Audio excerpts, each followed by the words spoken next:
hear you. Yes, Swami. Can you hear me? Yes. Cool.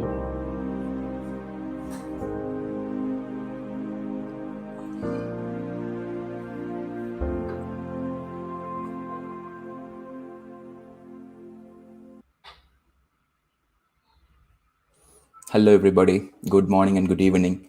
Thank you so much for joining Azure Community Conference, AZConf. We're super excited to have you here. And I hope you all will have great learning the next couple of days on various Azure topics from different speakers across the globe. Right. So my name is Swami. I'll be the host for this track 4. And I have with me Deepak, who is going to start his first session on all things security from an ops perspective. Thank you so much for joining us as a speaker in AZConf, Deepak. Looking forward to your session. Cool. Thanks, Swami. So good morning, good afternoon, good evening, everyone, based on the location you have joined in. My name is Deepak Maheshwari, and I'm an Azure MVP, as well as the capability lead working with Inside Australia Perth. And I'm going to talk about all things security and ops perspective. So just to do a bit of housekeeping, so the agenda for my talk looks like I'm gonna start off with the cloud adoption framework, going to talk about enterprise scale landing zone and zero trust security, just to give you the base of why you need to look at enterprise scale, what kind of foundations you require in order to start consuming cloud. And then we'll talk about a couple of design principles of zero trust security, around identity, as well as securing your network, where we will talk about role-based access control and privileged identity management in Azure Active Directory, as well as in Azure networking. I'll talk about routing in general and how traffic moves from one VNet to another, or traffic moves to internet, and what we need to do in case if we need to make certain changes by using different segmentation technologies like network security groups, application security groups, and Azure Firewall. Then I'll talk about private endpoint, which basically allows a customer to consume Azure PaaS services securely and privately. And then I will have a demo about how do we protect our web application using web application firewall, and how do we secure our traffic which is coming from different sources, and how do we protect against malicious users. All right, so let's talk about the cloud adoption framework. So Microsoft has got this cloud adoption framework, which is kind of a prescriptive documentations and guidance, which helps customer to accelerate their cloud journey. And start with defining their strategy, finding out what their business justifications are, what are the reasons they want to go for cloud, and then obviously planning for their cloud adoption, like what's their current digital state, how much stuff needs to be migrated, what's going to be the cost, and things like that. And then it comes to the ready phase. In the ready phase, we talk about building the enterprise scale landing zone, which is pretty much like a blueprint, how customer is going to consume cloud, what would be the governance and security model going forward, and how we're going to guardrail the whole infrastructure in terms of the budget perspective, in terms of the security perspective, in terms of what firewall and what web devices we're going to deploy in the environment. And then obviously we've got the adopt, migrate, or innovate, which is like once you have your landing zone configured, how customer is going to consume the cloud in terms of migrating the workloads to Azure, as well as deploying new set of workload. And then we have got this govern and manage, which goes hand in hand. How do you continue to govern this environment and manage it from a operation and maintenance perspective? And we will be focusing more around this ready stage because this is where the enterprise scale landing zone comes in. And Microsoft has got a prescriptive guidance around enterprise scale landing zone, and they've got like 5 key design principles. And if you talk about landing zone, so think about how a customer is gonna start consuming Azure. Like what's gonna be the monitoring model? What's gonna be the security model? What's gonna be what is allowed in the environment? Can customer deploy workload outside a specific region? So all those things ties up in the landing zone design. And that design basically gets implemented. So, users cannot deploy resources outside a specific region. They need to have tags and certain policies applied to their workload. That's what is defined in the landing zone. And when we talk about enterprise scale landing zone, so there are 5 key design principles. The first one is the subscription democratization, which means look at the subscription as a unit of management. If you need more and more services, you can create more and more subscription, but look at it, who's gonna manage it, how do you want it to be governed? Instead of using one single or large subscription, you can have multiple subscription as long as you know who's gonna manage it, what's the entry exit plan, and what kind of governance you want to apply to it. And there is second one, which is policy-driven governance. Microsoft has got Azure policies, which can help dictate what kind of governance model you want to apply. So simple example, let's say you want to apply tags to all the resources, and the policy can help you apply tags from resource group level to the resources. Policy can help you provide the non-compliance if a resource doesn't have a tag. Policy can help you restrict a resource getting deployed outside a specific region. So those kind of governance model can be implemented using the Azure policy. Single control and management plane, that means Microsoft Azure Enterprise Scale Landing Zone, it provides a single management plane for app ops or DevOps or anybody who is managing the cloud. They need to use a single management plane in order to deploy their resources. And there is application centric and archetype neutral. That means the landing zone is application centric, means you don't need to worry about whether the resource is platform as a service or if it is infrastructure as a service. So look at it as application centric.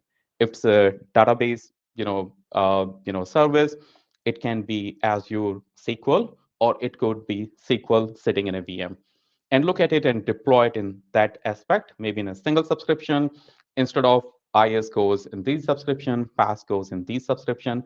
That approach doesn't need to be used. It should be application-centric approach.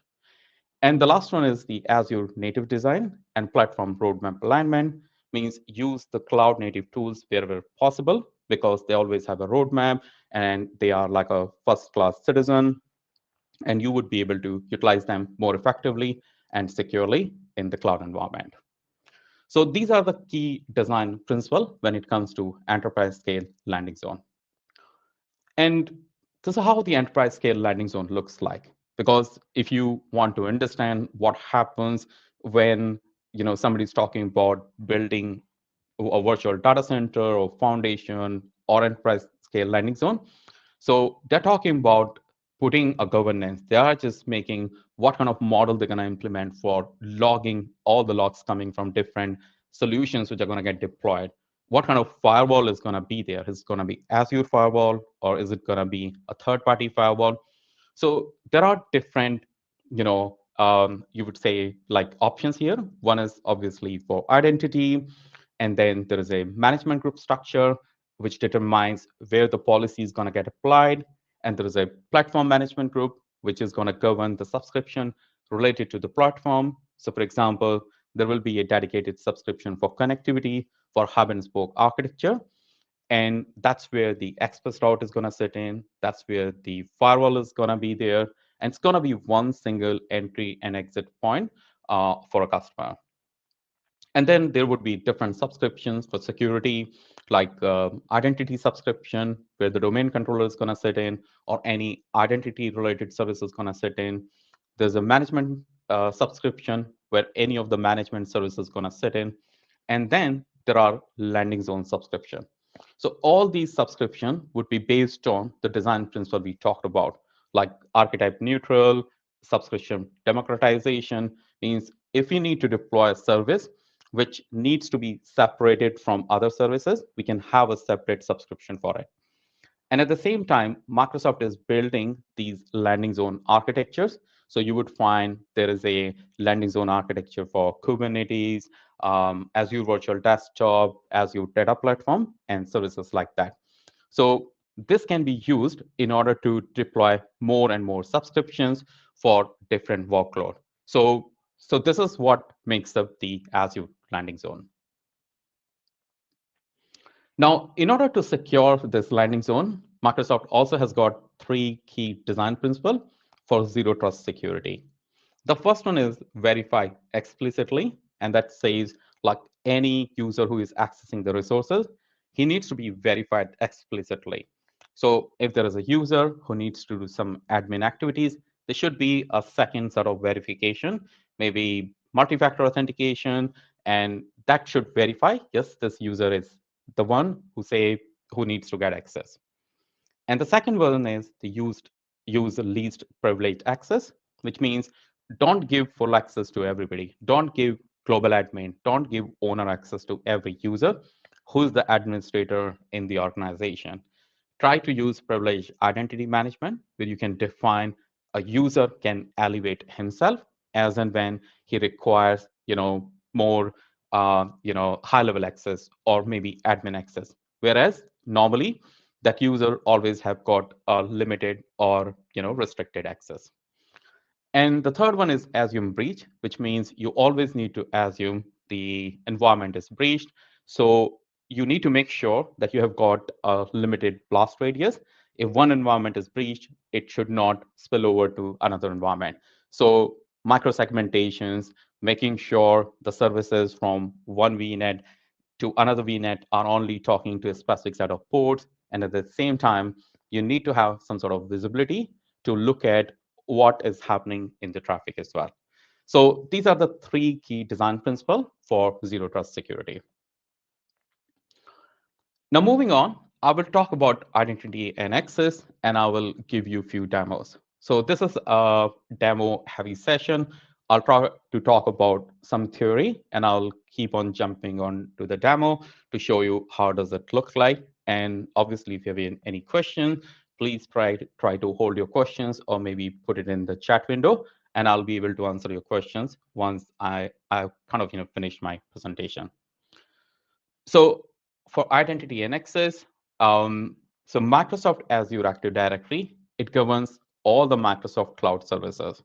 So be it Office 365, be it Microsoft Intune, be it Dynamics 365, be it Microsoft Azure, they're all governed by Azure Active Directory. And it's quite important to maintain a security for Azure Active Directory. And there are different roles for different services. For example, Office 365 have got Exchange admin who can look after the Exchange and the mailbox side of the Office 365. Whereas for Azure, there are different roles like owner, contributor, reader, which have got permissions based on the role. So Microsoft recommends to restrict who can have access to what resources. And at the same time, when we look at the design principle, it says we need to verify explicitly, we need to provide least privilege. Means owner can have all the access. But the question is, do we need to give the owner access all the time? Or do we need to give the owner access when the admin tasks are required? So that's what comes in when it comes to designing the security for the Active Directory. Now, Microsoft has got number of built-in roles. So there are a lot of roles which can be created in Azure. And there are roles which can be created as well as there are built-in roles. Now, sometimes it happens there are roles which gives more permission than required, and that's where the custom roles are used. So in my demo, I'll try to show you two demos. One is the privileged identity management, where a user would not have any access to Azure subscription, and he will go and elevate himself. And let's say for 8 hours, he will have access to the subscription. And I will also show you how the custom roles look like.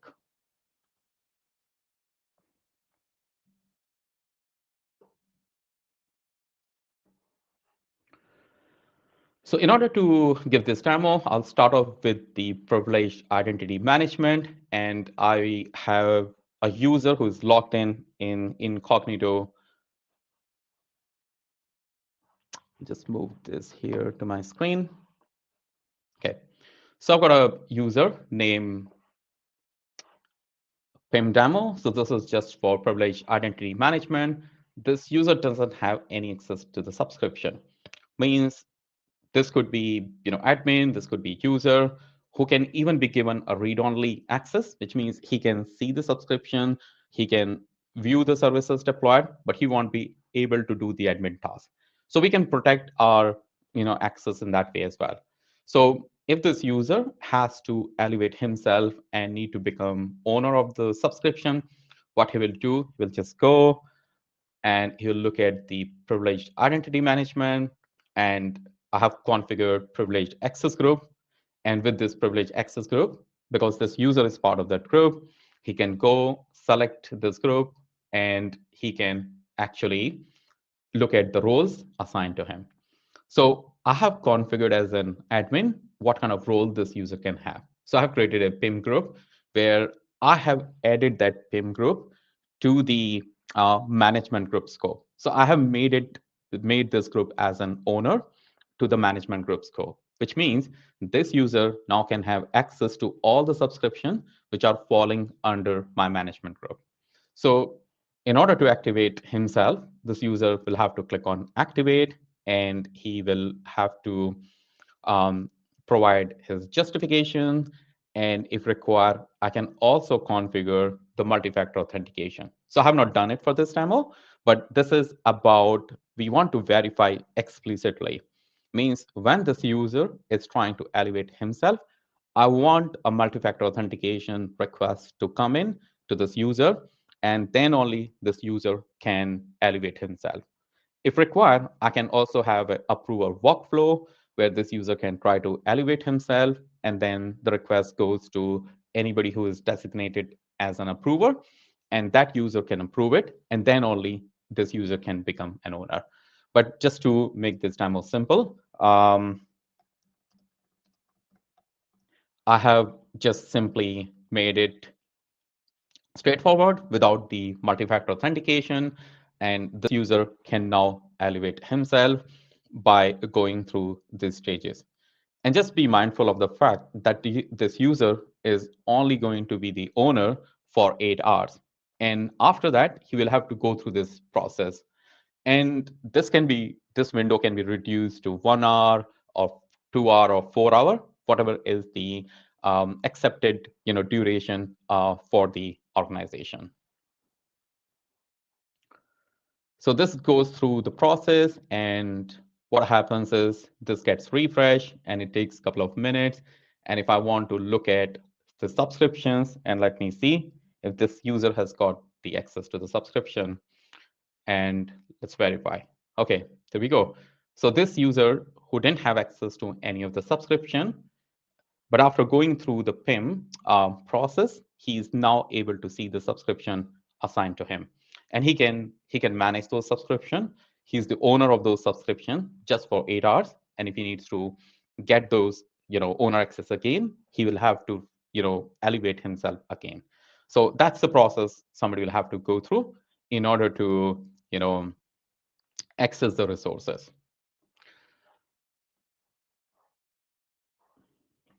So this is just an example. I have configured this configurations here. I have defined how many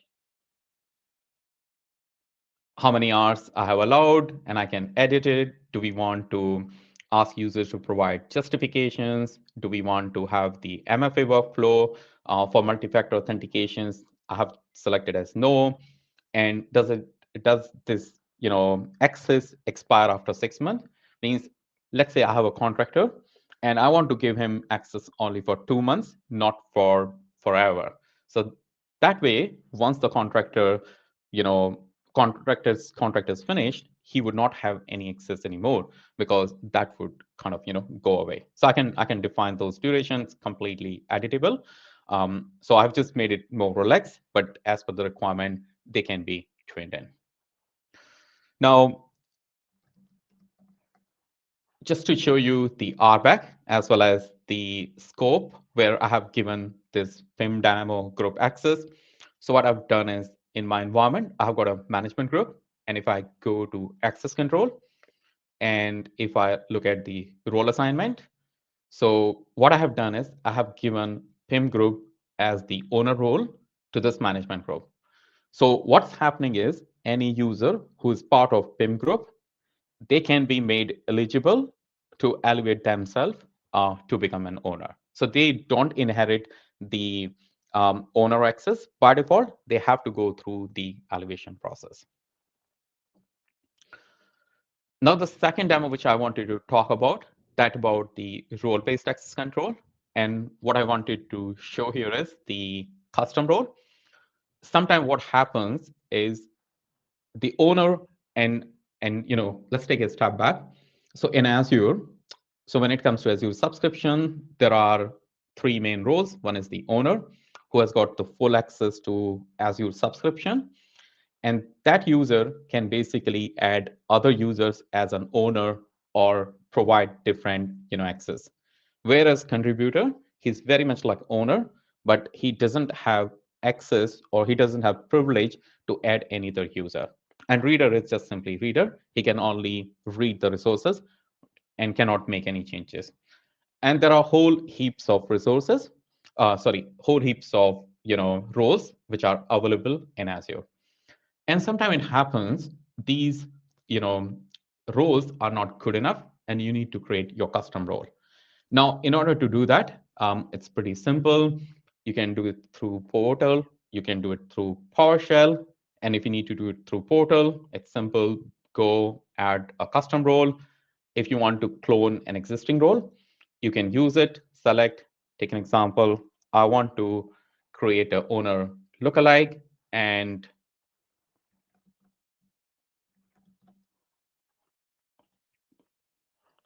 I can define what permission he's going to have. So asterisk means this user's got full permission on the scope where he's defined. And if required, I can even exclude permission as well. And this shows me how it looks like, what action he can perform, like he can do all the actions, and what not actions he can do, nothing. Now, whereas I have created a user who has got a lot of privileges, but he cannot make changes related to network services. Just to show you that, if I go on the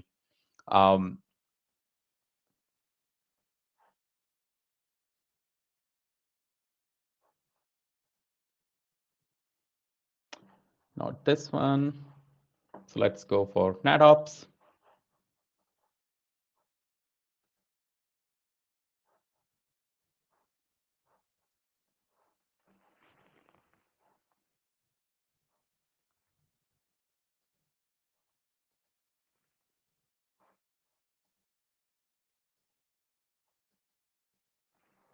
Okay, so I think I made a mistake of not configuring it, but yes, I can define the not actions. So I have got a JSON file, which I used, and I can create a role based on this. So for example, if I look at it here, action as asterisk means he's got all the access, and these are the actions which are not available to the user. Means these are the resource provider where he cannot write, he cannot delete. So think it in this way. This user can be a user who is going to manage the application, but he doesn't need to have access to services like VPN gateway, express route, raw tables, network security groups, and things like that. So if you need to restrict those kind of access, the custom role is the best way to go. Right, so I'll just move to the next agenda item, which is the networking, because that's where we're going to spend a good amount of time. So when it comes to the network, there are like three different buckets, and I would say like approaches, like segmentations. How do we prevent the lateral movement? So this is talking about the assume breach. So let's assume the environment is breached. Maybe somebody made a mistake, or somehow it got breached. Now, how do we prevent the lateral movement? How do we segment our network? And how do we protect our network just to make sure there shouldn't be any breach? And even if there is a breach, how do we get that threat intelligence from our environment? And the third is the connect. How do we connect all subscriptions together? How do we connect and move our traffic to the firewall? How do we connect back to on-premises? That's what we are going to talk about. Now, I want to start off with the connect first, because that kind of builds the foundation base. So in order to connect, so there are like basic building blocks in Azure. We need the virtual network. And virtual network is basically the logical representation of your network. So you can give any address space and you can create a VNet, and it helps you connect to on-prem. It also provides you a private dedicated network connectivity for your VMs, as well as some of the Azure PaaS services, because now Azure platform as a services like web app, SQL, storage, they can all be linked to Azure virtual network using the private endpoint. And I have a demo to show and talk about private endpoint as well. But just to give you the perspective, when they're connected to the virtual network, those services, those PaaS services, they will be communicating privately and securely. Means they can only be accessible from that virtual network. Now, in a virtual network, there are different routes. So when you create a virtual network, you can create multiple subnets within the virtual network. And by default, there is a default route which allows all the communications within that virtual network between multiple subnets, as well as traffic going to internet, traffic going to on-premises if there is a VPN or access route gateway configured. That's all unrestricted. So that's kind of a default system route. And then there is a user-defined route. Now, in some scenario, you do not want all subnets or all peer virtual network to communicate with each other. And that is where the user-defined route comes in. So user-defined routes, they're like a routes you can create by yourself and manipulate this system route. So let's say if by default, a virtual network in Azure can communicate to internet, you can manipulate that route or modify that route to route that traffic going to internet going via a firewall. And that's where you use the user-defined route. And that's basically quite important when we want to segment and move our traffic using firewall. So you can create a custom route. So the custom route can be created in Azure, which is also called as user-defined route, where you can define, what network or what IP address, range this route needs to be applied, and what kind of next hop I want to configure.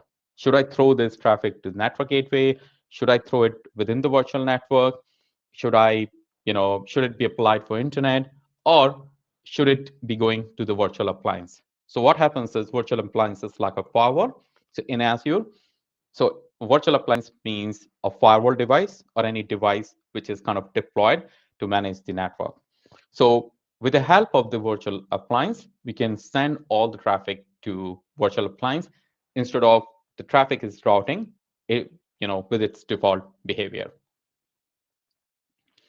And that just gives an example. I can have a public and private kind of a subnet where all the traffic from private to public is going through the virtual appliance. And it can be vice versa as well, means traffic coming from public to the private can also, be routed through the virtual appliance. And just to put it in a perspective, before I jump on a demo and show you this all together, there is something called the effective route.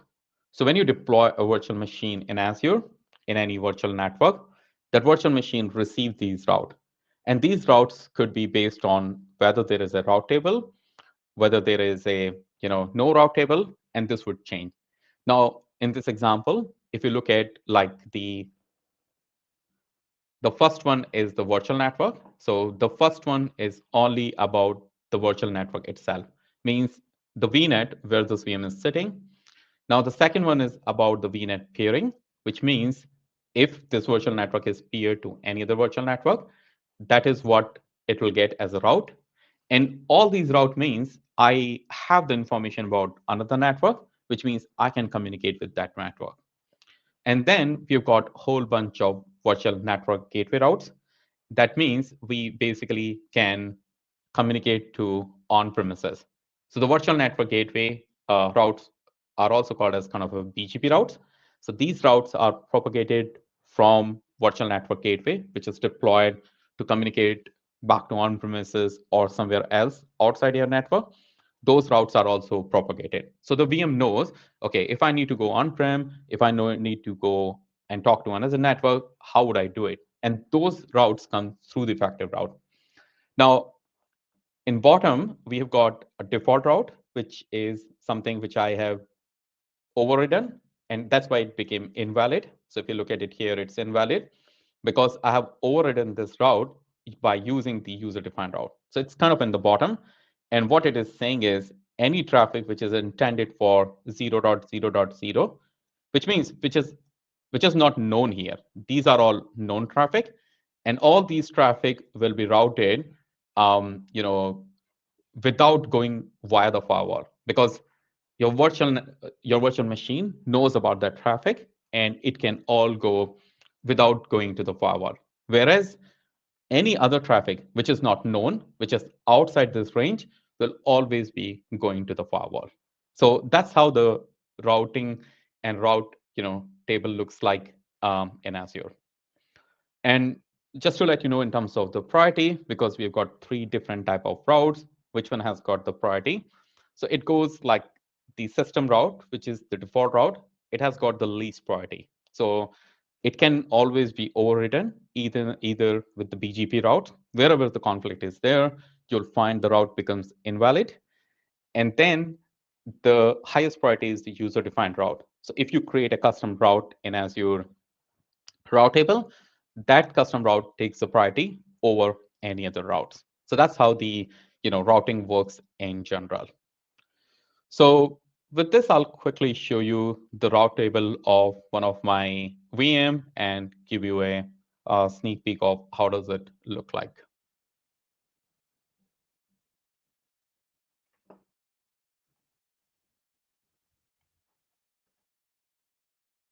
All right, okay. So I've got a virtual machine deployed in a subnet, and this virtual machine has a route table.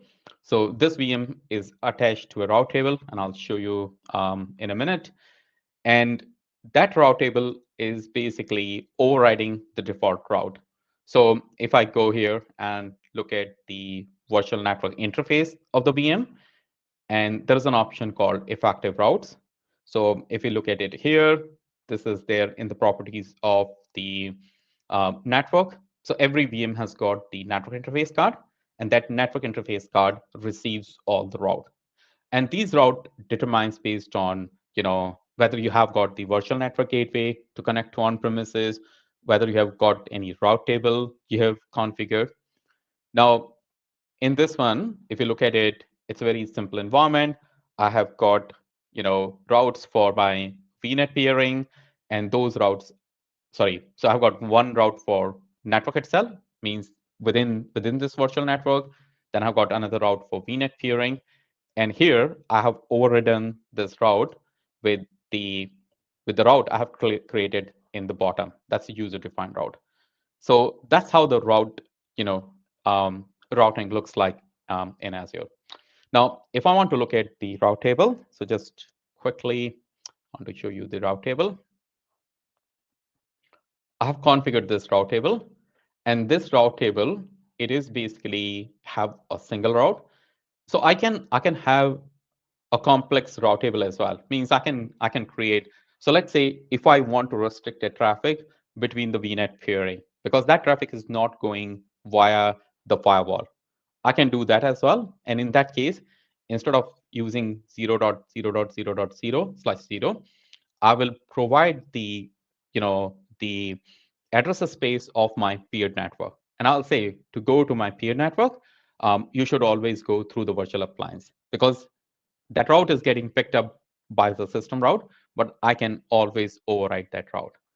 And here I have given the IP address of my firewall, which means this VM, if it needs to go to anywhere else apart from its own VNet or VNet peering, it will always have to go to this firewall. So that's how we configure and change the routing. And this is quite important when it comes to creating a segmentation, so protecting the network, because by default our virtual network allows the traffic to go to internet, and we want to restrict it because we want to have some sort of a governance and some sort of a security where we route all the traffic through the Azure firewall.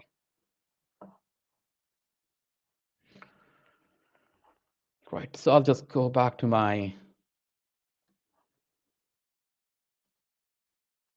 Now let's talk about the segment, because when we talk about segmentation, the one of the most important thing which comes is how do we do the segmentation? So whenever any customer is designing the landing zone, the segmentations can be done in the shape of subscriptions, in the shape of virtual network, where you don't connect those subscriptions and virtual network together.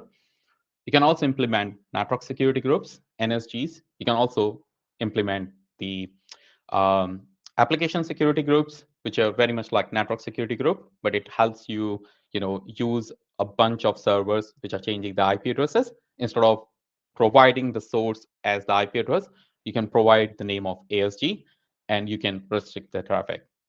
And there is a web application firewall, which protects against any web-based vulnerabilities like HTTP, HTTPS, and any OWASP-related vulnerabilities that can be protected, or that can be protected by using the web.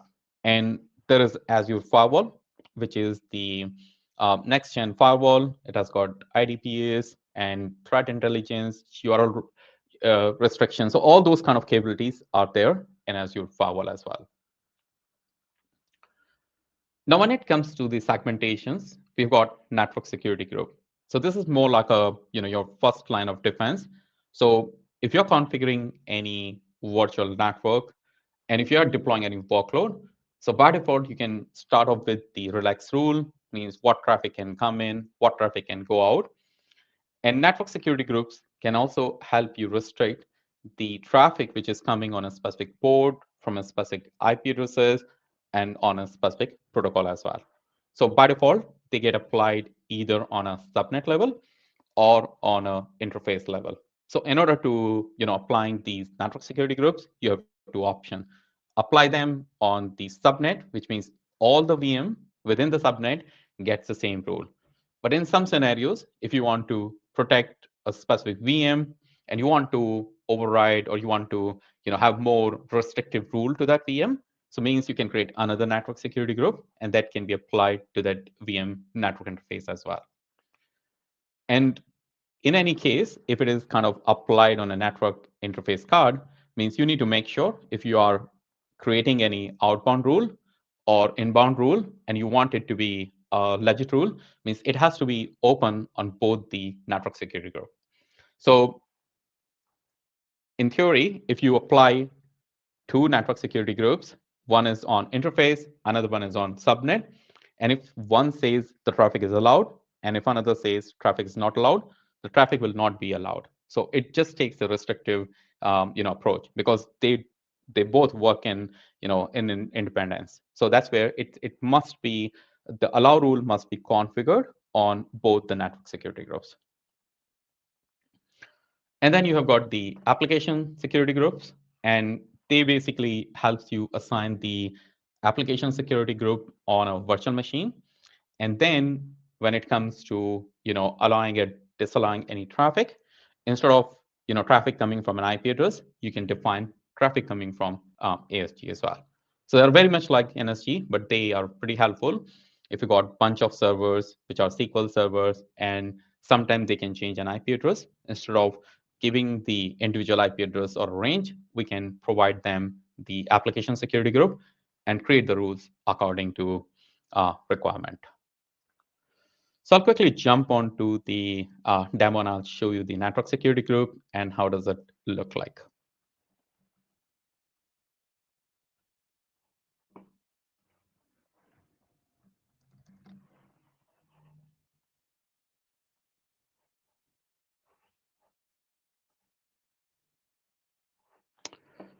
So I've created a network security group, and this is quite restrictive in terms of the traffic coming. And this is kind of applied for a Active Directory domain controller. So if you look at the network security group, and if you look at, so there are like two types of rule. One is the inbound, and second is the outbound. And this is the stateful communication. So let's say if you created a network security group, and it says the traffic can go out from source to destination, but on an inbound, you have restricted traffic coming from destination to source. Now, what happens is if you create a request and if you are, you are making that connection, you would be able to communicate because it's stateful. Whereas the target cannot communicate to you because you don't have any inbound role. So this is stateful, quite useful if you want to have that kind of scenario where you want to communicate to the destination, but you don't want destination to communicate to you. It can be configured in that way. The way network security group works, you've got the priority, the less the number, higher the priority, and you can define what port it can come in from. It can come from any port, and we define the set of IP address range.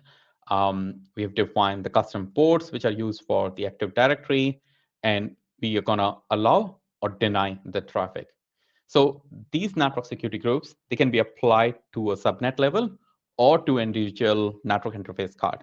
The recommendation is always, attach them to the subnet level, so that way all the VMs can receive the traffic. Now, in this example, this NSG should be applied to the subnet where the domain control is going to sit in. Means they will only allow traffic coming to a certain ports.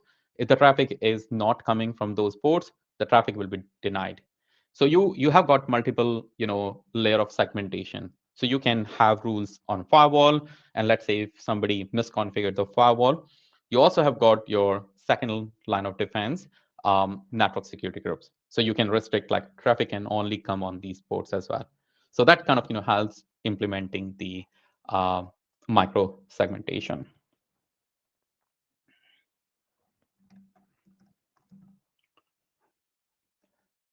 I also wanted to show you the application security group, because when it comes to application security group, they can, so they can be applied. So this is just like you create an application security group. It has got a name, it has got a location, and you can assign it to a resource, to a network interface card. Once it's done, you go to your network security group, and then if required, you can configure your traffic. So let's say if I say inbound and I'm creating the rule, instead of source being any or IP address, I can even say the application security group. And I can pick and choose the VMs which has got the application security group attached to them. The traffic is only allowed from them. Instead of giving the IP address of that VM, I can use application security group as well. So this is a different approach which can be used.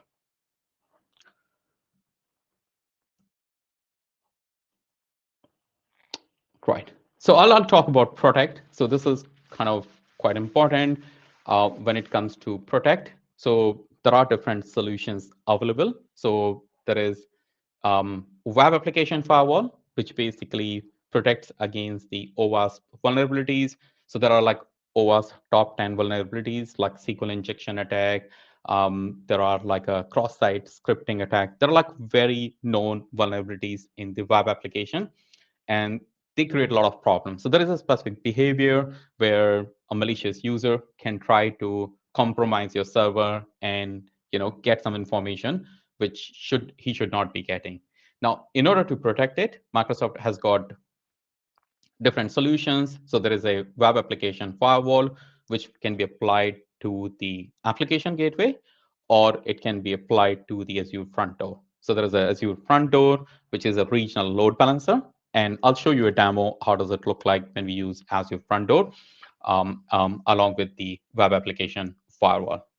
And this basically has got the bot protection as well. So the WAF has got the bot protection. So if there is a bot who are trying to attack to the network, it can protect against them as well. Plus, you can create custom rules as well. So if you want to restrict traffic from a certain IP addresses, you can also do that by creating the custom rules. Now, the second thing when it comes to the protect, there is Azure Firewall. So it's a next-gen firewall. So Microsoft has got two SKUs. One is standard and another one is premium. The difference is premium is like a next-gen firewall. It has got the IPS and IDS capabilities, and you can also restrict what URL, what kind of content you want your users to access to. So it has got more, power in comparison to the standard firewall. And you can define what kind of website users can access, what kind of traffic can go from one network to another as well. And it is also used for the routing as well. So in a typical hub and spoke architecture, Azure firewall can allow a traffic, from one spoke to communicate to another spoke using the Azure firewall. And then obviously the traffic can be inspected, traffic can be restricted, traffic can be forwarded, somewhere else as well. So all those kind of capabilities can be applied using Azure firewall. Now, there is a service called Azure Private Endpoint. So there are like 30 to 40 Azure services. They support Azure Private Endpoint. So it is part of a Azure Private Link service. And Private Endpoint, what it does, it basically provides a private IP address to the Azure PaaS services. So the way Microsoft, works for the service. So let's say if you want to create a storage and you want to connect to that storage only from a virtual network because you want to restrict it, secure it. You don't want that storage account is accessible from all over the world. That's where you can use the private link, private endpoint service. Now, this is available for services like Azure SQL, Azure App Services, and there are whole heaps of data platform services where you can use private endpoint. Now, benefit of this service is this is firewall friendly, means you don't need to punch in hole into your firewall and allow different set of Azure data center IP addresses. You can simply use this service, and you can also connect to this service from your on premises by using the express route or site-to-site VPN gateway. So it's quite powerful service. It's quite useful when it comes to protecting any application which is deployed by using Azure IS as well as PaaS services. So when we talk about like archetype neutral as part of like enterprise scale landing zone design principle, so this is where it helps. So if you've got some services running in IS workload, some services running in PaaS workload, so you don't need to worry about the security part because you can use private link service and you can just make it look like the service is running within your virtual network. And that's where it becomes quite important. Like, how do you want to, restrict this traffic? How do you want to inspect that traffic? And by using the custom routes, you can even configure the private link service because when you use the private link service, the service itself gets an IP address. So let's say if you're creating it for storage, creating for web app, every web app you create, it will get its own IP address. Now, if you want to inspect that traffic can also be routed using the firewall. So that way you can completely inspect the traffic, restrict the traffic, drop the traffic, and you can secure the traffic as well. So what I'm going to do is I'm going to quickly show a demo where I will show you the private endpoint as well as how does it look like with the WAF. Now, in order to show this, I have got a front door. So I have deployed a front door. So I've got a, Azure web app, and I have restricted this web app. Means this web app is now using the private endpoint, and this web app is only accessible if the traffic is coming from the virtual network. Since I'm not connected from that virtual network, for me, the traffic is kind of denied. Now, what I also did, now as your front door, it has got something called, protecting secure origin. So as your front door, the new SKU, which is the standard and premium in private preview. So this is completely new SKU. It's in private preview. It supports the backend can be a private endpoint enabled backend. Now, in this example, what I have is the, my website. If somebody goes to this website by using the web app URL, that user can't access that website. For him, the access is forbidden. Whereas my front door, I can access it. Now, you might be wondering what's the benefit of this approach? So the first benefit is obviously the front door is the global load balancer. What I've also done is I've configured this front door along with the WAF. So I have configured with the web application firewall. So if I want to use some sort of like a OWASP kind of attack and things like that, I should not be able to go through it. So I don't need to deploy WAF for my each and every backend origin. So what I'm trying to do here is I'm just trying to create a SQL injection attack, and my WAF has blocked this access. So if I look at it, my web application firewall, which is connected with this front door, has restricted that SQL injection attack into my environment. And if I just go back and if I look at my um, front door, so this is my front door. And if I look at my endpoint manager,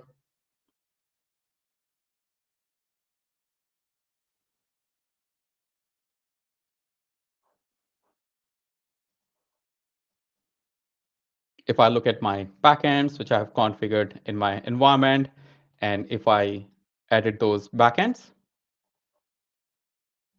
I have enabled the private link service. So what it is doing is it can now talk to my backend privately and securely.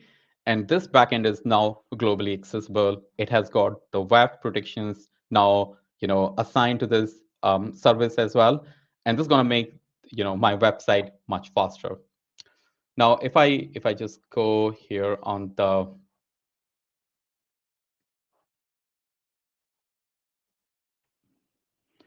source group, and if I look at the web application firewall, which I've got few rules which I have applied. So they are like blocking the traffic, which is related to, take an example, the SQL injection attack. So they're gonna block the traffic which has got the known vulnerability as well.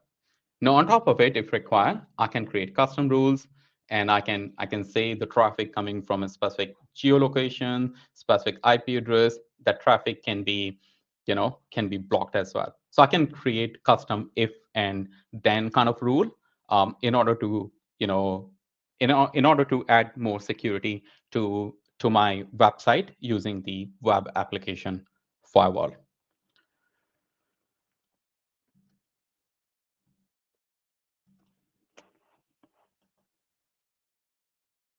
All right. So how does it all work together? So when we talk about different services we talked about, so there's a public internet. If you got the website, which needs to be accessible globally, or you want to protect it and secure it, there is a service called Azure Front Door that has got the DDoS protections built into it. You can have different solutions in the background as well.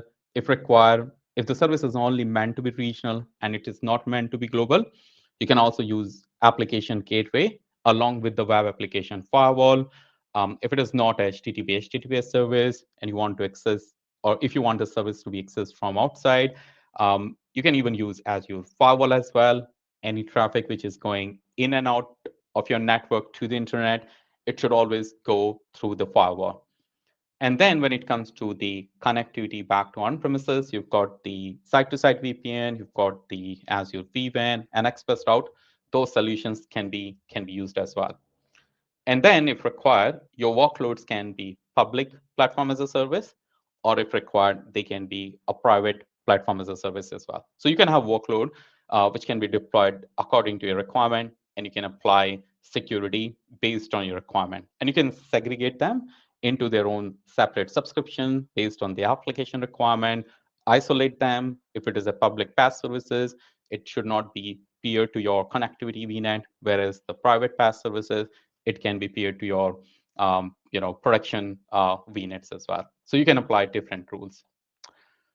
So with this, I'm almost done for my session. Just few key takeaways, like always embrace the zero trust networking model, always segment your network and create micro parameters using different technologies like Azure Firewall, network security groups, application security groups, use a defense and depth security strategy with cloud native services. You talked about like Azure Firewall, network security groups, enable WAF and DDoS protections for your application, and you can explore Azure as your secure internet edge with Azure Firewall Manager. So Firewall Manager is a service which can allow you to manage the firewalls. If you've got multiple firewalls that are deployed across multiple regions, you can manage it through Azure Firewall Manager.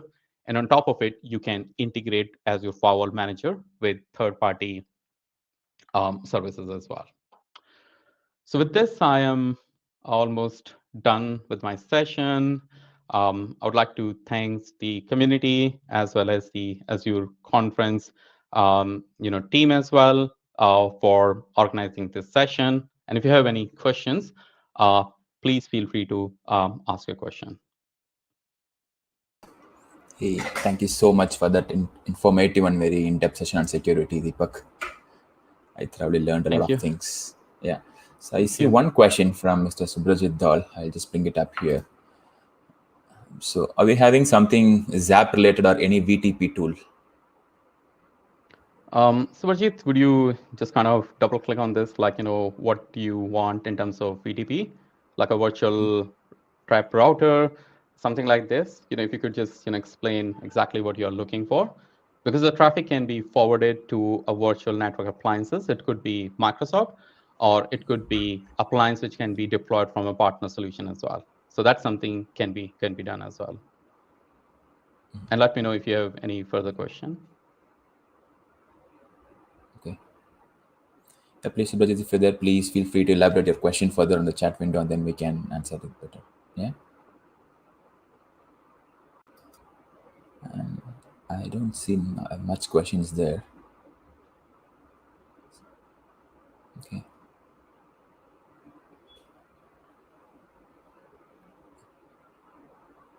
Yeah, I'll just quickly share the feedback link as well here. So I've put the feedback link in the chat window. I'm also flashing the same here.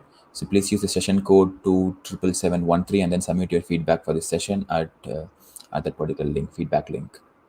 All right.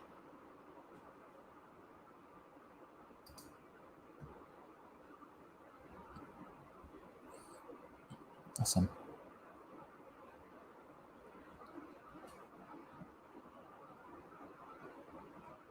All right, then. If there are no questions, then I think, yeah, we are good with the session, Deepak. And thank you once again for sharing your knowledge with the community. Cool. Thank you. Thanks, Swami. Thanks for organizing this. Yeah. Thank you. Thank you. Thank you, everyone. Thank you. Bye. So the next session will start in 3 minutes.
All right, we are back again with our session two.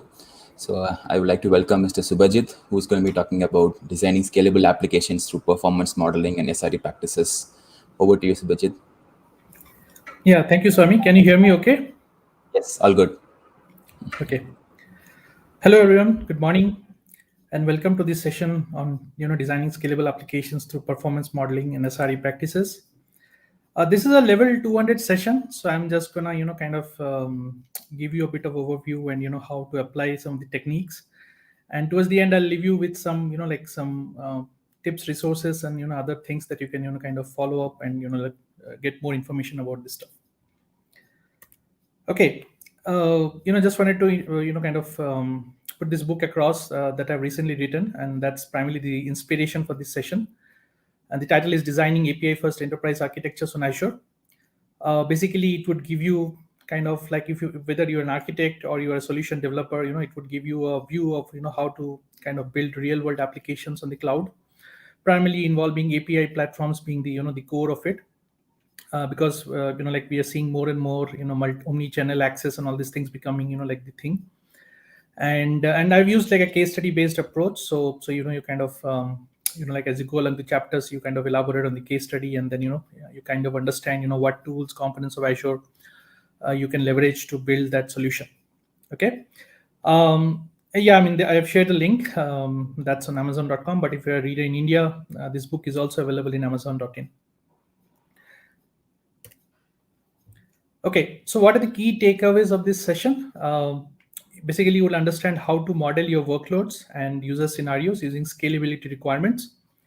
And I'll demonstrate to you how you can apply the site reliability engineering concepts, right, and the practices to kind of derive the the appropriate reliability for your cloud applications. Okay, so what does like agile architecture look like in the new world, right? I mean, previously we used to have this the waterfall model where we're trying to kind of plan out everything up front and then go over the build. But in the the iterative development process and all, the architecture also requires a bit of revisions, right? So I mean, as usual, like like whenever you're working on any product or a solution, the first thing that starts with is you do a functional feasibility, you know whether that how to achieve the requirements for the application that's there. And then you kind of do a system structuring where you basically like draw this these boxes, that okay, you need these capabilities to accomplish that feature or that solution that you need. And then you follow it up through a control modeling, okay, where basically you draw the wires, in terms of how the data would flow or how the traffic would flow across the various systems and subsystems, and what is going to be interaction among them, right? And what is the nature of all these interactions, whether they're synchronous, asynchronous, all that. So you do all of that control modeling there. And towards the end of it, you kind of arrive at what I call as a conceptual architecture or a high level architecture. I mean, different people use different nomenclature, but let's I mean, it's just basically like a diagram that presents your thought process, and what are the components that are involved in the solution. Now, once you've done that, once you've created what I call as a first draft, what you do is that you look at what are some of the architecture significant requirements, and then you try to revise your architecture, the conceptual architecture that you derived it, right?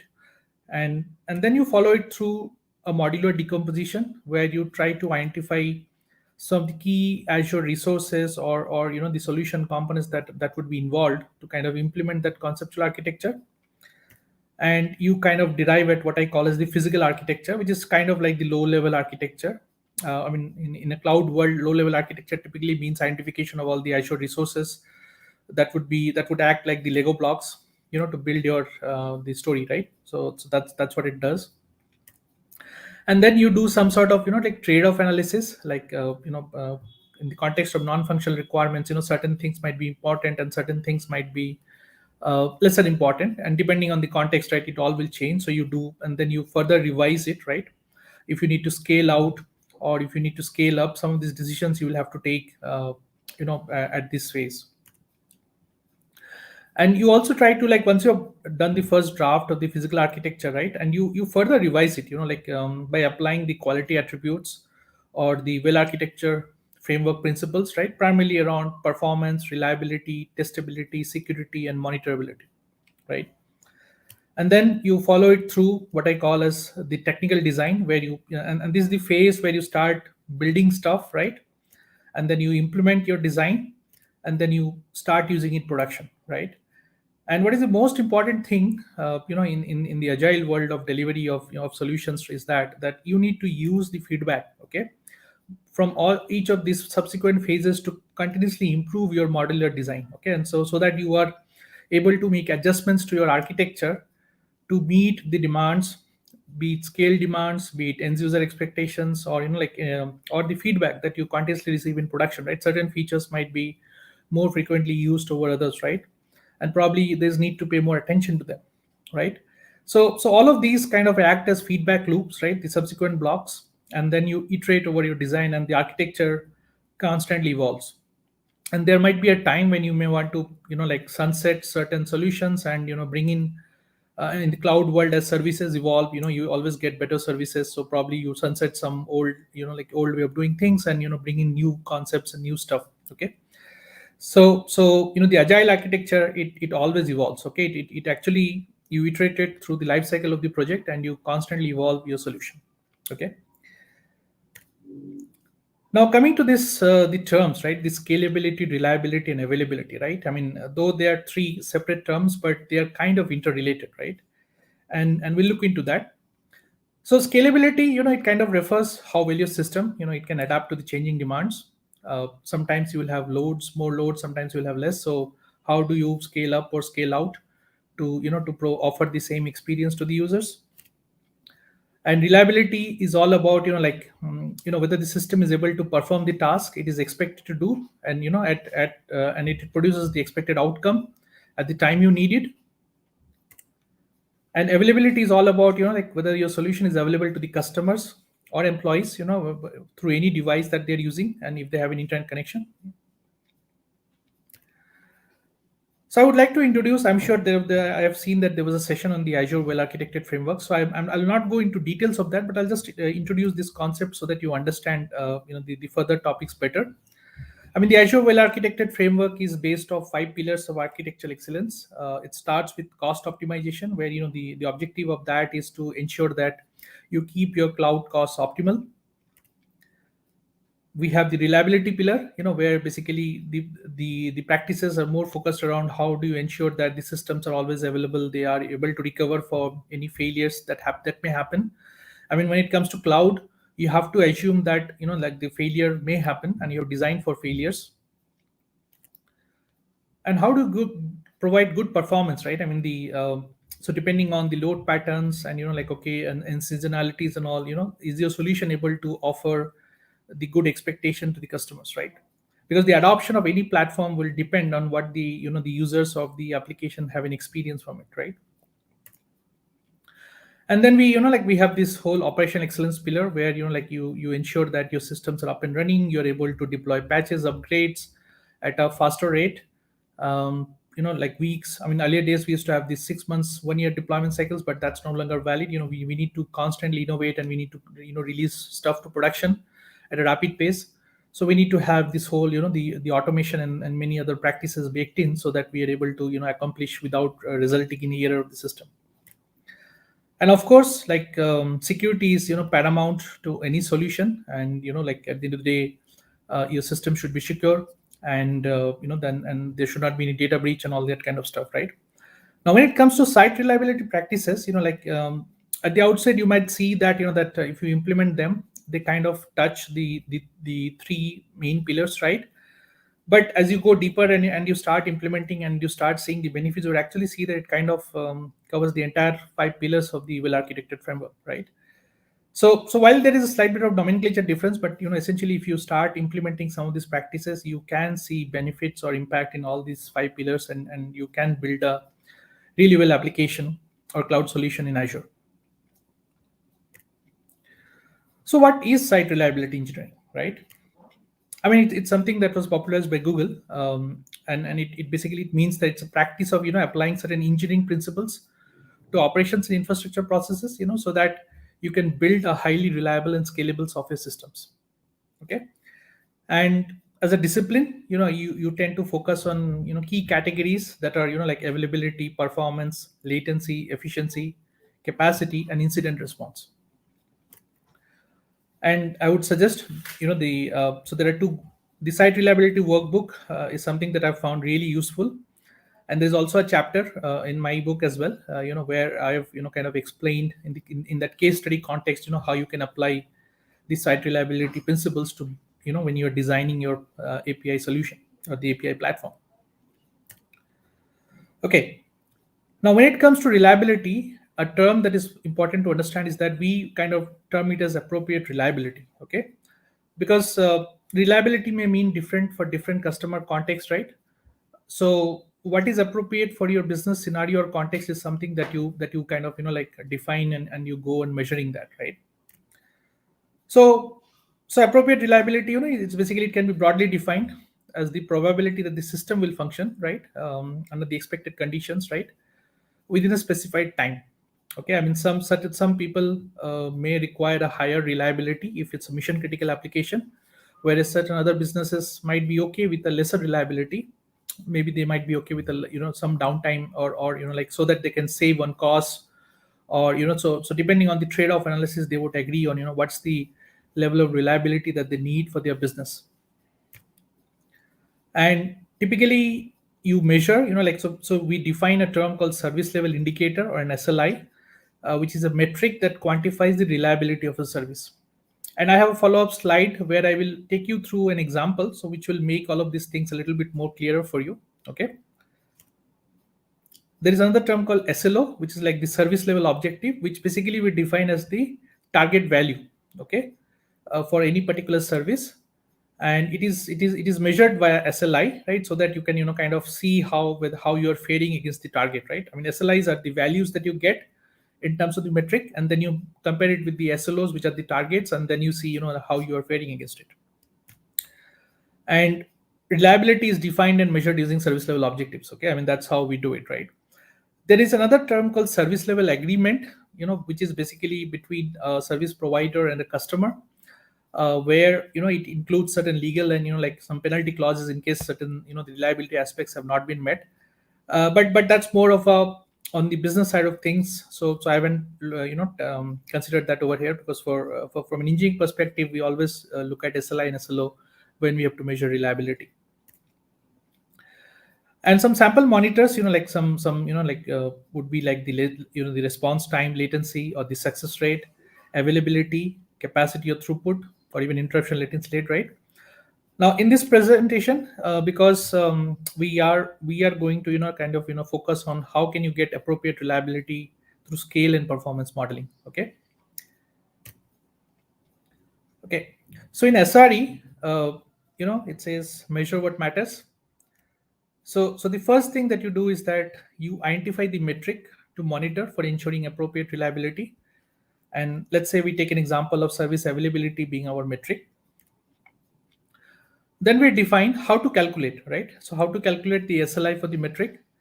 And we put in a formula. Maybe, we say that, the count of requests for HTTP status code was not 500. That means it didn't error out, divided by the total number of requests, right? And then we set a target. Okay, we say that let's say that 99% of the requests were successful, okay, when measured over 24-hour window.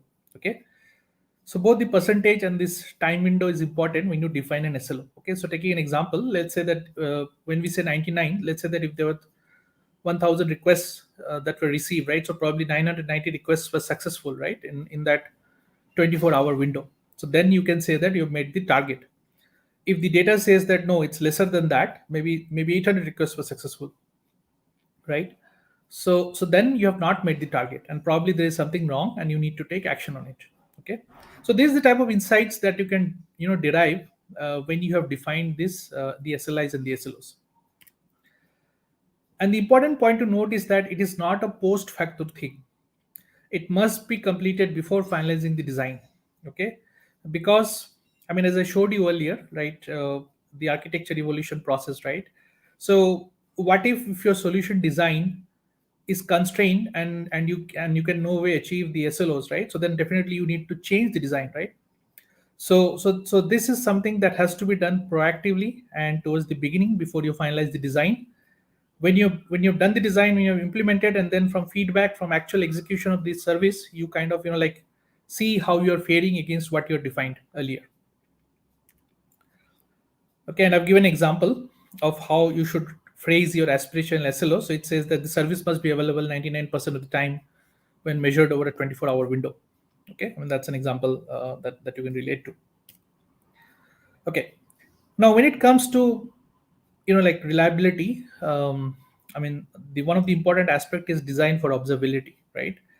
I mean you need to ensure that there is sufficient telemetry instrumentation, right? So what is observability? It basically it means it's a attribute of the solution architecture, which can give you good auditability and operability, and helps you monitor how your systems are performing, and what is the availability of them, and how you're getting the and insights of service execution.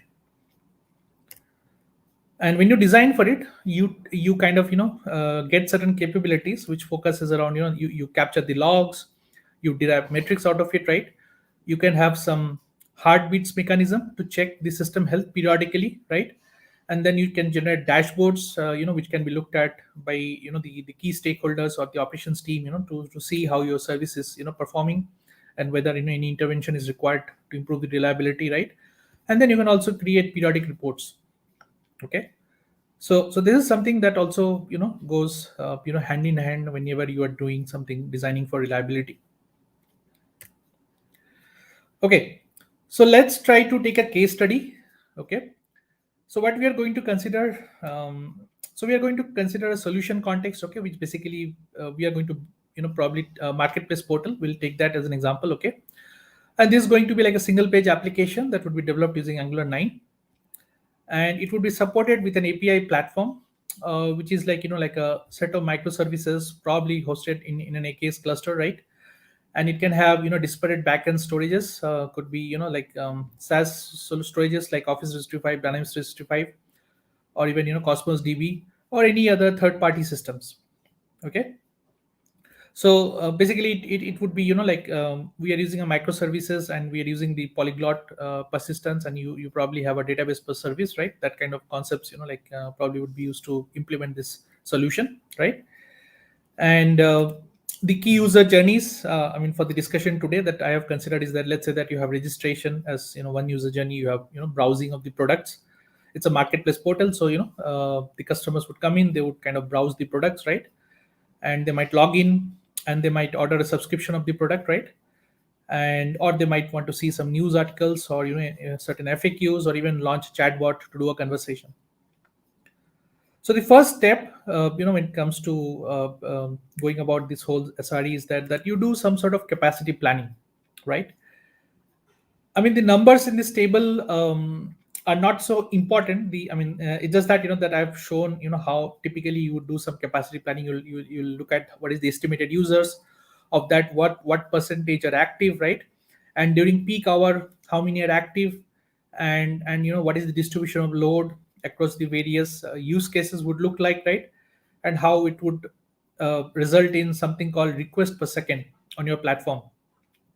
Okay, a lot of times people use different terms like transactions per second, or other things to kind of define the same thing, but essentially it is an indicator of what is the load you can expect on your platform under normal conditions. And typically we try to look at the peak load, because that is where the problems lies, right? And well, the average load might be very less, but it is the peak usage where you need to have the right reliability of the platform, so that the end users get the good experience, right? And so I mean, if you simply look at the numbers, like we say that that under peak load for this platform that we're building, like the home page, it needs to support like 600 requests per second, right? The product browsing about 400 requests, the login registration about 100 requests per second, right? And the orders and subscriptions are like little lesser numbers, right? The lesser numbers are not much of a challenge, but it's the higher loads that tend to cause scalability issues, right? And you might have outliers where what we call as like like some seasonality, right? So let's say there is a launch event, you have launched a product, right? Suddenly you may see a 10 times increase in your peak load, Okay, I mean the homepage and product browsing might require more than 5,000 requests per second. Okay, so are you planning for such things, right? Because these things cannot be done post facto.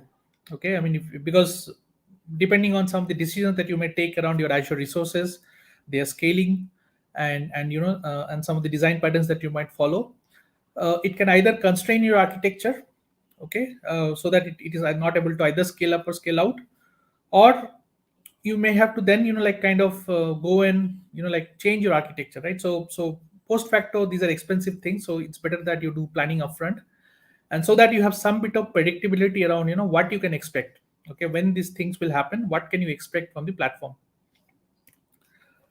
Okay, so how do you go about like these getting into applying the SRE practices, right? And to that point that I mentioned about defining your SLIs and SLOs, right? So let's look at, I mean in the session today we'll look at two examples, right? So first we'll look at okay, how do you do model API, and then we'll look at how to do model of page views and other things like that, right? Now for the response type latency, okay, what I suggest is that you do a critical path analysis, right? And you kind of apply a heuristic approach, okay, and that is sufficient enough to give you some early indicators of what could be your potential bottlenecks or scale concerns, right? So in the graphic I've depicted that the request from the client app, it kind of flows through the firewall to an application gateway, and then to an Azure APIM, and then it goes to hits your AKS cluster, and from the AKS cluster there might be an API which is either calling like a Dynamics 365 or an Office 365, right? Now, to this, if you overlay with the various latencies that you might experience across the various legs of the solution, right? Let's say that based on your study, I mean, these numbers are not exact. It is just a representative only. It's indicative numbers only. Let's say that you have done some calculations of this, and you figure out that it probably it's going to take you 2 to 5 seconds to return a response, right? For an API call, right? And when it comes to the overall under load of, let's say the 500 or even 5,000 RPS, probably it's going to take 5 to 10 seconds, right?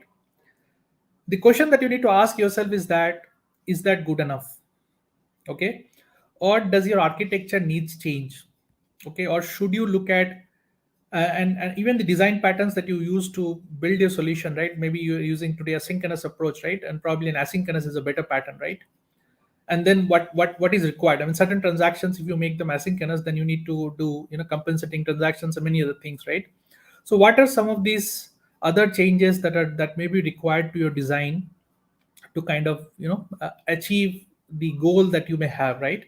So by doing some sort of this, so I call this as performance modeling, and probably you have to do it like a much more at a granular level for each scenario, each use case, and see whether the design or the choice of the solution approach that you have done is appropriate, or it requires a change.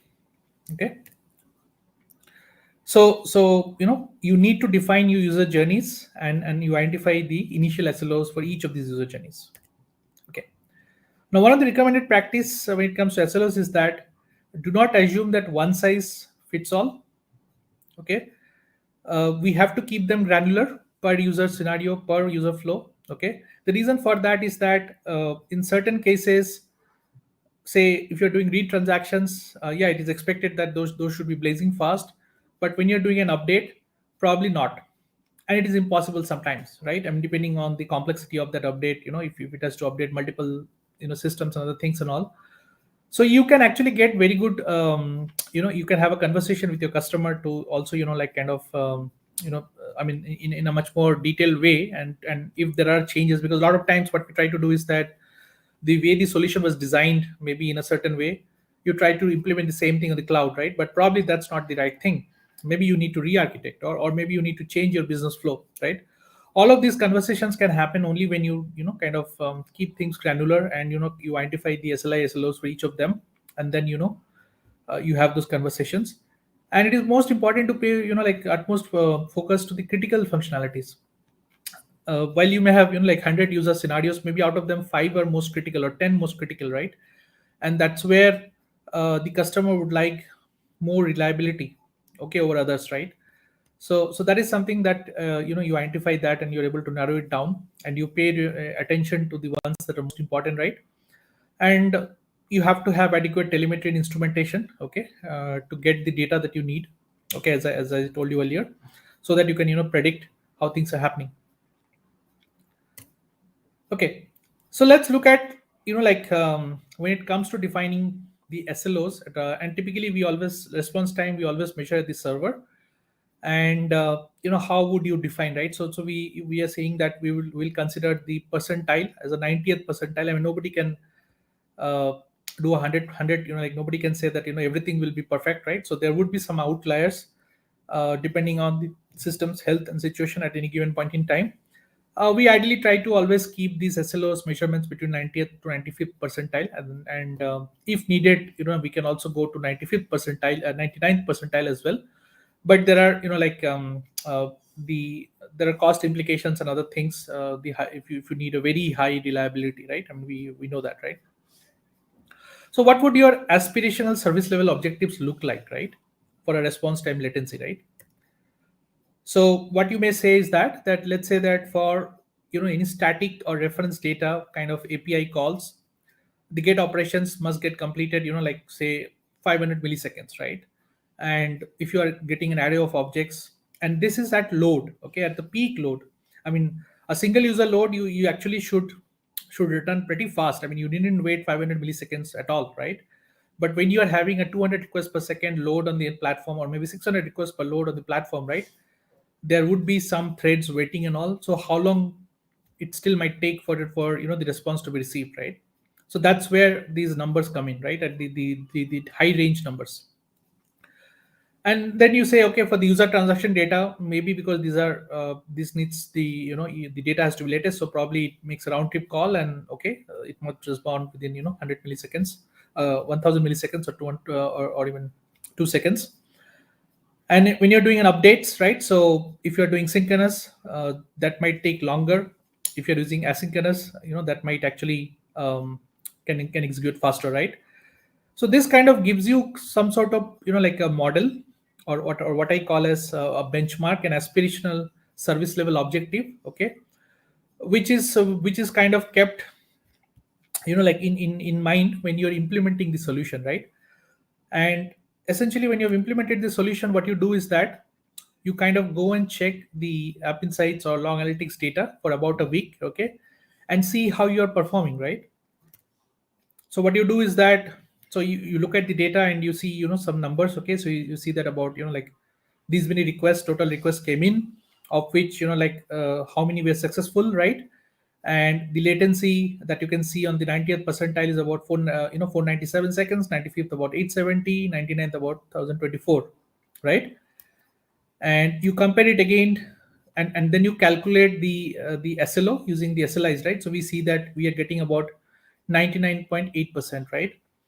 So we are getting a latency of about 90% of requests, like they were served within 500 milliseconds, right? 98% were served within 1000 milliseconds. So considering the definition that we had earlier, this seems to be meeting the SLO, right? In the event it is not, let's say that if you would have changed our the SLO to 99%, then probably we are saying that no, it's not meeting the SLO, because like we were taking longer time, right? So that's how you see, based on the initial definition of an aspirational SLO, what is the actual calculation looks like from the data that you get from the logs when the solution is in use.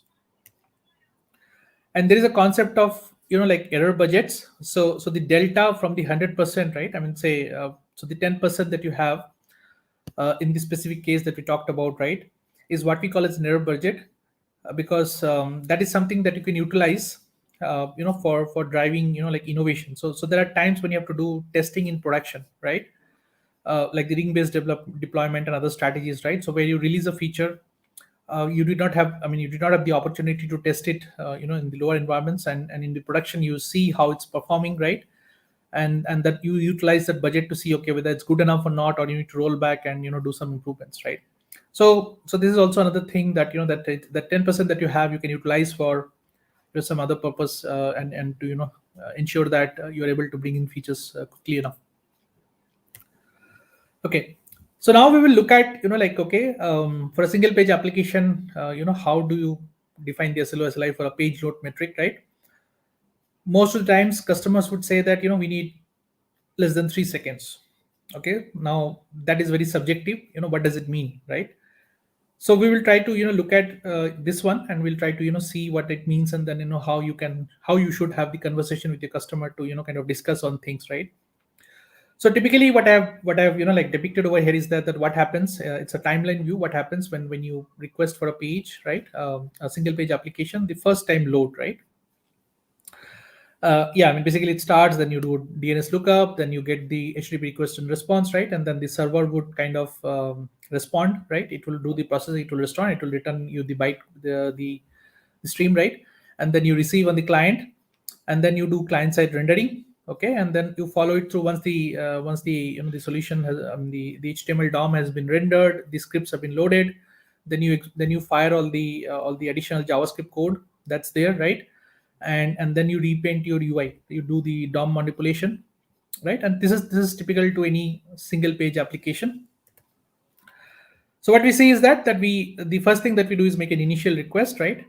And then the browser receives the HTML and it starts processing, right? It does all these things, right? The DOM, the CSOM rendering, and then the layout and the paint, right?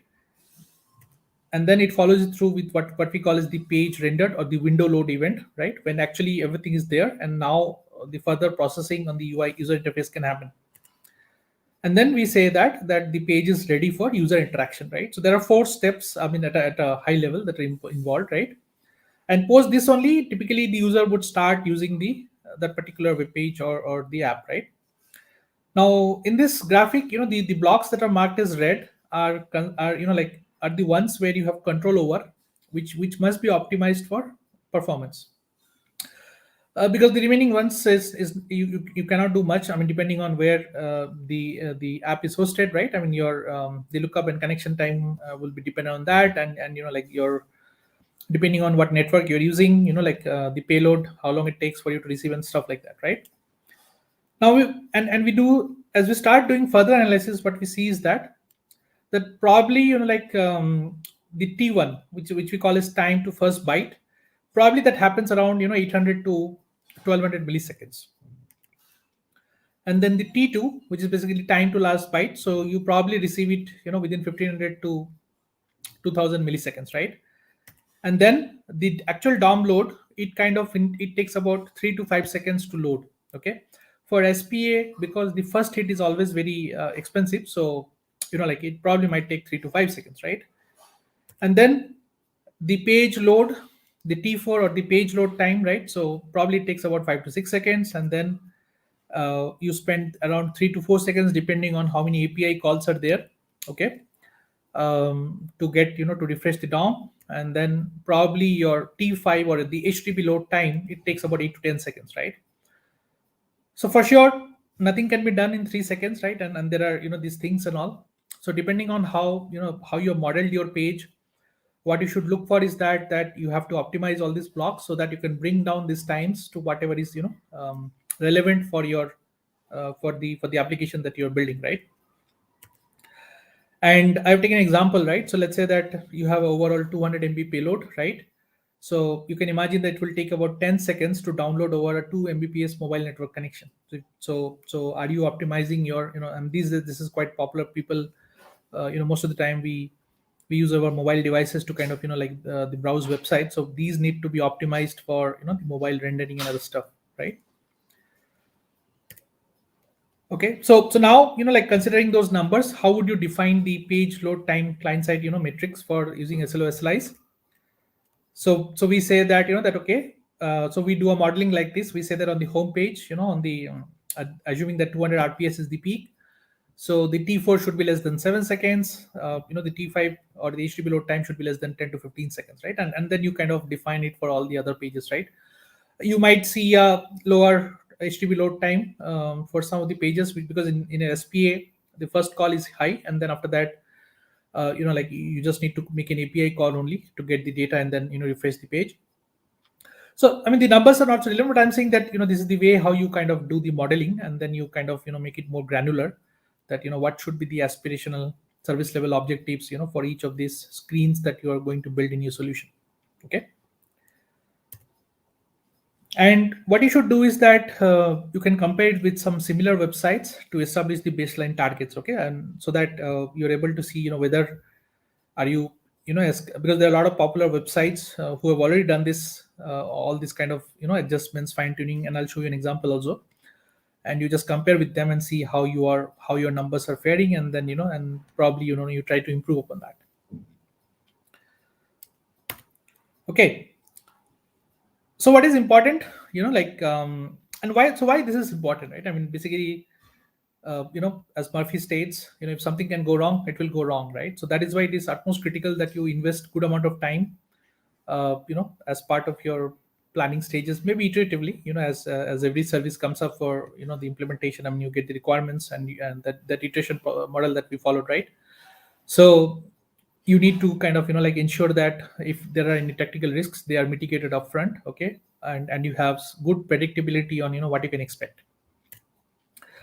So the first is you have to design for scale and performance, right? So you must capture your scale requirements, including seasonality and peaks, right? And you do some performance modeling, more granular, the better. You follow it with what I call as unit testing of performance, right? We tend to assume that performance should be done towards the end, or we do not do it, but there are tools that are there, which gives you abilities like the tools such as K6, or like the karate framework or the JMeter, right? And even on a dev environment with limited scale, you can do some performance testing, and trust me, the insights that you will get from the dev would be good enough, or to kind of for you to fix many issues upfront, okay. And you make it part of your the CD process, so that like anytime you release a new build, you're able to run the test suite and quickly get some feedback, okay, how's the service health, and and what's the predictability around reliability. And then you need to ensure that you manage your technical debt, right? Have extensive logging, okay. And from the insights that you get in App Insights, you should be able to identify any design issues, right? And continuously improve on the fixes, right? And maybe set up alerts. The alerts are like basically notifications in the dev environment itself, right? I mean, so that that things are not working, so something needs an attention. And for sure, you need to monitor the usage in production, and this is very critical, right? And you must plan for scaling. And yeah, you should prefer horizontal scaling, because that gives you a better control over like the how the resources are utilized, right? And there are times when you have to impact the like evaluate the impact of auto scaling. Maybe in certain cases auto scaling would work well. In some other cases, maybe you have to plan for manual scaling. Take an example. Let's say that spinning up a new instance takes about, say, 2 minutes, right? And your step load is so high that 2 minutes is a long wait time. You cannot wait for that long, because you might start seeing a lot of errors, right? So maybe when you're expecting a seasonality, it is preferred to upfront scale up or scale out all the instances, preferably scale out, like and or provision appropriate scale, so that it can meet the step load. And when the season is over, you can again downgrade the tiers, so that then it goes back to the normal operation, okay. And yeah, I mean, we suggest doing based deployments, so that you're able to test out the features, and then once you're satisfied, you roll it out to the rest of the users of the platform. Okay, so I'm gonna kind of show you some tools here, and also show you and I'll show you a few things of the as this thing here, which you should look at using. So application insights, log insights, log analytics, these are like the key tools, and you should know the Kusto carry language, right? This will give you very good insights on so I put the screenshots here. They are in application insights. You get availability, failures, and performance, right? Which is very good insights on what's happening. And you have the sliders around the percentile, right? 95th or 99th, whichever you want. Or you may write a custom query, and you can generate your view. I mean, the data, or the you can configure charts and custom matrices to that. Another tool that I would like to introduce is the K6.io. It's a developer-centric tool, okay, and it gives you very good. You can integrate it part of your CDCI, right? And I'll show you that over here. I'll just introduce you to that tool here.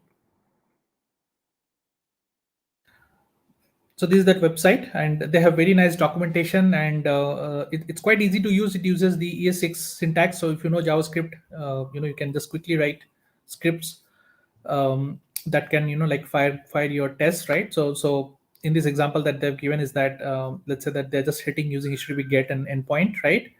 And this one generates very nice report. What was the data that was received, data sent, HTTP block, right?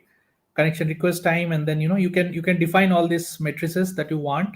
And I mean, these are out of the box. You also have the ability to define some custom matrices, and you can simulate like a maybe a 50 user load or a 100 user load quite easily, right? I mean, and then you can see what is the performance of that, and this will give you very good insight, and I have found it actually quite useful, and you can integrate it with CD pipeline to get the reports. Okay, so one other tool that I would like to introduce is the page insights, so the Lighthouse tool. It is accessible right in your browser, okay, and you can generate like the insights. So essentially, I'll show that to you as well. So I ran that on the Microsoft.com website. Okay, I mean, so the way you get to that is that you open the developer toolbar. So I will show it to you. So you just go to the developer toolbar, you put in the Lighthouse, right? And let's say that you do a refresh.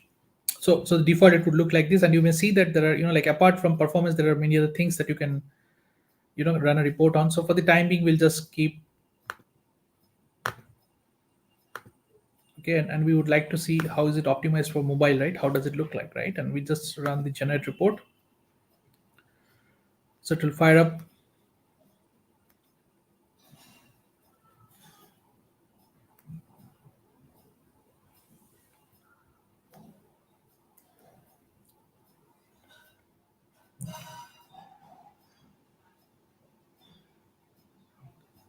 So as you can see, it ran the audit, right? And it is almost finishing the scan of the website, and it has produced a report, right? And as you may see, it has thrown out a bunch of issues that we need to fix, right? And also it gives you some screen grabs of how things are looking, and you can explore this further to kind of understand what and there's a lot of details I've already provided for each of the thing, right? It will give you an example, and it will also give you a lot of content around like, okay, what is the optimization that you can accomplish, right? So it's a very useful tool, I mean, especially for web applications, right? So you can kind of use that, right? Okay, so with that, I've kind of come to the end of my discussion today. So I can take some questions, and I mean, pack publishers, they have launched a lucky draw competition, right? So so I suggest, if you're interested, you can either scan the QR code or fill in your details by visiting that link, and you would be eligible to receive a free copy of my book, Designing EPFS Enterprise Architecture Azure. So with that, I can take any questions. Sure. Thank you so much, Subhajit. Another informative session. A lot of insights on SRE practices. Thank you. So I can see one question from Mr. Subhajit. So I'll just quickly flash that up here.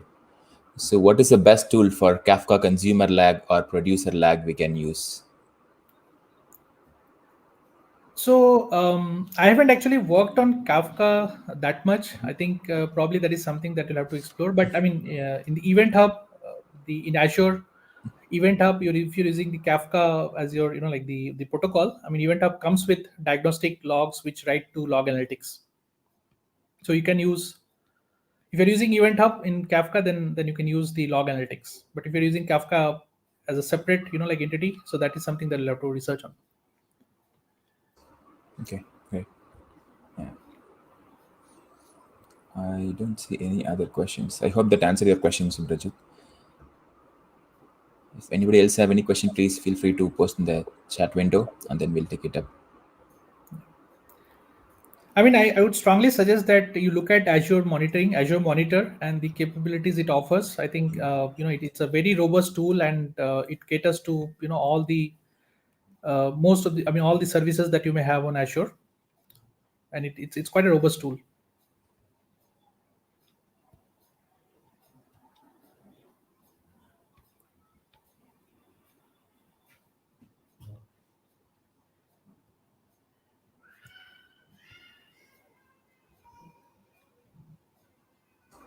Yeah, I can't find any other questions.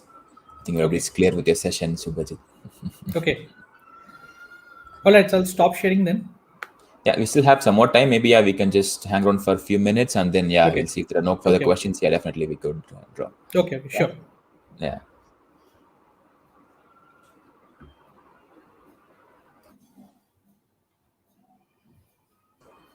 So do you want to briefly touch upon the alerts part? Yes, one part is around setting up all of these monitoring aspects, right? And how do Correct. we get proactive alerts and what kind of integrations we can do with the different Azure services with respect to alerting? I mean, notification alerting is kind of out of the box in Azure, right? I mean, you can write in rules. I mean, the example that what I was saying was in dev, right? So what basically the alerting that I did is that I wrote a rule that if the API response time in dev environment was more than say 400 milliseconds, right? There is an issue because you barely have, like one or two users in a dev environment, right? And if it's taking more than 400 milliseconds there itself, right? There's an issue. So you have to configure these alert rules on thresholds, right? I mean, it could be response time. I mean, whatever metric you define, it could be response time, it could be CPU percentage, it could be memory, like these things. And also, so basis that you get an alert. So in the dev environment, you should keep your thresholds very low so that you get the right thing. I mean, if you set your threshold as 2 second, 2 second in a dev environment, it's not going to work, and the developers would end Right. up making mistakes. Yeah. Right. And also, do we have alerts? I mean, is it only like email alerts or what kind of alerting systems integrations we can do if you can throw some lights on that? Yeah, I mean the alerting feature in Azure, it supports, I think, emails, SMS, and like the all those things, right? Even push notification, I guess, right? So Okay. you can accomplish that, whatever. It's pretty much out of the box. Okay. Okay.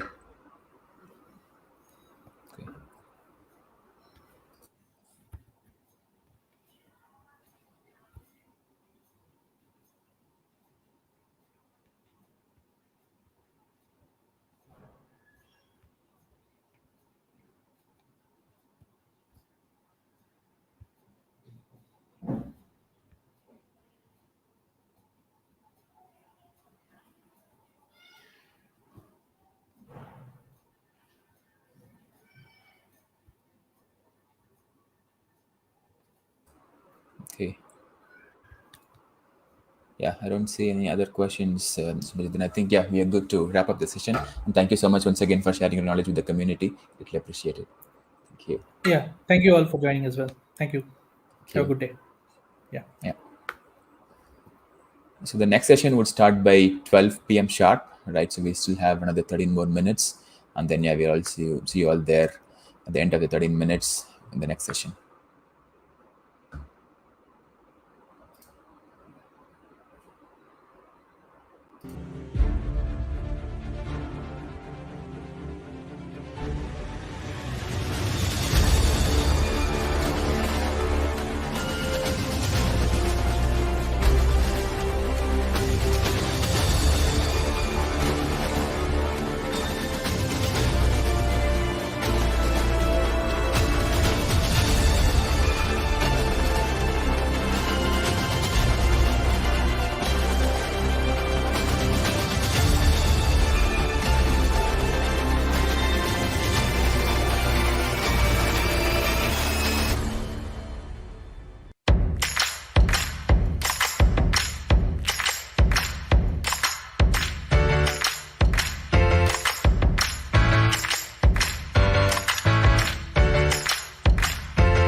All right, we are back again for our next session.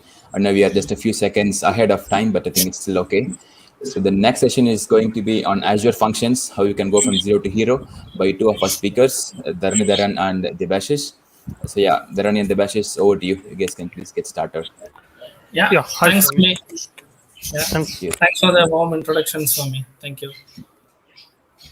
Okay, so I'm sharing my screen, so we'll start from here. Okay, and also before getting into the topic, I would like to thank each and everyone for joining today. So and also I would like to give a big shout out to the organizers for having both of us here today, myself and my partner. And also I would like to convey my big thanks to audience. In spite of you guys busy schedule, you guys are taking a time and you guys are watching us today. Okay.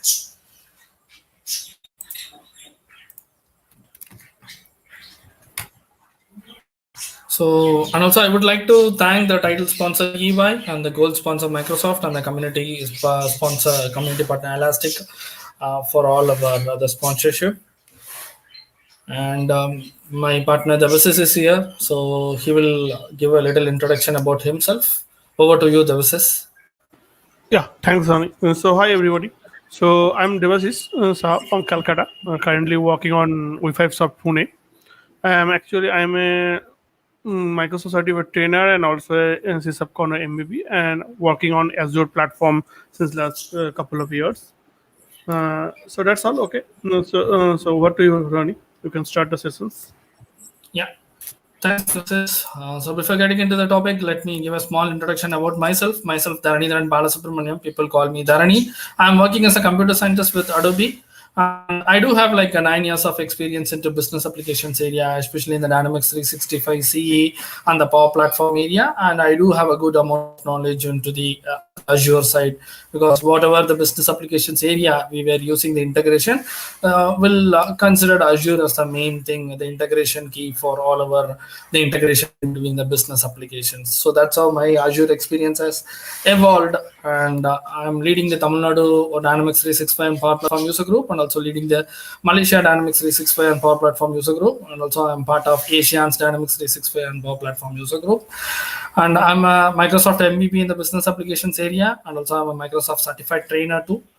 And yeah, this is pretty nice. And today we are here to discover what is Azure Functions all about. So we'll discover how Azure Functions allow you to easily write serverless code in your language of preference to handle events at a scale with a minimal and overhead and cost. So I'll be speaking more, and the business will be showing you guys some more, because I am going to cover theoretically like what is this Azure Functions all about. I'll be giving the overview, and I'll be giving the benefits, pricing area, and how you can do the monitoring. All those tips I will be explaining in theory, whereas the business will show you more of a practical kind of a thing. That's what I mentioned. Like I'll be talking more, and the business will be showing more.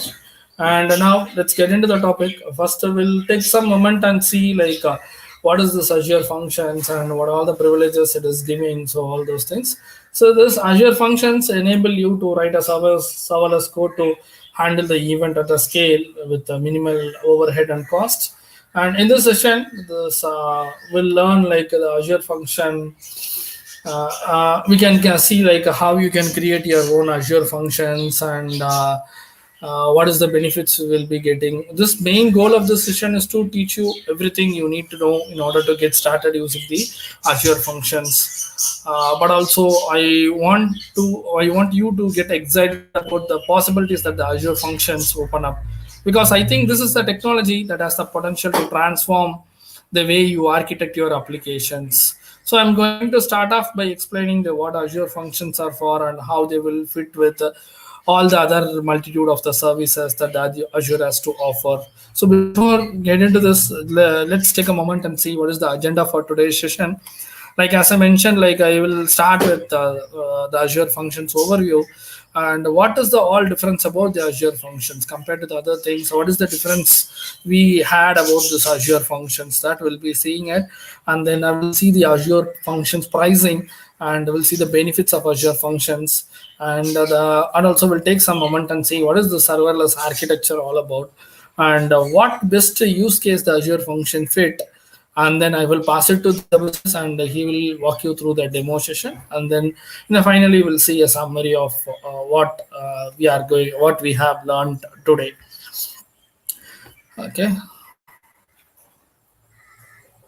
So as I mentioned, see this we'll start with this Azure functions.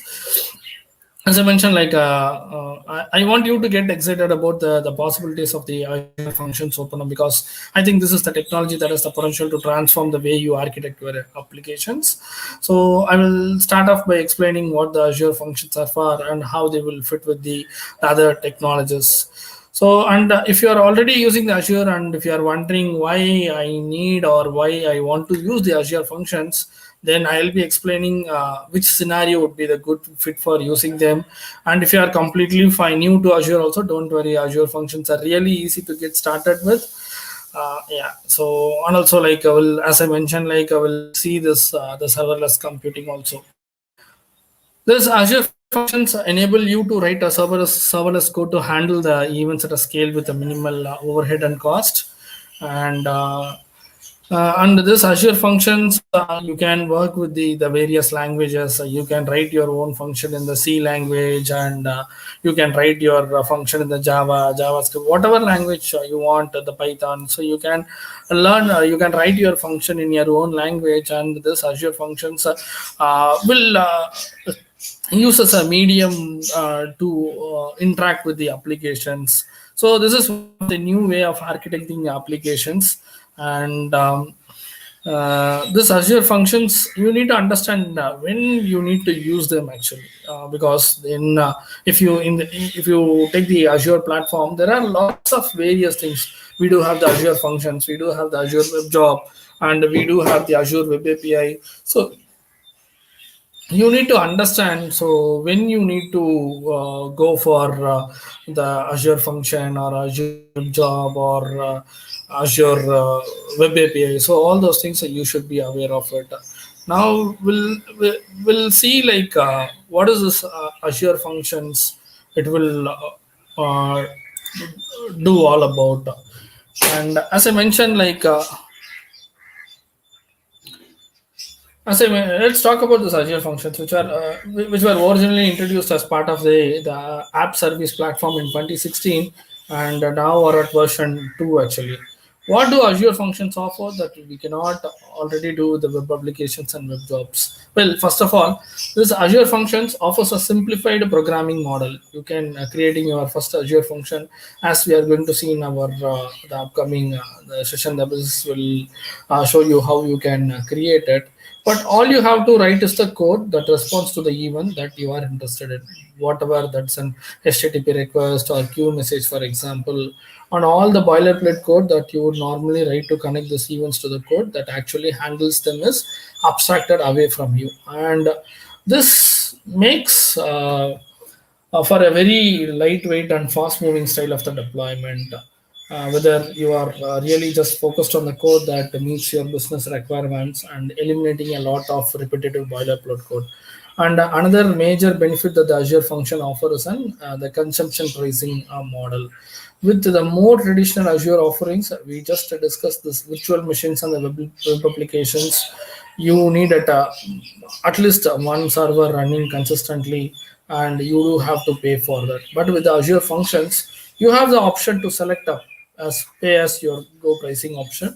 In other words, you only pay when your code is running actually. So if you are listening to one queue and no message ever arrive, then you won't pay anything for it. Similarly, whenever that Azure functions triggers, and if it runs that particular code, then only you are obviously going to pay for it. If that Azure function is not running, or if it is not doing anything, then you are not going to pay for anything. And the Azure functions framework will automatically scale the number of servers running your functions to meet your demand. So if there is no demand, then there might be actually no servers at all actively running your code. But the framework is able to spin one up quickly if needed. If we get to put a little pressure on it, then it feels like one more the server needs to be scaled up, then immediately it will scale up. And also, this pricing model can result in a dramatic cost saving compared to the more traditional approach of paying a more fixedly monthly amount to reserve one or more servers. So that is the main difference all about this Azure functions, because we are going to pay for what we are going to run here. So apart from that, we are not going to uh, uh, pay for anything actually. And also, I would like to take some time and I would like to introduce this the serverless architecture. Yeah, a while ago, I need to create a simple website on which I could sell a Windows application, which I would have written. This website was just some static HTML with a buy now button. Now that has been integrated with some third party, the payment provider. So far, it's quite simple. I have got a web server responding to the web request from the browser, and it was responding with the HTML, CSS, and the JavaScript. But I also needed to handle the webhook call from the payment provider. When someone bought my product, so I added a web API method to handle that, and that needed to generate a license file and email it out. And so the web server posted a message to the queue, and because I needed somewhere to put the code, that I listened on the queues. Well, that ended up on the web server too. Before long, there were more and more little bits of code being added. The application let the user report an error, which called an API, and the application needed to phone home to check the license was valid.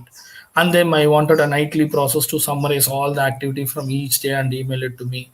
And so, what had started out as a very simple website was growing into a full blown application with lots of responsibilities in my head. At one point of time, I was thinking about this, challenging the website to use the WordPress to make it easier for me to manage the content. But I realized that I could not easily make that change now, because there was so much of .NET code that would need a new home if I switched the website over to the PHP. And this is familiar story to many developers also. And your application starts small, and so it only makes sense to have one server. But before you know it, that one server is doing everything, and you ended up with the monolithic architecture that's hard to scale also. Then let's see how serverless could help us in this scenario. Serverless lets us break bits of our monolithic application. So let's start by saying that the new purchase webhook is handled by an Azure function that posts a message onto one queue, and that message is handled by another function, Azure function, that generates the license and put it into one blob storage. And the blob triggers another Azure function that email it to the customer. The reporting error endpoint is another Azure function that writes a row into an Azure table storage. The valid API license is another Azure function that performs a database lookup of that license code. And that nightly background is also another Azure function triggered by a timer, and that produces a reports, and it will send out an email to me. Now we have still got our web server, and some serverless advocates might go even further and get rid of that too, replacing it with a static content hosted in the blob storage. But even I don't do that. Our web server has now got a lot less to do, and we have managed to decompose our monolithic into a set of loosely coupled functions. So you could not even think of themselves as microservices taken to the next level. And like the microservices, we have got a freedom on deploy, and you can scale them independently. And there is one more concept that we need to understand, and that's the idea of the function apps. Azure Functions lets you group related functions together into one function app, which allows them to share the configuration settings and the local resources. So in this application, it would probably make sense to put them all together into a single Azure function app, and we will be using the function app. So together we'll be using this as the function app. And now let's take a time and understand the pricing model. So this, like Azure functions, like Azure web applications and the web jobs, Azure function run inside of what's called an app service plan. In addition to letting you use some of the existing price models for app service. You also have access to what's called the consumption and the pricing plan. And that is how the consumption app service plan works.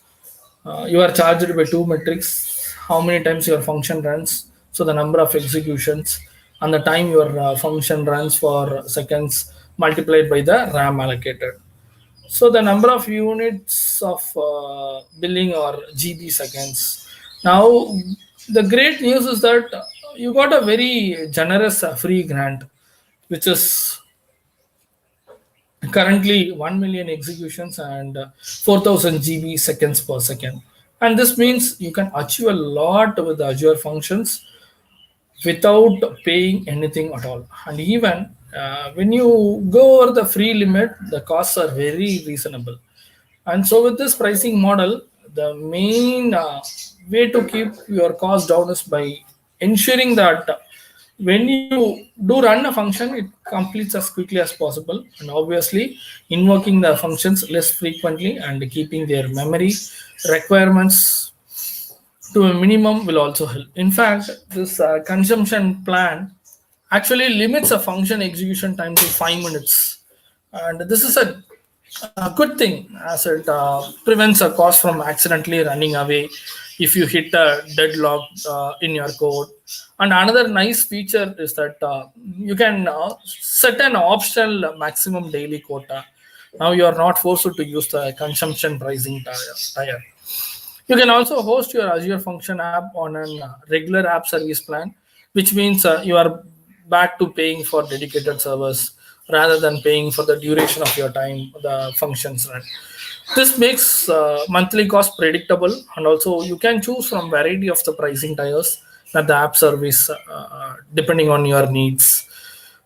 And it also means that you are free from the 5 minute execution time constraint, as the length of the time a function runs no longer has an impact on your cost.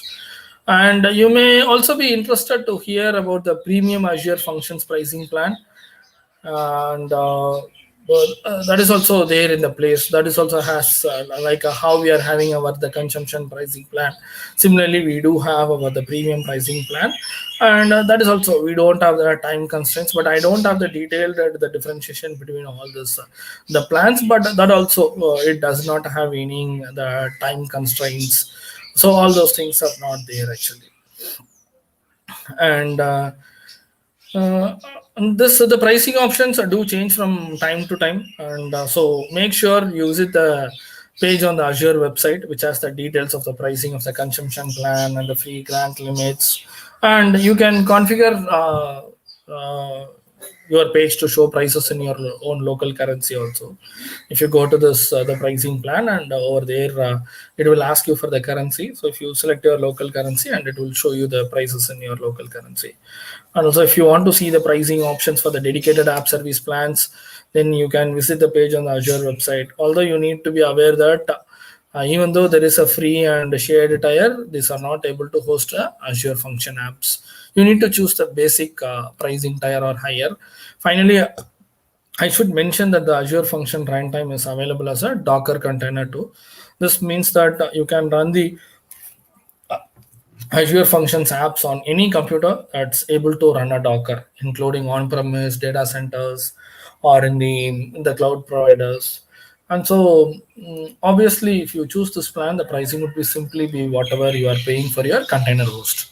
So, as you have seen, there are lots of choices about like how you can host your the Azure Function apps and how you can pay for them.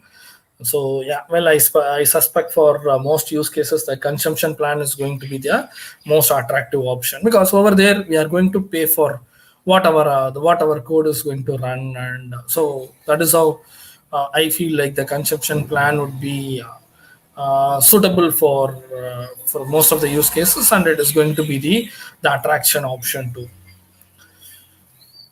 Now, as we have seen the Azure pricing plan now let's take some time and understand what are the benefits we will get out of this Azure functions. So now we are in a position to understand the major benefits of using an Azure functions over the alternate options for hosting our code in Azure. First of all, It offers a very rapid and simple development model. In fact, as we are going to see in the upcoming slides, you can create your own Azure functions by code directly into an Azure portal, and by eliminating all the boilerplate code. You normally have to write just want to listen from the for the event that triggers your function. You can focus instead on writing the code that really matters, the code that responds to that event. Second, because it's built on top of Azure App Services, it comes with a very rich feature set.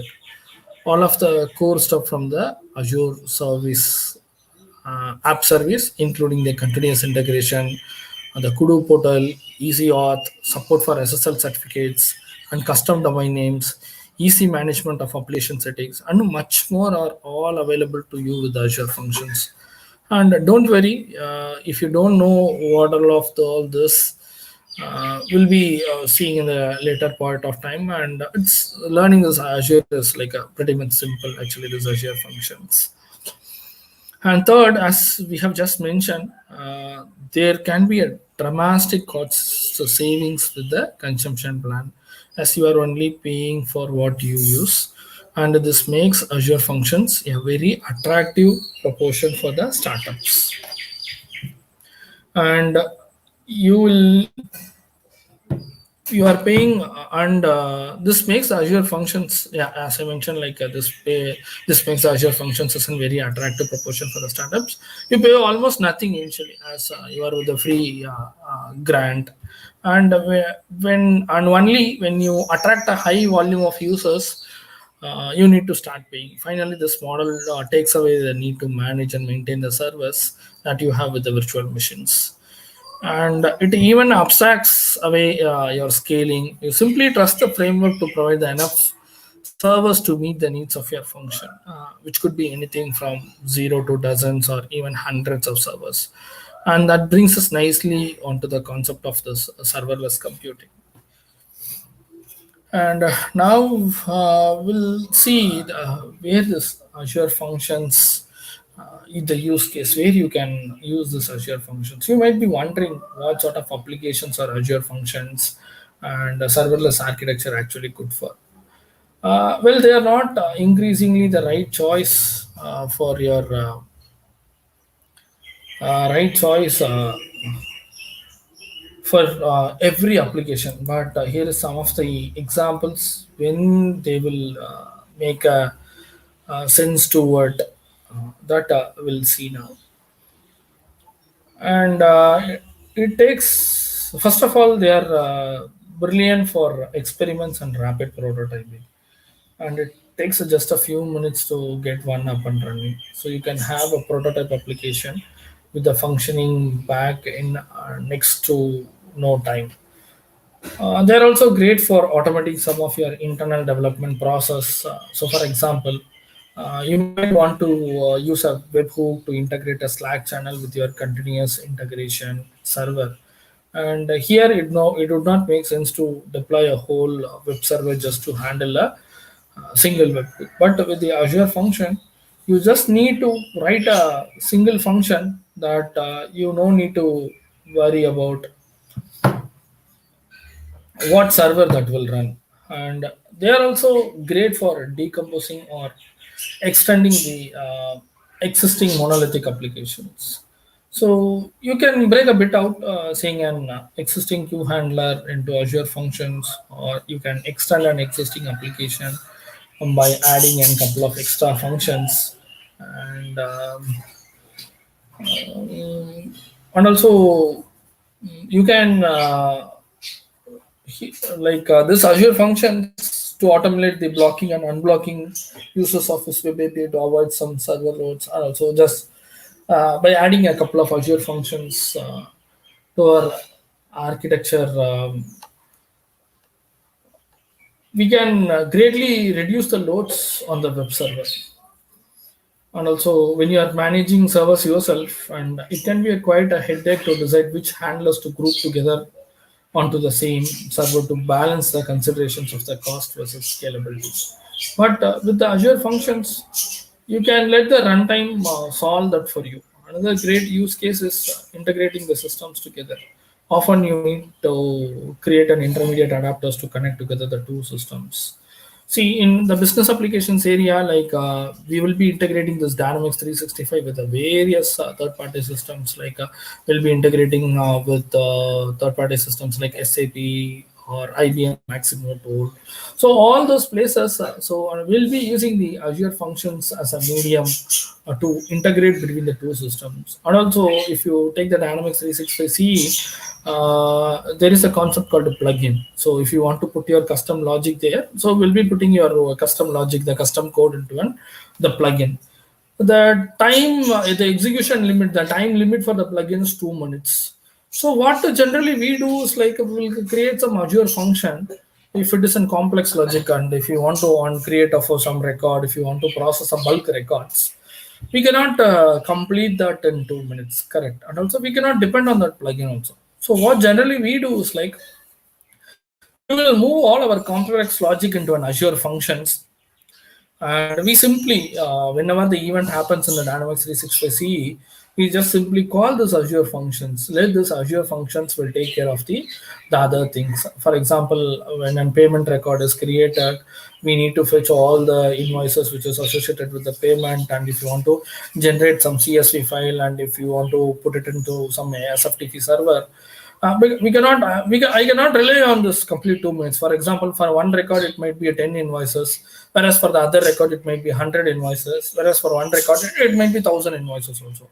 So it's not guaranteed that the whatever the invoice generation and pushing the CSV file to the SFTP server, it would complete in 2 minutes. So the best way, what we do is like we'll just create some Azure functions, and we will host it, and we'll deploy the Azure functions. We'll put all our complex logic, the invoice generation, and pushing the file to SFTP.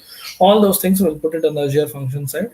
In the Dynamics 365 CE side, we just simply on a create of on any status change of the payment, we just simply invoke this in Azure function. We just pass all the necessary parameters to the Azure functions. This is one way of doing it. Or else what we generally, another way we do is like from the Dynamics 365, the integration point of view, we will create an Azure service bus, and we'll create a queue inside it, like the inbound and the outbound queue. So whenever the event happens on the Dynamics 365 side, we just directly create some message, and we will push it to the particular queue. Okay, and then we'll write an Azure function. Then that will try to listen when any new message is created into one queue. It will pick that message, and it will process that message, and it will do the integration between the two systems. The similar way we works for both the inbound integration and the outbound integration. What I mean is like integrating the Dynamics 365 CE from the SAP side, or if SAP wants to communicate to the Dynamics 365 side, then what we tell them is like we'll ask them to form a message and push it to the inbound queue. Okay. And we do have our Azure functions that will listen to that inbound queue whenever the new message gets created, and it will process that message, and it will back the payment status into our Dynamics 365 system. And this is how like we use the Azure functions. And in some of the places, like even from the JavaScript side, if you want to invoke any server operations, and what we do is like we'll create some Azure functions, and we'll call that from the JavaScript point side actually, and this Azure functions will perform all the logic whatever we have written over there, and it will execute, and it will give back the results. Like this, we'll be using the Azure functions in lots and lots of places. As I mentioned, like we can use this for experiments and prototyping, and it has an automating development processes, and decomposing or extending monolithic applications, and independent scaling too. And with all this, we can say with this we can go for the serverless things. These are some of the use cases where you can use the Azure functions.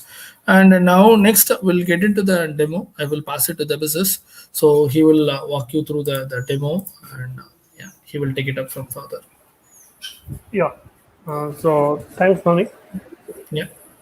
Yeah. So I think my screen is visible right now. It's loading for me, the business. Yeah, I'm able to see your screen. Yeah. Yes, it is. Debashis. Please go ahead. Yeah. So thank you, Nani.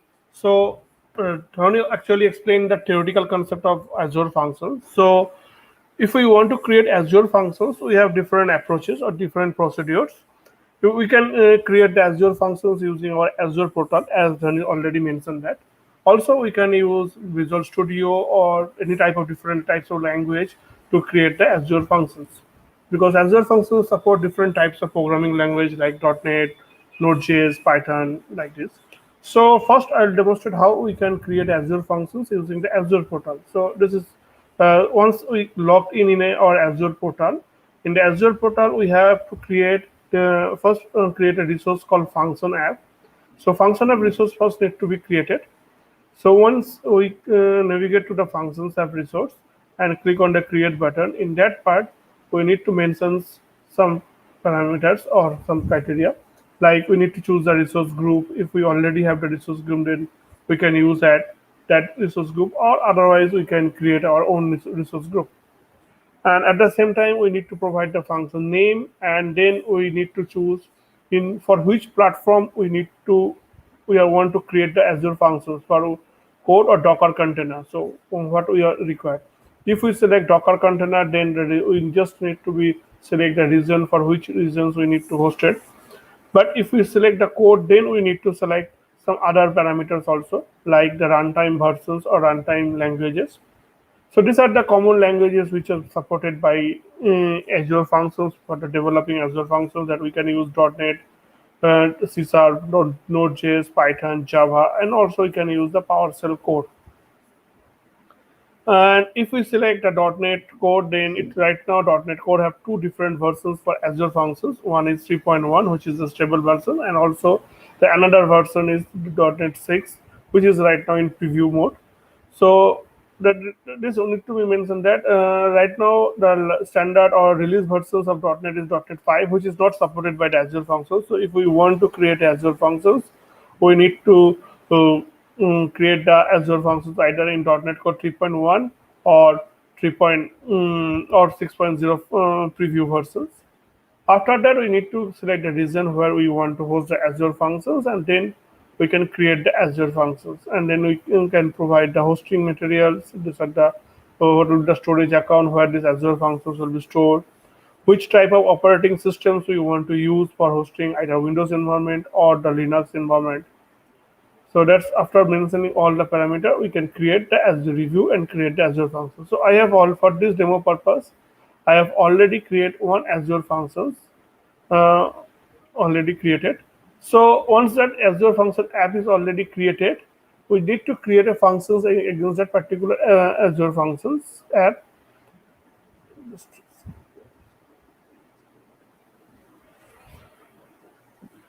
So once we click on the functions app, there we have to create the functions. So once we click on the functions options, there is a create button.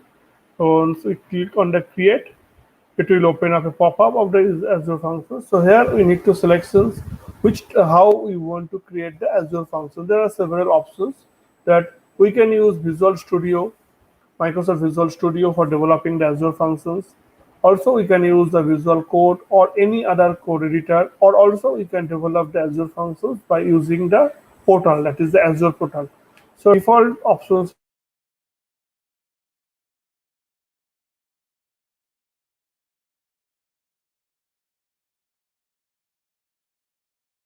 Visual Studio, Azure Community Conference, Azure Community Conference,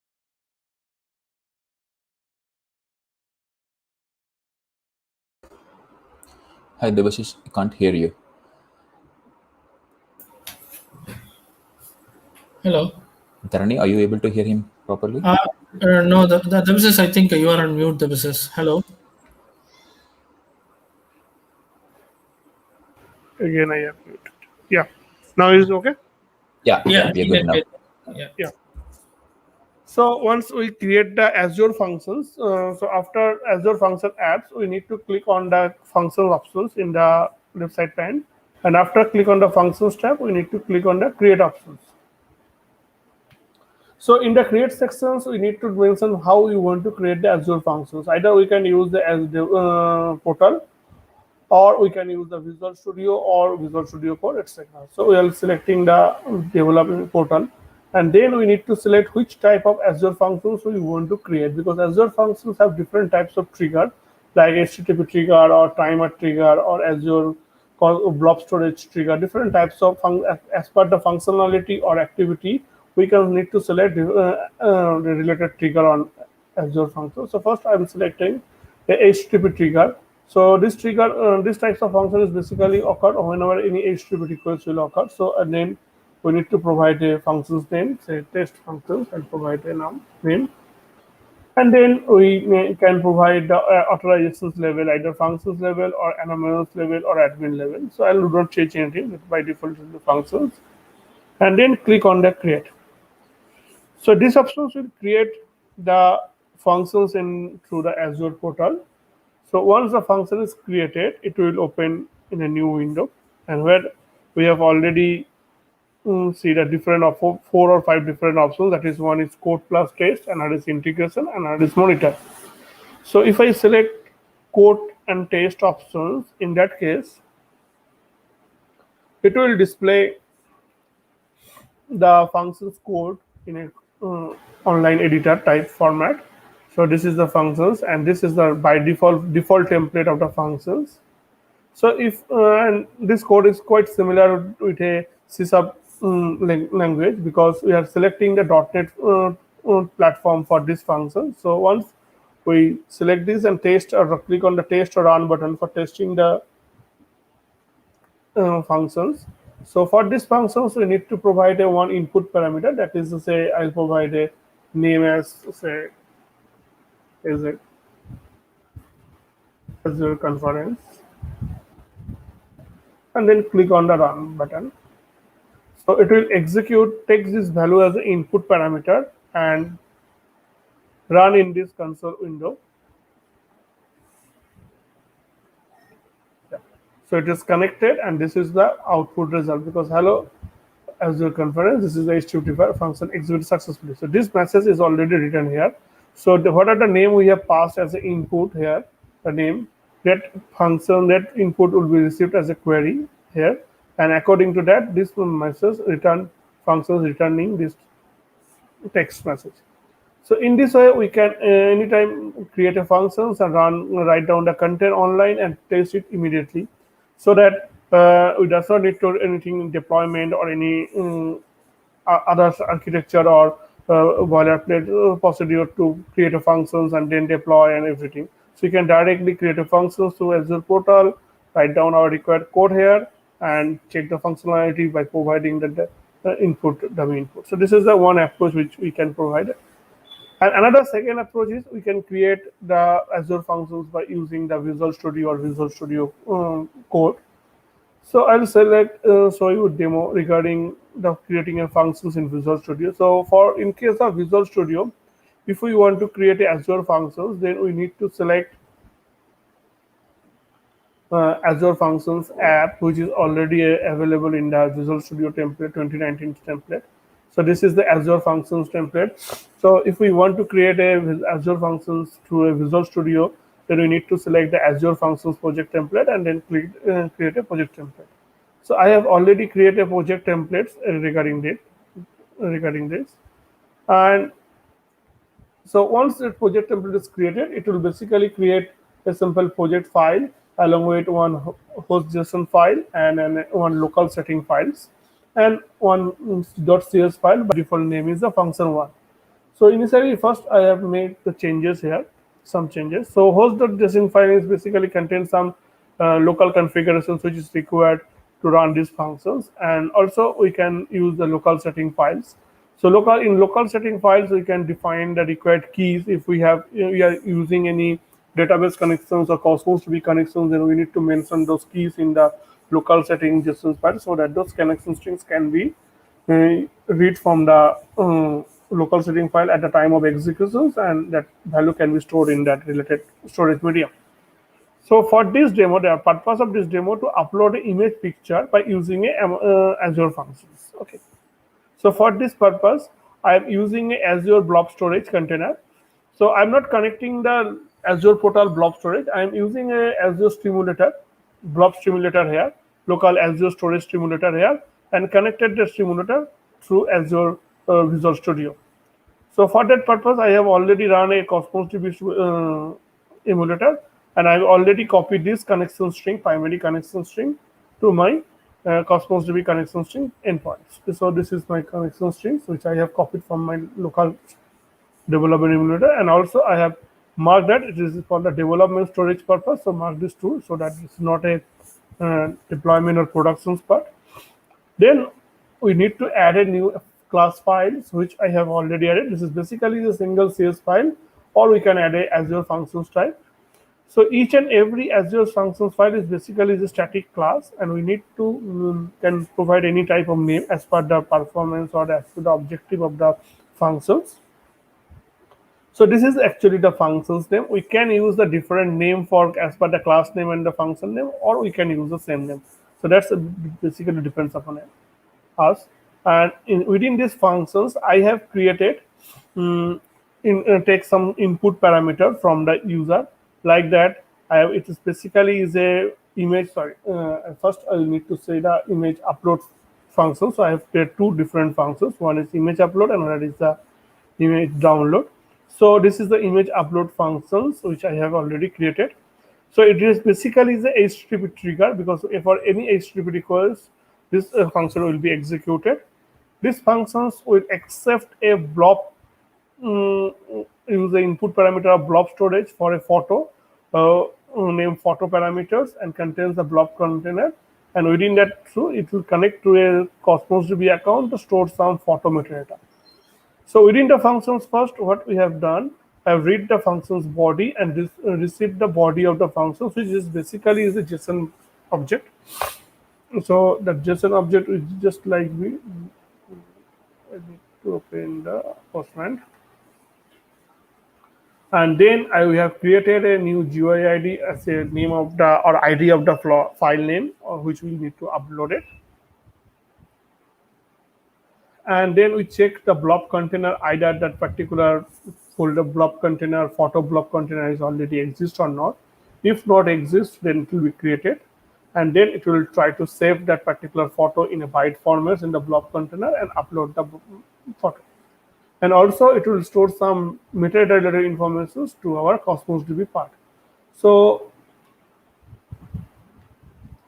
this is a standard JSON format which I have currently using. Say one picture file name, one descriptions of the picture, and some tags. If so, what is the tags, and a byte array of the picture.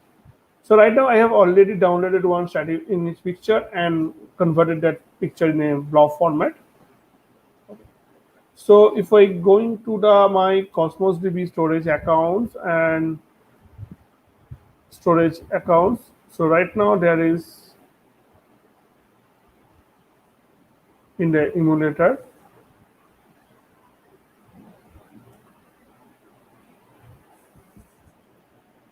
no data is present because it's totally empty right now, because I have not uploaded anything. So it's trying to search. Yeah.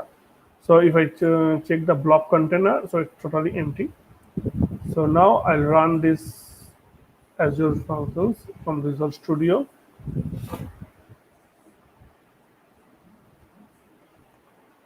So once we run the Azure functions, we'll got the URLs or endpoints for each and every Azure functions in the console. It will display what will be the endpoints of each and every Azure function. So we have created two. One is image upload. So this is the post Azure functions, and this will be the endpoint in which we need to send the data. So I have already copied this endpoint here and upload the data. So now I'll hit the send button to Postman to upload this image file to the blob container.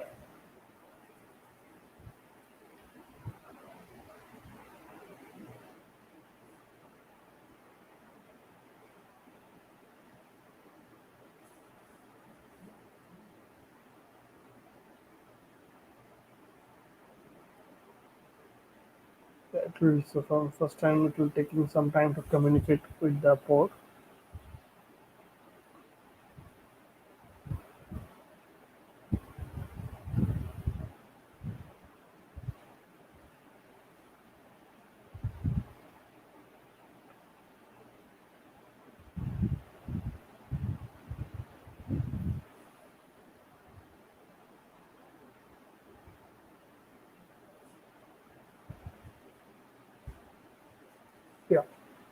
So the debugger point has become, that means it start executing our code.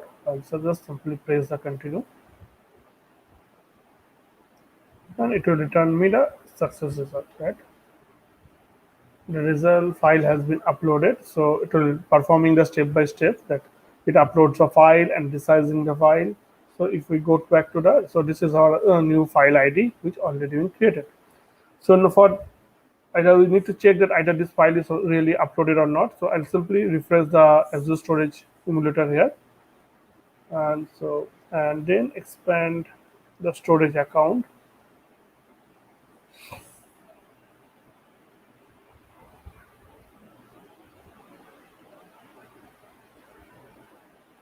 So it will appear in the emulator default port sections, because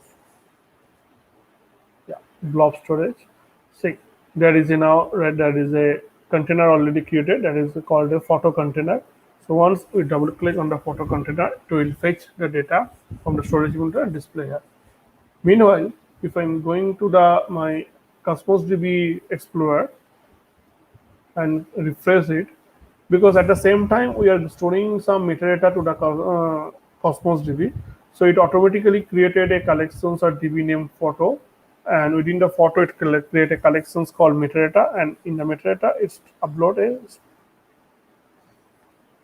items. So this item ID is will be the same ID which it returned from the here. So this is the ID, and the file name, descriptions, the tags which we have provided in the JSON format, all has been uploaded. These are the informations which I have uploaded through the Postman. Okay, so this is the file already uploaded. So now if we double click on the image file, then it will download it and open in your model. So that the size of file is 984 KB, and so this is the file. Okay. So at the same time, when we uploading the file, I have already creating another functions, which is basically is a image resizer functions, which is internally called against this particular upload functions, image resizer functions, and it basically create that two copy of that particular image which I will try to upload. One is a medium size, another is a smaller size. So that means whenever I uploaded one single image, that image actually uploaded three different same shape. One is in original shape, and two in another one is medium, that is around 50% reduced shape, and another is 25% reduced shape.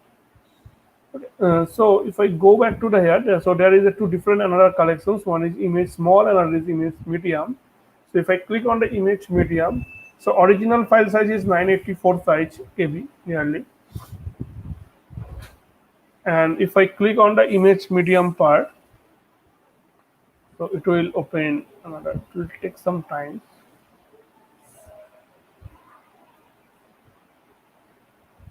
Yeah. So this is the image medium part. So the file size is already reducing 187.4 KB, and if we download the file, so this is the file size. So previously the original file size is this one, and if I click on the image small container,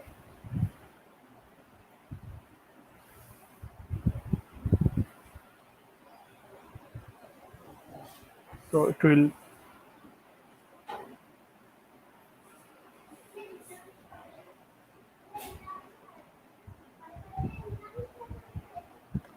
create the smallest image, which is around 50 KB size.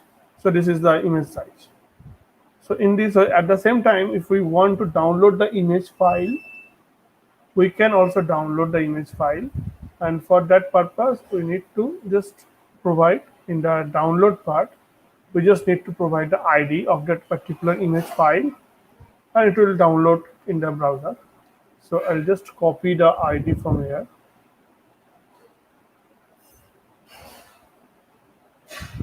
and here I need to provide,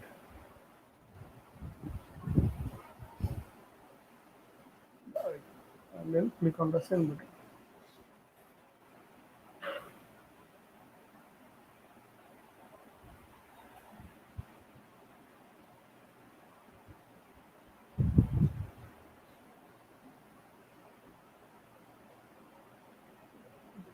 think I giving the wrong name. Download sorry.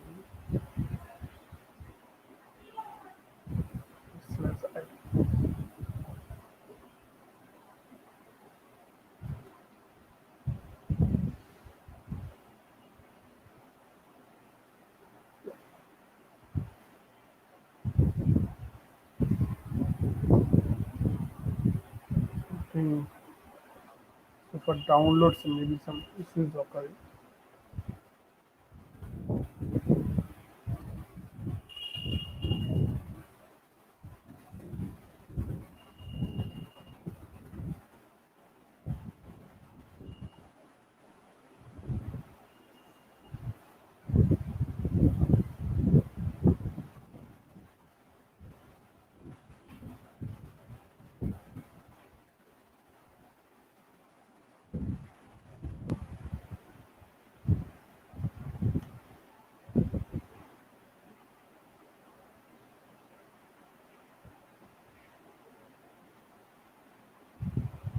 That in connections, some connections things is problem.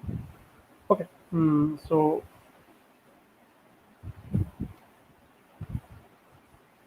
okay. So similarly, we can upload the files and resizing the files like this, right? Okay. So that's all from my end today. So over to you, Dhoni. So like we have Yeah. seen Azure functions, and we have seen the benefits of the pricing model, and also we have seen a little demo from the business side, like how you can create an Azure function easily, and so all those things we have seen. So pretty much from our side. So if you guys have any questions, then please let us know, Swami, if any questions are there. Sure, Dharani and Debashis. First of all, thank you so much for sharing your knowledge to the community. Really appreciate it. There are a few questions which I'll just pull it to the stream and then you can take a look at it and then respond. Okay. Sure. One is more of a tactical question. Rajesh asks, hi team, we are getting below error on creating Azure function. This function has been edited through an external editor. Portal editing is disabled. How can we fix it?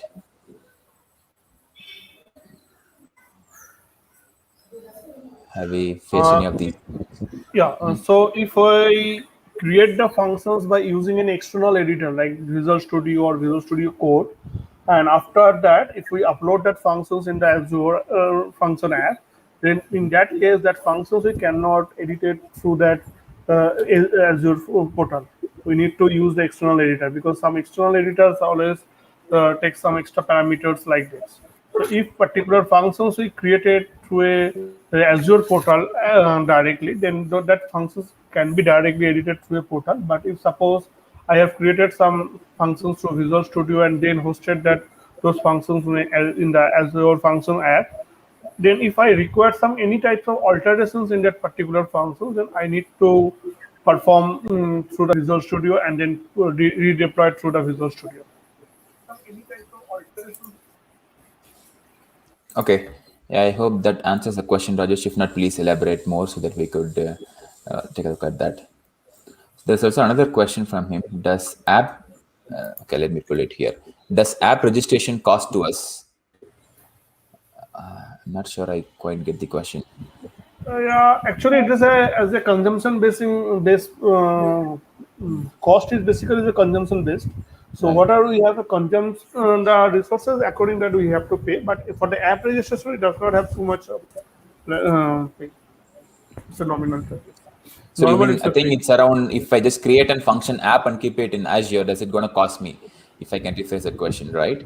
If that is Yeah, the but question, yeah, the answer is yeah, no. yeah, correct. Great, Devashish. Thank you. If you go for this consumption plan, Rajesh, what are going to be executed only for what is going to cost us actually. Yeah. Yeah. And another question from him again. So we are using PowerShell 7 runtime stack.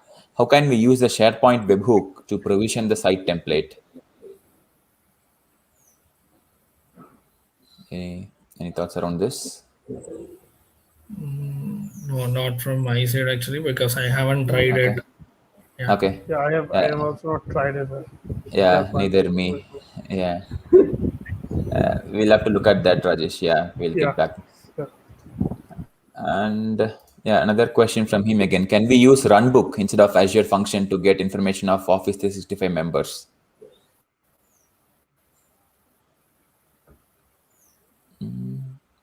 You guys want to take a shot at it? Not sure. Okay, Maybe we can use, maybe, but I'm not sure 100%. Yeah. right. Rajesh, Yeah, yeah, you can connect with us offline. We'll check and update you on this, Rajesh. That would be, yeah. You can connect us with LinkedIn or right. Twitter. We'll check and update you on this. Yeah, sure. Thanks, Dharani. Yeah. Yeah, in my opinion, if I can add, yeah, I think definitely that's possible. It's we need to understand the use cases. So it's not like one over the other. We'll have to understand what really is or what kind of benefits you're really getting by going with the functions there, and then you can go with it. If you think it's going to be a long running operation, like you're pulling the reports or something like that, so then maybe you can use Runbook, and then you can schedule it on a regular basis, and then you can use that. Yeah. And the next question is on, can we increase the timeout or execution time limit? Yes, we can increase the time limit, but and also it depends on the plan. We do have a different plans actually, Nandan. So based on the plans, if you are going for the premium plan and all, we don't have any the time limit only. So this execution time limit is also not there. And if you are going for some basic plan and all, but you can increase it, but not to a maximum extent. If the by default it would be like 5 minutes, you can extend it for 10 minutes max. That's it. But whereas if you go for the premium plan, there is no execution limit will be there. You can That's add right. top of it. Yeah, you can. Yeah, yeah. Yes, Swami or And, the business, you can add your points on top of my answers. Yeah. yes, I think you are spot on, Dharni, right? So one thing which I would like to add is, see, the going with functions is primarily, as Dharni and Debash explained, the core thing is the building is based on the execution seconds, execution time, right? So if you have very fast running workflows, anything like that, then it would be more appropriate. If you think you have a long running workload, yeah, then you might need to look at the architecture and the design to see if really this fits in there, right?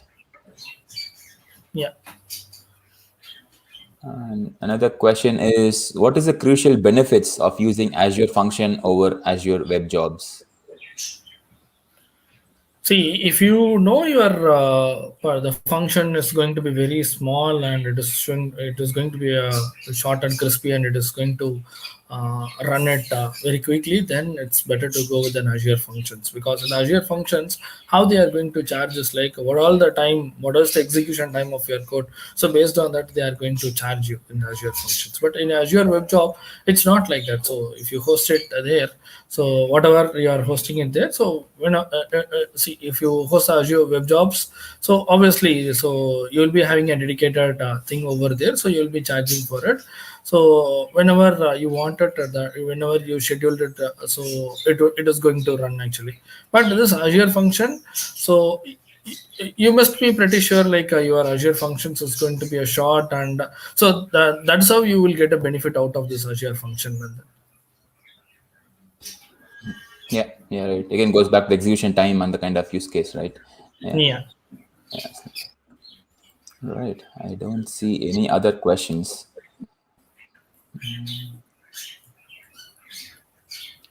Yeah, and I think we're also almost on time. Just have 2 minutes for the next session.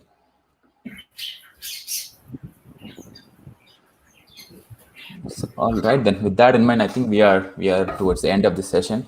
Thank you so much, Dharani and Debashish, for sharing your knowledge in Azure functions with the community. Truly appreciate it. And yeah, Yeah. Thank Thanks. you. Swami. Yeah. Thanks for providing us this wonderful opportunities for me. Yeah. Thanks for Welcome. hosting. yep. Yeah.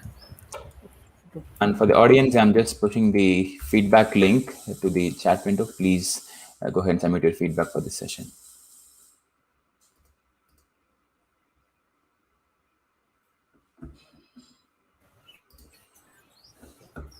All right. Thank you. See you all in the next session soon. Yeah.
All right. Hello, everybody.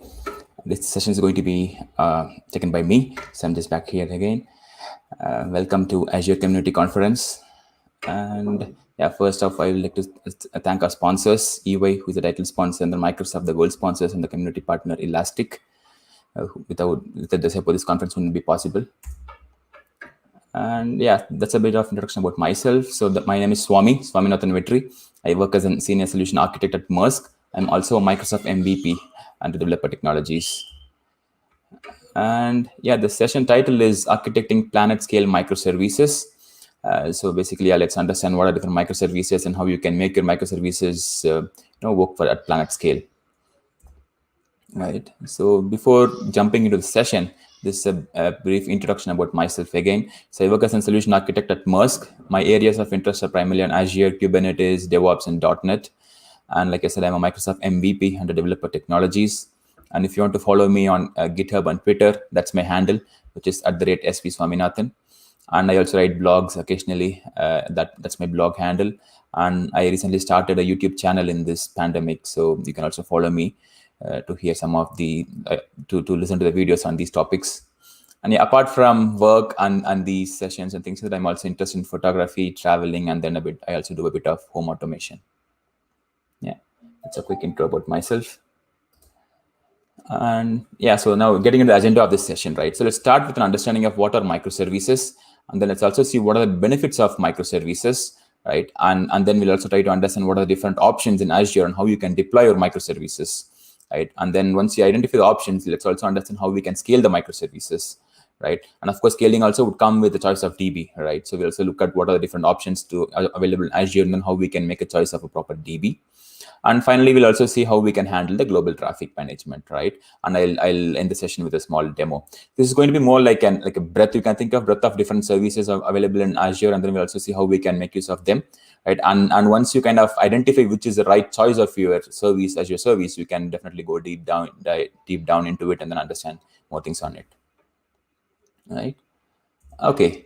So I think traditionally, the one what I have on my left is the traditional application approach, right? So where we used to have one application that will have multiple tiers. Basically, it could be there could be a business tier, there could be data tier, and there could be some databases available, right? And typically, what we do is we go and deploy that particular application into a virtual machine, and then this same application will be deployed into multiple virtual machines to enable scale and then high availability, etc. All right, that has its own goods and bad, right? And now looking at the right hand side, which is a microservices application approach, right? What would happen is, let's say if you have an application which is doing 10 different functionalities, right? For example, you can technically split all of those 10 into different microservices, and then you can go and deploy them independently of each other, right? So as you can see in the right hand side, maybe you can have these set of different machines, and then you can have these different microservices deployed independently, and you can also scale them independently. Right, that's one of the primary benefits or advantages of going with microservices approach, right?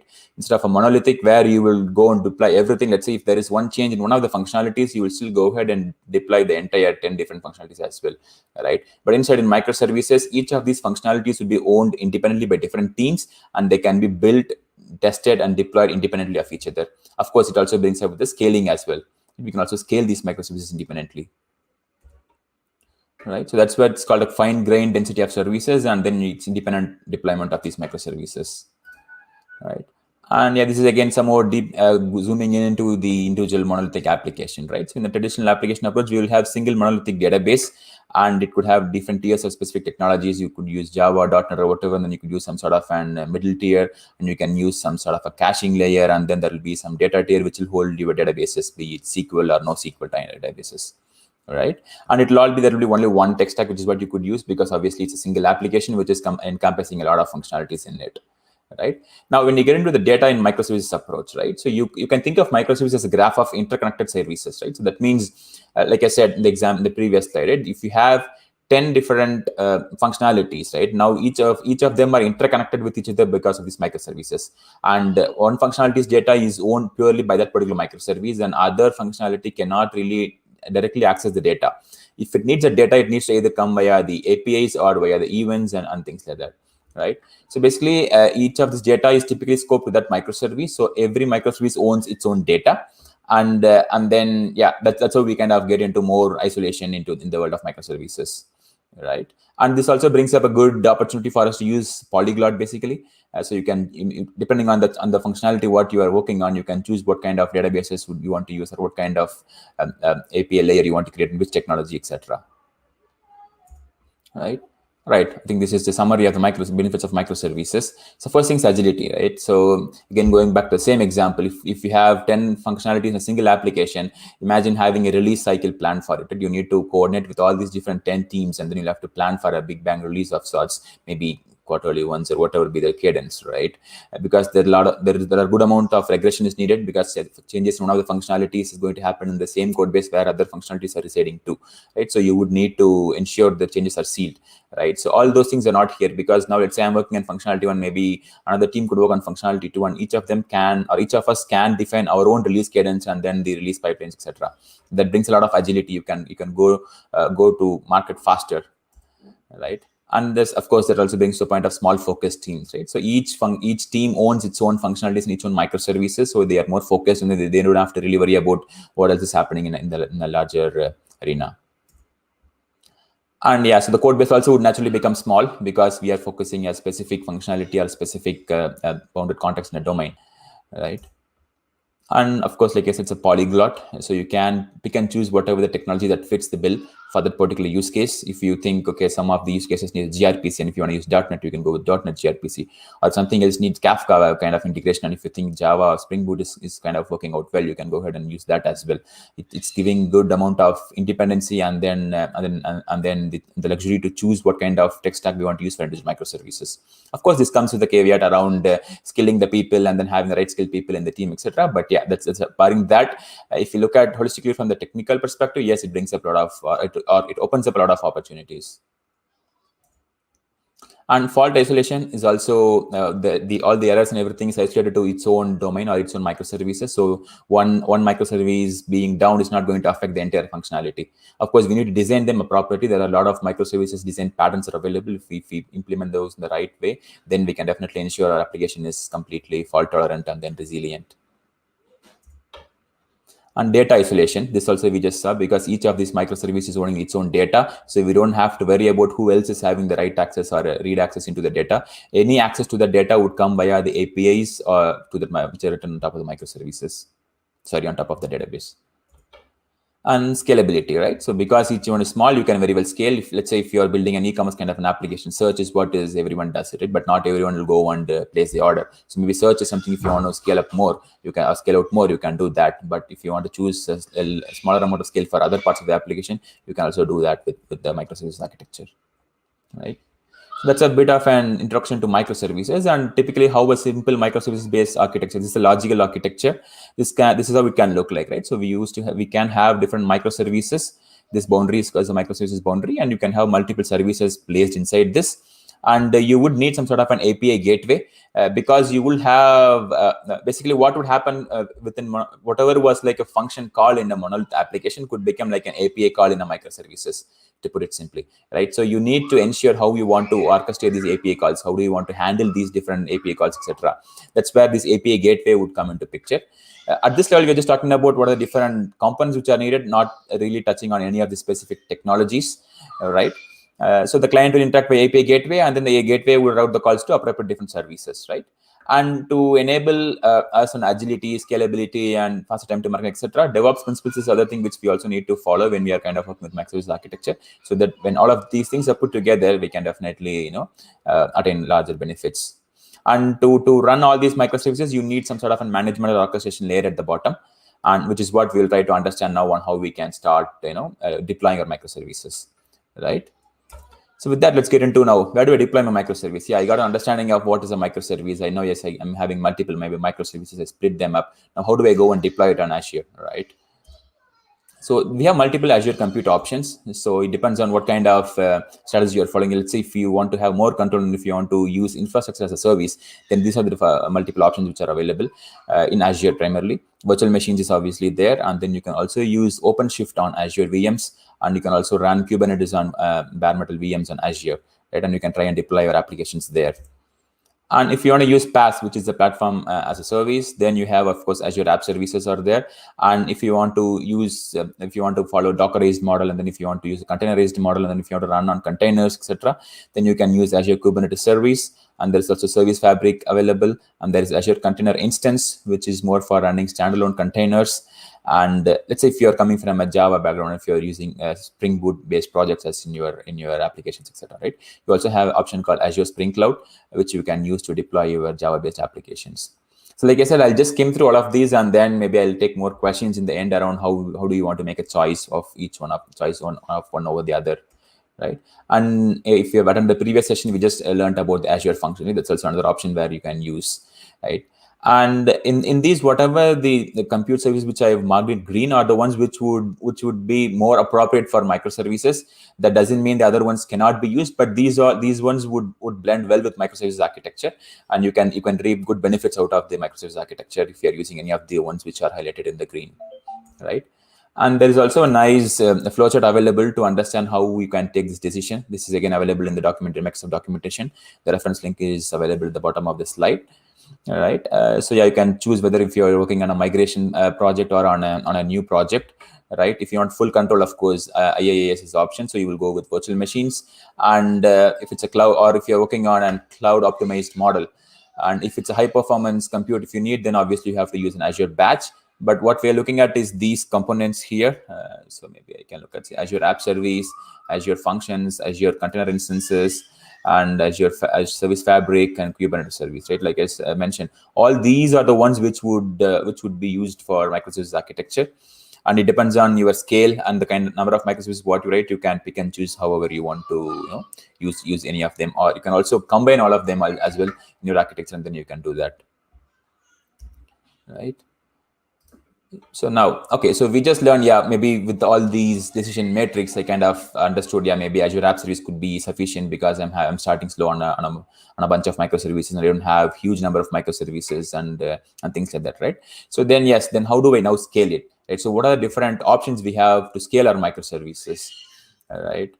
So there are again plenty of options. I again categorized as part of the model what you want to use. If it's an IaaS, right, you have something called virtual machine scale sets. So let's say if you want to create or deploy an application into 5 different VMs, and if you want to have identical setup or configurations in these 5 different machines, right, you can put them into scale sets, and then you can also perform scaling in that particular scale sets. So basically, then if you want to increase the number of VMs, the scale set will automatically ensure it already know what is the VM image and what is the application it is having and everything. And if you want to go from 5 to 10 or 5 to 50, you can set that up, and then you can move to that particular scale. And yeah, if you're on PaaS, again, Azure App Services already has auto scaling in place. And today, mostly in the demo part, I'll be using Azure App Services for simplicity. I'll also see how I'll explain how all of these things are fitting together, and I'll be showing these demo, right? But yeah, from the conceptual perspective, yes, App Services comes with auto scaling. You can either use auto scaling or manual scaling depending on the workloads. And yeah, like if you are on containerized model, and if you want to you leverage Azure Kubernetes Service. Within Kubernetes, there's something called horizontal pod autoscaler. That's what the short form is called, HPA, right? So that you can use that particular component or an Kubernetes manifest to scale your applications. Let's say I am running my API in my Kubernetes, right? And when I start with, maybe I'll run couple of instances, maybe 2 pods will be running up, right? And when my 2 pods are reaching its threshold, let's say I can set a threshold of 80% of CPU, or maybe 80% of RAM for that matter, or memory for that matter, right? If in case my application or my APIs or the containers which are hosting my APIs are reaching the threshold, I can automatically spin up more pods, right? That is where this HPA would have come into picture, and it will help us. It's called horizontal pod autoscale. That means you can horizontally duplicate your pods into, you can scale your pods from going from maybe 5 to whatever the number you want to have, right? And another thing is called KEDA, which is the Kubernetes event-driven autoscaler. That fits well if you're working on event-driven architectures. Let's say if you're processing the Kafka events, or if you're working on any kind of an service bus or anything like that, right? And if you're looking at scaling your consumers of that particular queues, or Kafka for that matter, depending on, let's say if more messages are available in the queue, I want to scale up my consumer, or if more events are pushed into the Kafka, I want to scale up my consumer. If at all if you're having any such use cases, and if your consumers are sitting in Kubernetes, then you can use something called KEDA that will help you to scale your application. right? And of course, your functions by itself, it has a natural auto scaling. You can, depending on the plan what you choose, you can have your scale available. It automatically, basically, Azure takes care of the scaling aspects for us in the in functions, right? So the demo focus would be morely on the PaaS offering and especially on the Azure App Services. But just for the conceptually, you can know all of these things are also possible here, right? And again, this is also the difference is available in the Azure Architecture Center, which also I will show, right? So yeah, so for now we just learned what is the what to say, the deployment target, like whether it is an app service or Kubernetes or whatever, and we also know how to, or we also at least got an idea, like a high level idea on what are the different scaling options available, right? And now how do I choose the right DB? This is one of the most important thing to ensure your microservices scale, right? If your DB is not able to handle the queries, or if your DB is not able to handle things, you can't definitely scale your application as well, right? So these are some typical considerations, right? First thing is we need to understand whether we want a SQL or a NoSQL kind of a model, right? And that again depends on a lot of factors, whether if you want to follow the acid theorem or if you want to follow the cap theorem or whatever, and then we'll have to understand what is the best one to go about it for a particular use case. And like I said, with microservices, it's not like one over the other. If you want, you can have these complementing each other as well. For one of the microservices, you can use a SQL DB, and for the other microservice, you can use a NoSQL based databases as well, right? And the next important thing is around the RTO and RPO. So RTO is nothing but the recovery time objective, which means, let's say if there is an outage that happens for your application, right? What is the time what is the time gap you can wait before your application comes back, right? How long you can wait and how long you can afford to wait, right? And how soon you can recover from that outage. That's what would be around RTO. And then one point is around how long you can wait. And when I recover, like what kind of data loss I can afford to lose, right? Of course, everyone eyes for no data loss, but when we think on those, when we think about these databases and things, and this also applicable on your infrastructure as well, right? How fast you can recreate the infrastructure, basically, when something goes wrong, how fast you can create a new infrastructure in another region and then bring up, right? So whether you want to go with active model or active passive model, and different other things are there, right? So RTO and RPO plays a key role in the overall architecture scheme of things, and especially with respect to databases, since we are considering the databases segment, it's around how fast you can back up your data or restore the data. Sorry, you can restore the data from your backup. And let's say if you are taking the backup in another region, how would you restore the data back into your original region, and then how you can fail over and things like that, right? That is what is one of the important considerations we need to have. And next is again around the BCDR. BCDR is nothing but business continuity and disaster recovery. Again, this and RTO and RPO goes hand in hand. Whenever there is a disaster, how fast you can recover, and how are we going to do the failover? Are we looking at doing a manual failover, or are we looking at doing an automated failover? If the failover happens, how long it would take to bring up the infrastructure, how long it would take to bring up the data back into the system, etc., right? Those are some of the things we also need to look at. And the next thing is, do we have a need to replicate the data globally? Right. So when we talk about planet scale, it's all about global traffic handling and then replicating data globally, right? So let's say if you're building an application or a solution for which the customers are going to be accessing from all over the world. Maybe few could access from India, few could access from Europe, few could access from Australia, or some other places as well, right? So how are we going to handle these different requests? And do I need to keep the data across all of these regions, or is it okay if I just have my data in only one region and then have my APIs deployed across multiple regions, and then they talk to a different region and things like that? So there are so many other things also you need to consider, because data replication is one of the important things. With replication, it also comes with the latencies and things like that. So how do we ensure a low latency model is built, right? So that your customers or the users of your application won't have to wait for long to see your pages or getting a response from your APIs, etc. Right? Because it's easy to get into the trap of, I want geo replication and then just make everything geo replicated, but it also comes with the complexities and the right challenges, right? So we'll have to carefully understand what is our data need, and then how we can go ahead and replicate the data, right? So with that thing, so these are some of the database options on Azure. So this is again taken from the Azure databases documentation. As you can see on the top, there are a few bunch of options that are available on relation databases, and Azure Cosmos DB is as a NoSQL DB, which is what we are going to see next in our session, and then see how we can use Cosmos to enable multi-region, etc. Right?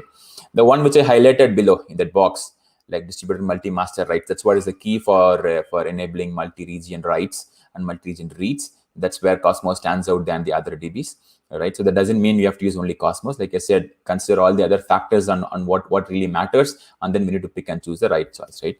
So for example, if you are looking at a hybrid model, obviously you can't use a Cosmos DB, right? You might need to use Azure SQL or Azure SQL managed instance or any of these. Or if you want to use any of these open source based services, you can go with Postgres or MySQL or MariaDB, right? So yeah, it depends on definitely all these factors plus the cost and a lot of other things as well come into picture. But this is a high level view on what are the different options available and then how you can choose one over the other. Right. But since we are talking about planet scale kind of microservices, in my choice in this session is going to be using Azure Cosmos DB, and let's understand more deeper on how it is trying to do the geo-replication and how we can achieve planet scale with Cosmos DB. Yeah.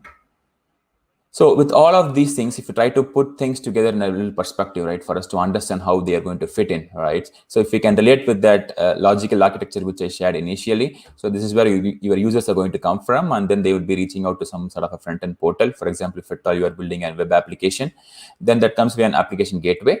And yeah, so here I kind of made a choice to use app service, Azure App Service, because I only have few services, and then I don't see a need to maintain a big Kubernetes cluster or anything like that. So app service is what I've taken here, and then that app service is connecting to a Cosmos DB, right? So basically, since we also learned that we want to have one service having or one DB associated per service, right? So that's why we have multiple Cosmos instances, and then the service A is kind of connecting to this Cosmos instance. And likewise, service B talks to Cosmos, service C talks to Cosmos DB, right? This is how, yeah, maybe now I think we've got a fair idea around, yes, this is how my service layer is going to be, or the microservice is going to be, and that's my data store, right? This is with an example of Azure App Service. So let's say if in case you want to go with AKS because you are going to have multiple services in picture, and then if you want to achieve more of the AKS orchestration and then the management capabilities, yeah, then it could be something like this, right? You will have an Azure Kubernetes service, and everything in a Kubernetes is called a pod, right? That's the smallest deployment unit, right? You can run your application in a pod, and that pod you will expose that application via service. The service is nothing but a Kubernetes service. And if you want to expose this outside of your Kubernetes, then you need something called an ingress, and that could be your entry point to your Kubernetes cluster or to your app service, right? So now again, all these things remains the same. So here there's something a load balancer, because AKS itself is having multiple nodes in it. So you will have a load balancer in the front, and that would route the calls to appropriate ingress. And from the ingress, the calls will go to your service, and from your Kubernetes service, that will route the call to your pod, and these pods will go and talk to the databases, right? That's a simple architecture if you want to build on AKS, right? Any smaller microservices, right? So whatever we've been seeing so far is all, yes, we learned about the app service, and yeah, I know I've created an app service, or I've created an Azure Kubernetes service, and then I have put my microservice inside that, right? So now how do I handle the traffic? Right? If you look at it, I have not created anything for this load balancer or even the application gateway here, right? Because those are the guys who are going to help us in getting the traffic into the system, right? So that's what is our next segment, right? So how am I going to handle the traffic from microservices, right? Again, there are multiple options here. So you have something called Azure Load Balancer, and we have something called Azure Application Gateway. So the load balancer, and both of these are like regional options. That means they work for your application deployed within one region, right? That's what's called a regional and the local load balancers, right? And the load balance on the left is an L4 load balancing. That means you can use it for your TCP, UDP, and different other things as well. And most likely, if you are on a hybrid setup, right, where you have your on-prem network, and then you want to connect to a service on the Azure, so then you would use typically you would use a load balancer in middle, and then you would have all your VNets configured, and then all your security rules defined on load balancers, so that the access between your on-prem and your cloud networking is all secured, right? And of course, though I mentioned about a hybrid model, you can also use this for internal or any other public-facing applications as well, right? And it is again highly available, and then you also have a zone redundancy in that, right?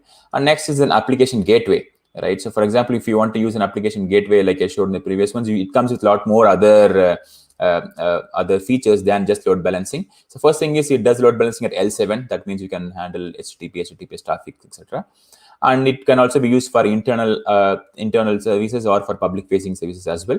And you can also do SSL or TLS offloading, right? So for example, like I said, if you're having multiple microservices, right, it could become a difficult thing to handle all these certificates and then the entire security aspects for each of these microservices, right? So if you want to terminate your SSL termination at your gateway level or at one layer, right, then that could be your gateway.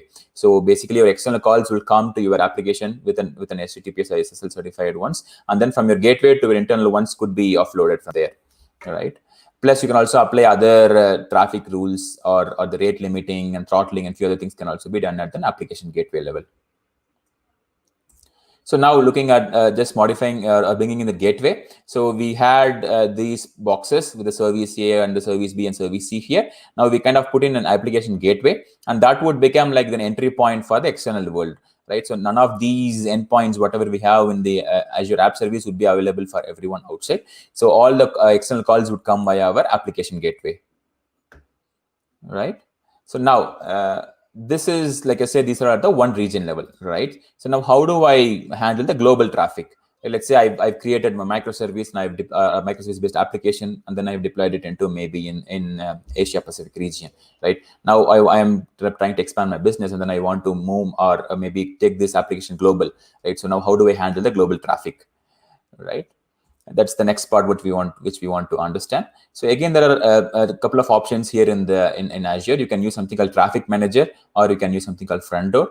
So both are global. So you don't, these are not tied to any region. So the moment you create a Traffic Manager or a Front Door, it will be globally available. Azure takes care of it under the hood for us. And yeah, so they are multi-region. And Traffic Manager is mostly a DNS-based load balancer. So it doesn't do anything else. It basically it does a DNS lookup for your right backend, depending on the routing logics or the priorities rules, whatever it has set up in its own in the configurations, and then it just routes it just returns the DNS record to the caller or whoever is trying to look up for that particular endpoint, right? And it's again highly available, like I said. But Front Door is not just around load balancing. It has a lot more things to do. It also acts as a CDN, so you can also apply firewall rules and lot more things you can do in Front Door. So you can think of Front Door like it encompasses the functionalities of a gateway plus and web application firewall plus load balancing at a global scale, right? So that's a kind of additional features what you get out of a Front Door. So this is again another decision tree to choose what is the right load balancer in Azure, right? So if it's an internet facing application, if you're not having an internet facing application, then you can very well use load balancer, right? And if you are using an internet faced application and if you want to deploy it in multiple regions, then you could use a combination of Traffic Manager plus Azure Load Balancer, right? Or if it is an internet facing application, basically it's not purely you can also see that in the bottom also you get an application gateway. So yes, any of the internet facing application you can use application gateway, and here is where all the Front Door related things come up here, right? So if you are deployed in multiple regions is when you would need to worry about either Traffic Manager or the Front Door, right? Because these are globally available ones. If your need is only to do the load balancing within a specific region, we can very well handle with either the load balancer or the application gateway, right? So depending on what are the hosting models, it's PaaS or IaaS or AKS, we can use a Front Door. Like I said, Front Door also comes with an CDN caching and everything, right? So it can basically accelerate your responses to your application. And if it's an AKS, you can use Front Door plus you can use something called Application Gateway Ingress Controller, and that is what would be like your ingress to your Kubernetes clusters, and then from there your application would pick up the other requests, right? And if it's an IaaS, yes, you can use Front Door plus Load Balancer as a combination. And if you don't need any of these, no performance acceleration, nothing is needed, then you can use an Application Gateway. All right. Again, this is all clearly documented in this. I also pulled this picture from the Azure documentation itself, right? So now with this, our application could become something like this, right? So we started with smaller segment of identifying what is my the deployment thing, whether I want to use an app service or Azure Kubernetes service or whatever, and we kind of chose for the demo. We have stuck to app service here, right? And then the app service is talking to an Cosmos DB, and we enable the local traffic to that particular service via the application gateway, right? And now if you want to use multiple regions, so you would deploy the same setup in another region. So this is region 1 and this is region 2. And what we could do is we can put something like front door or traffic manager, and then all your end user requests would come via these Azure front doors, and this would use its own routing logic internally, and then it would route it to the appropriate services. Right, and the key part here is on the right hand side, the geo-replicator multi-region read writes. If you want to have a low latency application of microservices, and if you want to handle the traffic across all the regions, yes, that's available out of the box in Cosmos DB. So if you enable that, you would get that multi-region things. All right. So yeah, so that's the brief which I had around the planet scale microservices related things, right? And then let's get into the demo. So let me quickly open that. And let me also see if there are any questions. Okay, I don't see any. Cool. So what I've done is let me also show my GitHub. So if you want to take a look at the sample application, what I'm showing, it's available on GitHub already. So I've also put a small architecture diagram. Okay, let me log in here. What's happening?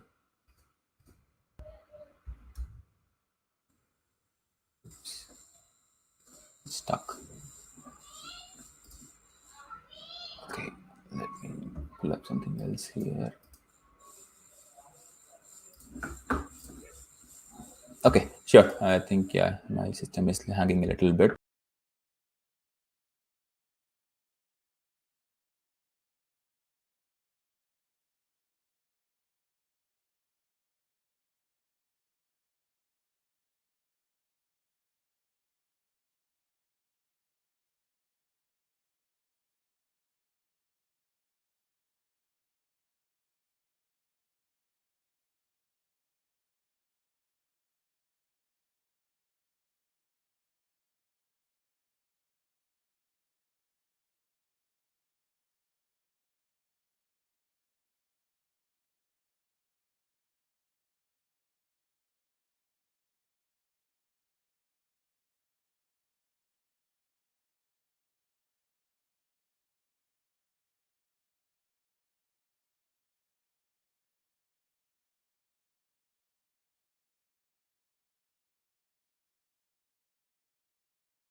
Hey, sorry guys, my browser crashed, so I'm just getting back on it. Just give me a second.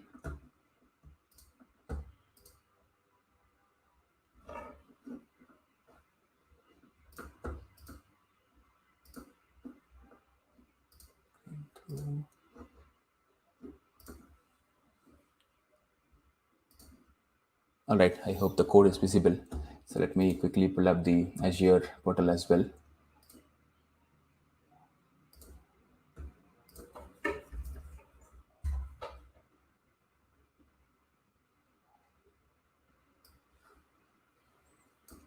All right, I'm back here.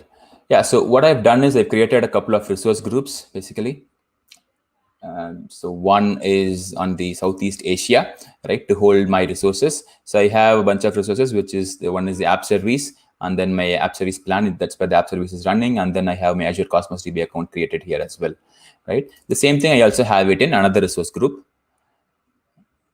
which is West Europe, right? That's how I'm trying to showcase the multi-region deployments and how we can handle it, right? So it's the same code that is going to be deployed into both of these regions, right? So here I just have only the app service alone here. So the other Cosmos DB, you can have it in any region, that doesn't matter. And then what matters is actually the read-write regions and the priority what we are going to define, right? Let's quickly take a look at that, right? So when you create a Cosmos DB, you can you'll get the options to enable multi-region writes. So as you can see here, I've enabled read locations as 2 locations. My first preference is Southeast Asia. Second one is West Europe. And the write locations also I've enabled, which is Southeast Asia and West Europe.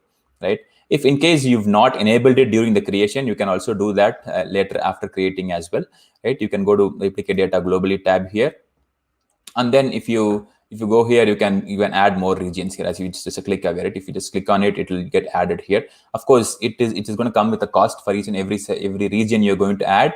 Whatever the number of RUs you are allocating for this particular instance would be multiplied with the number of regions, how much ever you have, right? If you want to anytime disable, also you can very well do that too. You can enable or disable the multi-region reader rights here, right? Excuse me. And another important thing when you have to consider when we are enabling or disabling these multi-region or the geo redundancy is around the consistency levels, right? So I'm not going to go too deep into each of these levels because I know each one itself can be discussed for us together. So yeah, these are the different consistency levels what you can have, like strong or bounded staleness, sessions, and consistent prefix, etc. And you can also take a look at the way how the reads would happen in different regions with these representation here, right?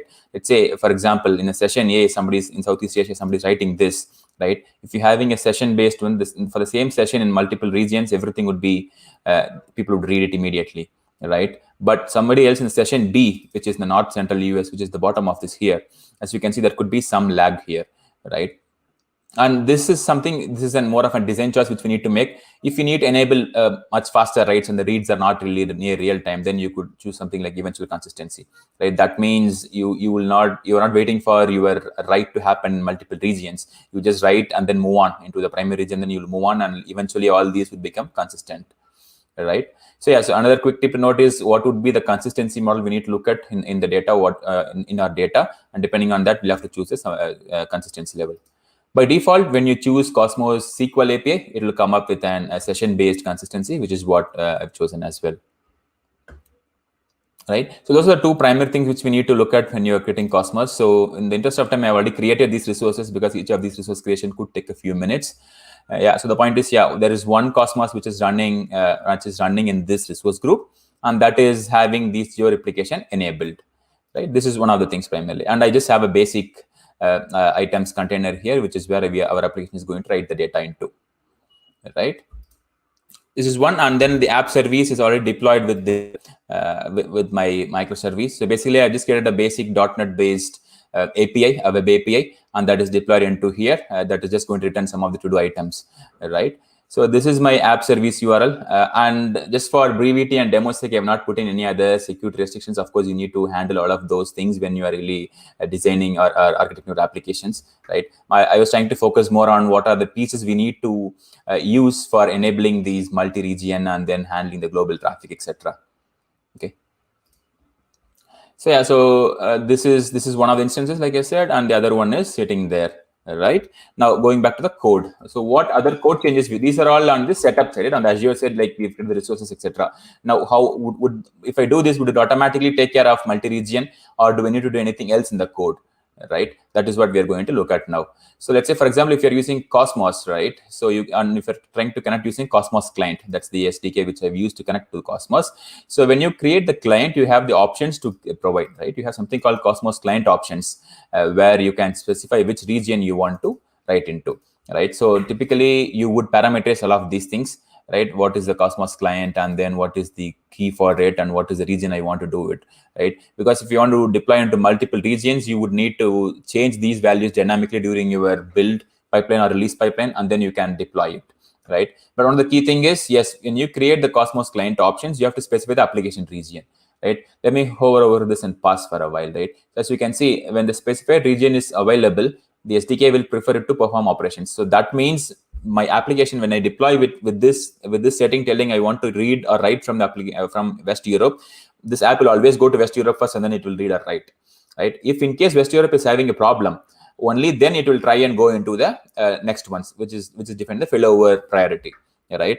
So to understand the failover priority, again, we can go back here to our portal, and then in the Cosmos, if you go and look at the JSON view for this particular DB, you can see which is the first priority, right? So right locations, these are the right locations where it is enabled, and as you can see, failover priority 0, and this is 1, right? So that means if we don't specify any specific region in your code, it is not going to go into the West Europe. Most likely it will go and look into your Southeast Asia, and then it will try and perform the read and write from there, because that is what we have defined as part of the priority here, right?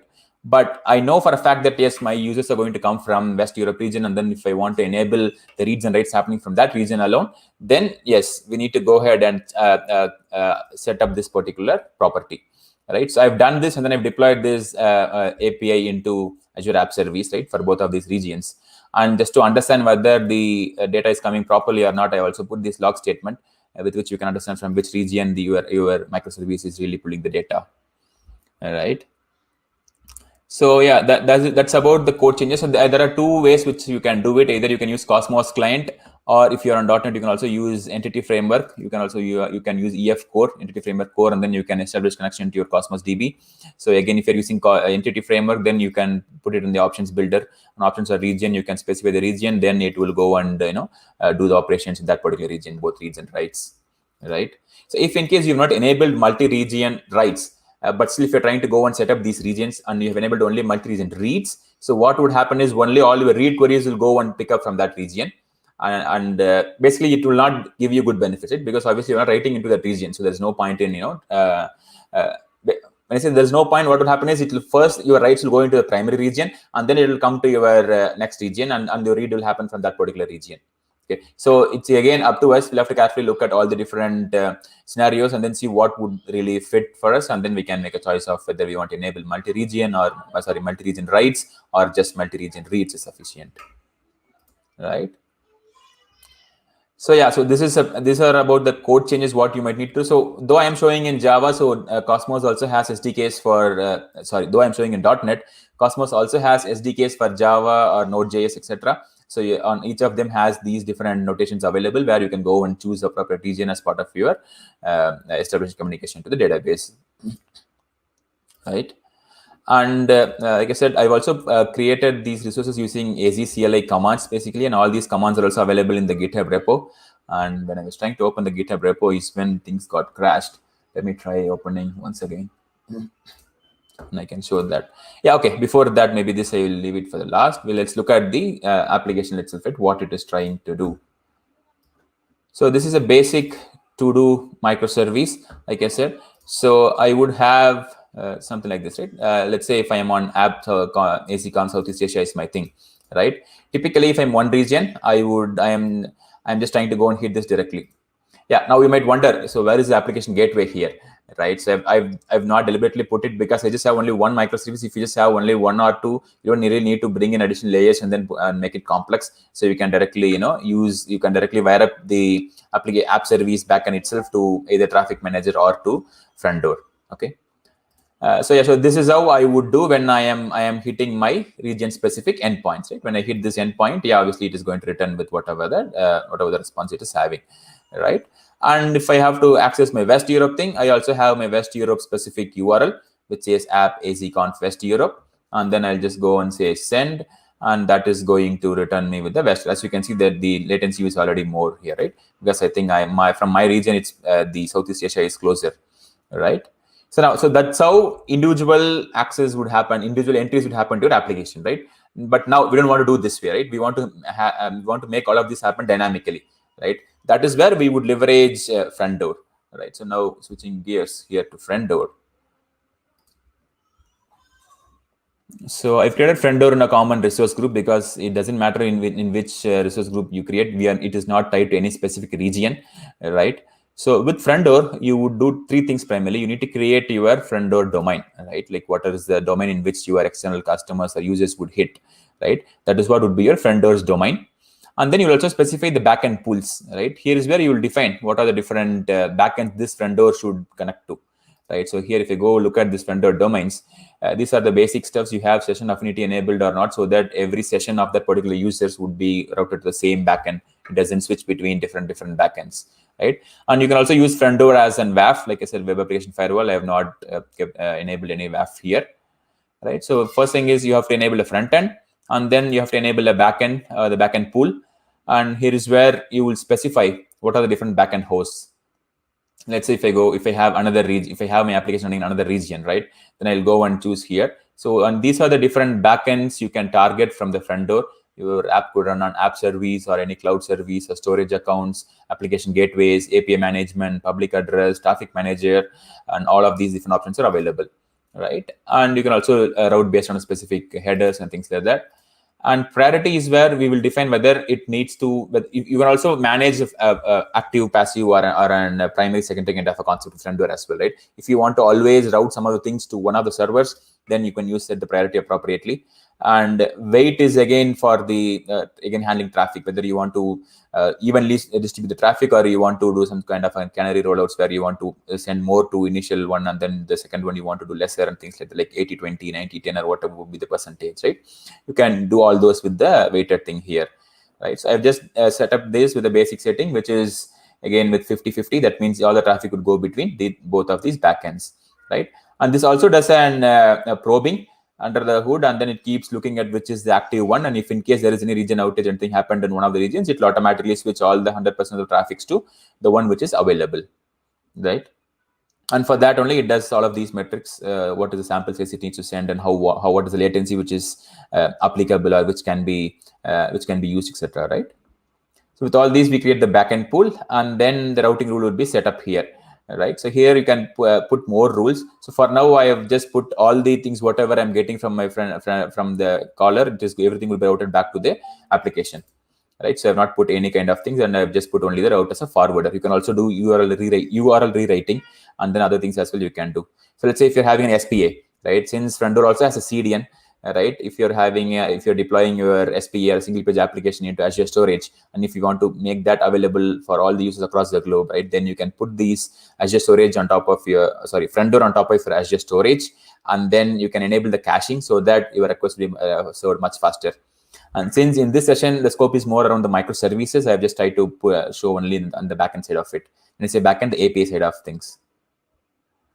Right. So once you are all done with this, then your Friendor would be ready, and this should be the domain with which our users can hit our endpoints, right? So when I now go and hit the Friendor endpoint and do the same to do here, right? Now I would get the response, and if you want to look at from which one it came, the response came, you can go to this cookies and then find out. So I think now it has responded from the Southeast Asia here, right? And if somebody is trying from maybe West Europe or so, maybe you would get a response from West Europe. Right? Depending on Friendor internally handles its own routing logic to identify which is a low latency server or so, and then it would automatically route them accordingly, right? So all these we were only looking at the reads, right? And again, how do we know whether the reads are happening from the right right microservice or the right instance of Cosmos DB, right? So we'll go and look at the logs here of this particular app service, and we can find out from where the reads and writes are happening. So for example, let me go and stream the logs here. So yeah, like I said, this is a region I've written, right? So this is an application which is deployed in Southeast Asia. So as we can see, this is reading the data from the Southeast Asia region, because that's the region which we asked the application to go and read the data from, right? That's how it is. Now let's go and perform a write here, right? So with okay, just to showcase that you can write from one region, you can read from another region, etc. I'll go and do a post from this Southeast Asia region, right? Maybe I'll just make it as number 7, and then say write live demo, right?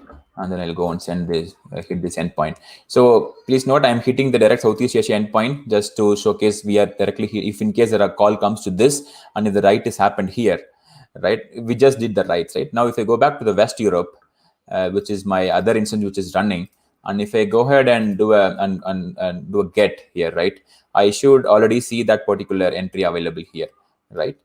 See, basically, if you can't comprehend this, what we did is we have our microservice running in one region, and that is talking to a Cosmos DB in a specific region, and that Cosmos DB has a geo replication enabled into another region, right? So we our app and the DB are in Southeast Asia, and we did a write in Southeast Asia, but that write is immediately replicated to West Europe, and if we hit the endpoint from West Europe, we can already see the data coming in, right? So with this, you don't have to worry about the latency between the writes and things like that, right? Whatever you yeah, that's the primary thing, right? So you don't have to worry about the writes and the reads. So you can, if anyone hits your application via the Friendor, then automatically they will start seeing the latest data, right? That's what I'm trying to explain here, right? So it will be served from either of it, right? So that's how we can.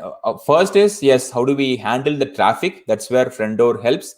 And then how do we handle the geo replication? That's where the Cosmos DB helps. And middle layer is our application app service. That's where we kind of plumb these things together, right? We map the app service backend to the Friendor, and then we also map the app service with the right region so that it is able to read and write in a specific region, right? And yeah, so I also have another quick demo around the traffic manager. So like I said, Friendor has a lot more capabilities. It's capable of doing a lot more things than just load balancing. But traffic manager is purely like an load balancer you can think of. And here also you have multiple options to set up the traffic manager. So if you go to configurations, right, you can see multiple geographic methods.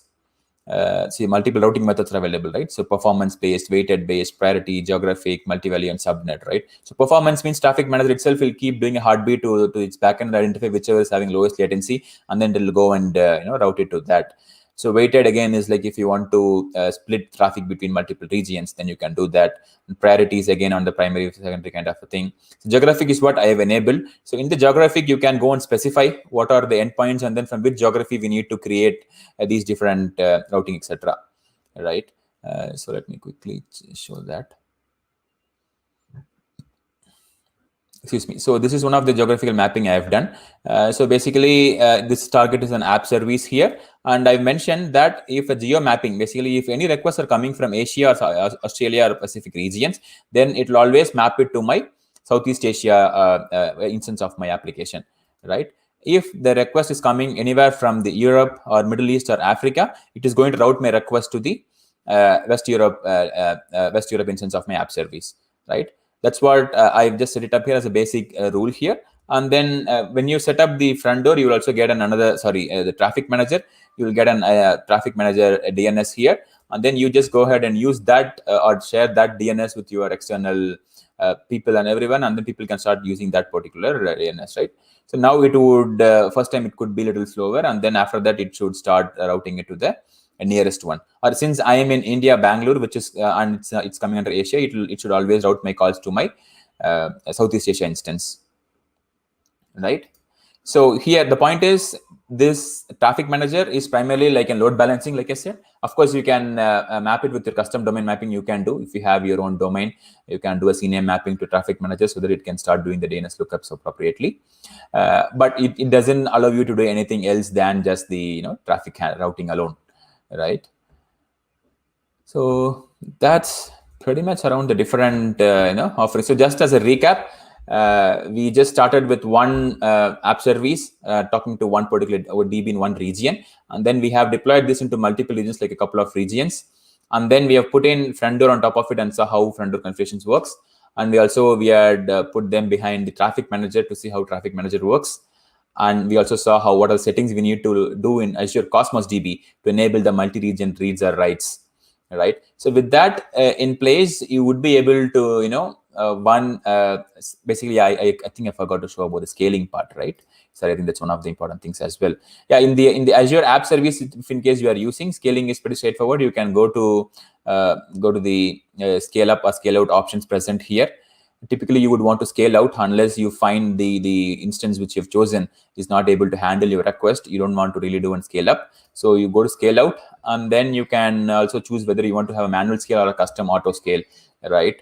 So auto scaling might also take some time to bring up the new instances. So if you don't have that buffer, yeah, you can always have a specific scale. You can go ahead and manually scale it, and later you can bring it down whenever the need is reduced, etc. Right? Or you can put an auto scale if you can have the luxury to wait for the new instances to come up, etc. So again, you can scale based on a metric, and then this would do, right? So these scalings are going to help us for an individual region, right? And then since you are putting the traffic manager on top of it, or even Friendor for that matter on top of it, that's going to handle the global traffic. And depending on, let's say, during a specific time zone, let's say during Indian time zone at night, right?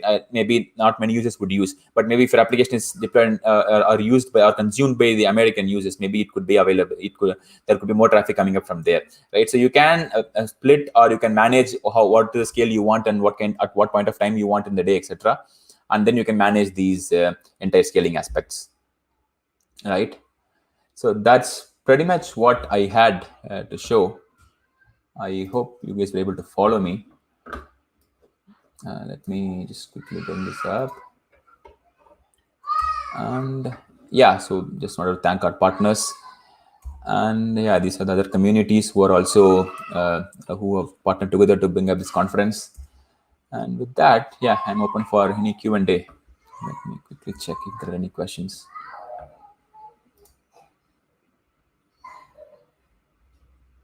Okay, I don't see any questions. And if in case you guys want to look at the GitHub, let me quickly share that GitHub link as well here. So that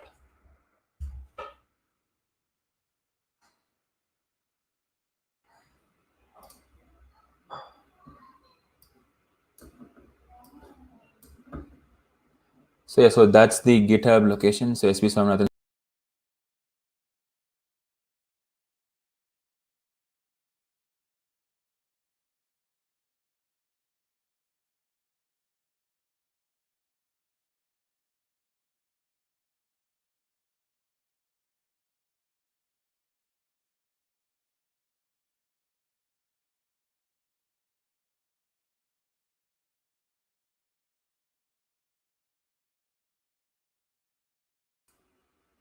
Oops, sorry again. I think I'm having a bad time with my browser. It again got crashed when I opened the GitHub. I'll post the. Okay, I see a question there. So when should we use Friendor compared to Traffic Manager?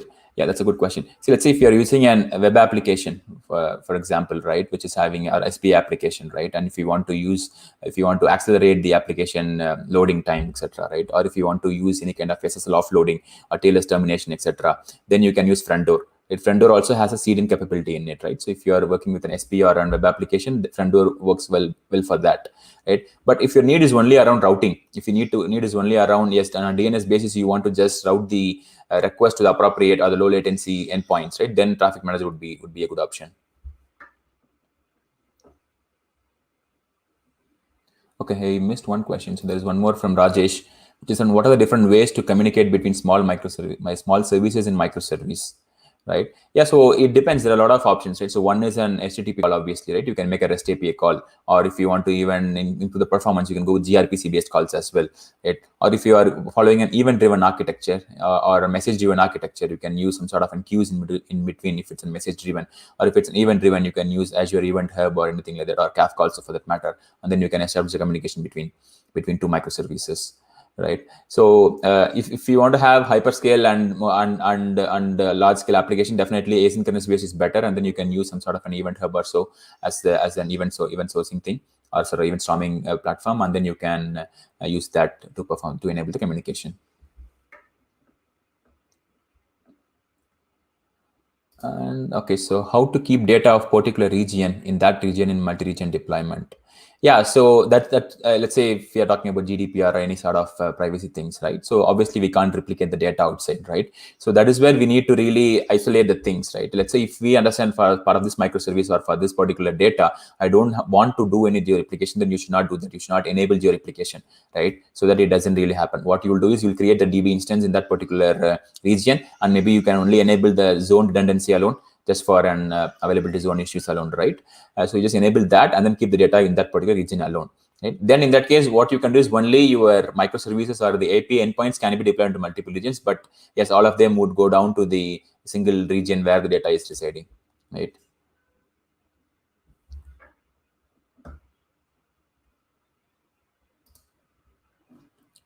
Okay, so another question: if the traffic is too high during peak seasons, how to scale up fast without lag or custom scaling? Any specific services or offering we can use? Yeah, see, this is something that we'll have to go with the data, right? Like I think if you maybe I'll take a reference of other session. So yeah, the custom scaling options are available, right? And the auto scaling in Azure primarily it does the job, right? And if you're on Kubernetes, especially, yeah, Kubernetes also brings up the pods much faster. That is why we also need to ensure how fast our application can come up, right? One part is infrastructure scaling, right? And once the new infra is available, how fast our app can come up, right? That's also another important thing. So startup time should be as low as possible. That's one of the important things. And if we can predict the traffic, right, then it would be good to have a manual scaling done for that particular time, and then keep your infra ready, right? And then and then you also can enable auto scaling on top of it if in case you want to handle additional traffic loads, right? I think, I am running out of time. Just last 1 minute is what I have.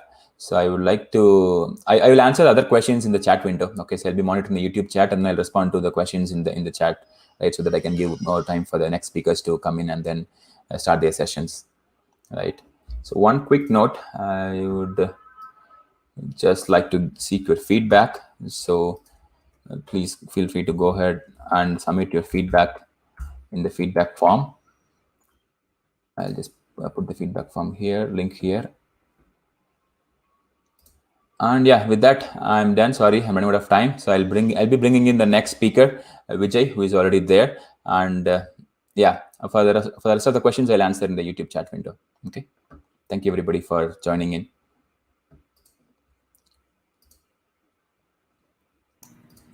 All right. Hi, Vijay. Good afternoon. Good afternoon, Swami. All right. I think we are dot on time. And thank you so much for joining us as a speaker in AZConf. I think for the ready, you can get started. Right. Hey, hi. Hey, good morning, good afternoon, wherever you are. And so this is, let me thank you for the title sponsor and goal sponsor and community sponsor for the event. And thank you for giving opportunity to speak in the Azure community. So my name is Vijay, and I'm a lead software technologist in CS, a Chennai-based company, and completely working on different type of Microsoft services as well as products. So my primary experience around 8 years, I'm primarily been working on this focus on the cloud-based cloud architect role, pursuing the cloud architect role. So today, my session will be like a direction to build and deploy microservice application using Azure DevOps. So there are many points. Okay, this talk is very lightning talk. Is a 30 minutes talk. So I want to more crisp and clear about short. I will go through every phase of the process, and we will go one by one, and we will understand what is the direction and what are the things need to be considered and what need to be useful to understand in the world of microservice to help and enhance in the Azure DevOps. So what will be the agenda of today? Like we will understand about continuous delivery, and we will see the operational objective of software architect. Maybe it's a similar, and there are many things are known thing. But the reason for putting into refreshing this particular part, because what are the steps we learn one by one, everything collapse, and then only we can able to put a proper right direction to deploy a microservice service in the Azure DevOps. So it's not a 50% of technical, 50% of non-technical, little bit of functional approach, but we will go one by one. And third, we go about the what is service-oriented software architect. Then we see about microservice characteristics, patterns, and guidelines. We will see about lifecycle management and DevOps concept and direction towards the Azure DevOps for microservice. So first, we will understand about continuous delivery. So we know about we are speaking about Microsoft Azure DevOps. We know continuous delivery. Then why it's continuous delivery being the point. But quick glance, the continuous delivery nothing but don't think about nothing. DevOps is not implemented in the world. Still, we are in the before the DevOps. So we will understand about a continuous delivery as a concept, where we will see its ability. We can say the ability of a software to deploy whatever minor changes, big changes, enhancement, configuration to the production very easily and quickly. So we are assuming a concept that okay, if you are a developer, you are in 15 years, and you are thinking that, hey, I want a solution in such a way that I will just change any code over here and it should automatically go to the production. That is a continuous delivery. We can take an example of SaaS provider or any digital reseller. A lot of changes, a small piece of changes can be easily deployed in the production, and if you are talking about minimal application, it's not a big issue. But if you're going for a large scale or enterprise application, that gives many challenges for handling that. What you're visualizing that, hey, I want to, if I change anything, it will be deployed in the production immediately, in the safest way. So right now we don't know DevOps. That is one concept called continuous delivery. We understand the first point. Whatever we do, we want safely deployed in our production without any problem. Next. Now we dreamed about continuous delivery. I want in the future, I want this type of continuous delivery. But to achieve that, there are two different way we have to think. Okay, the first point is what the modern software architect. So what consists of modern software architect? Like we think that okay, it's a set of independent component and it should organize around business capability. It has each replaceable, extensible version and deployable independently, container scalability and fault tolerance at individual service. So these are the point. Now we came back 10 years back to the current year. We thinking that okay, these are the things very important for our modern software architect. Okay, now we know these are the point to be considered in the modern software architect. Now we will see that okay, we know the modern software architect. Now we need to understand the life cycle of to achieving the modern software architect. So what are the modern life cycle management we have? So we should have a team collaboration and agile planning. We should have a source control and build automation. We should have a automated testing and integration, and we want a automated deployment and on different environment. So for example, if you're deploying in the environment in a dev, now what happened? It should automatically go to the production, staging, QA, or different environment. And we have to do a lot of configuration. For example, there are certain configuration and keys and anything, any security credential and anything for different environments. So everything should be a map. Instead of doing a manual, we have to do a automatic part. So last, like a seamless integration with dev and other activity. So that is I'm saying that we want to build a modern software, okay, which need to be which should be follow the particular steps I mentioned in the slide. And to achieve that modern software, what are the life cycle we need to follow? We are same mentioned in the slide. So now when the modern software architect, when the modern lifecycle management approach we want, when this both we combine, then we can say as a continuous delivery. So we know this is our achievement in our software architect, and we know to achieve in our software lifecycle management when we collaborate the both things, that is a continuous delivery. Now we understand about continuous delivery. Next, okay, we know that two things. One is the architect, another one will be the lifecycle management. So in the world of microservice and DevOps, we can say that whatever thing we needed, okay, whatever we think needed in the software, a modern software architect, that we consider as our microservice. At the same time, to achieve that achieve that software architect, we need a particular lifecycle management. That lifecycle management is our DevOps. Okay, you build, you architect the solution, you want what the solution, and you know how to execute, how to plan, how to deploy everything. When we combine both things, we can say as our continuous delivery. That there are other also there, continuous integration, continuous delivery, continuous deployment in the American concept. But our main focus is about continuous delivery. We will have a modern software architect. We will have a modern application lifecycle management. When both we combine, we call it as a continuous delivery. Okay, now we came. Now, simple story. We started 10 years ago, and we come back again to the 10 years. We are in the current in a modern world. Now we are going back again to 10 years, which is called where we see our service-oriented architecture.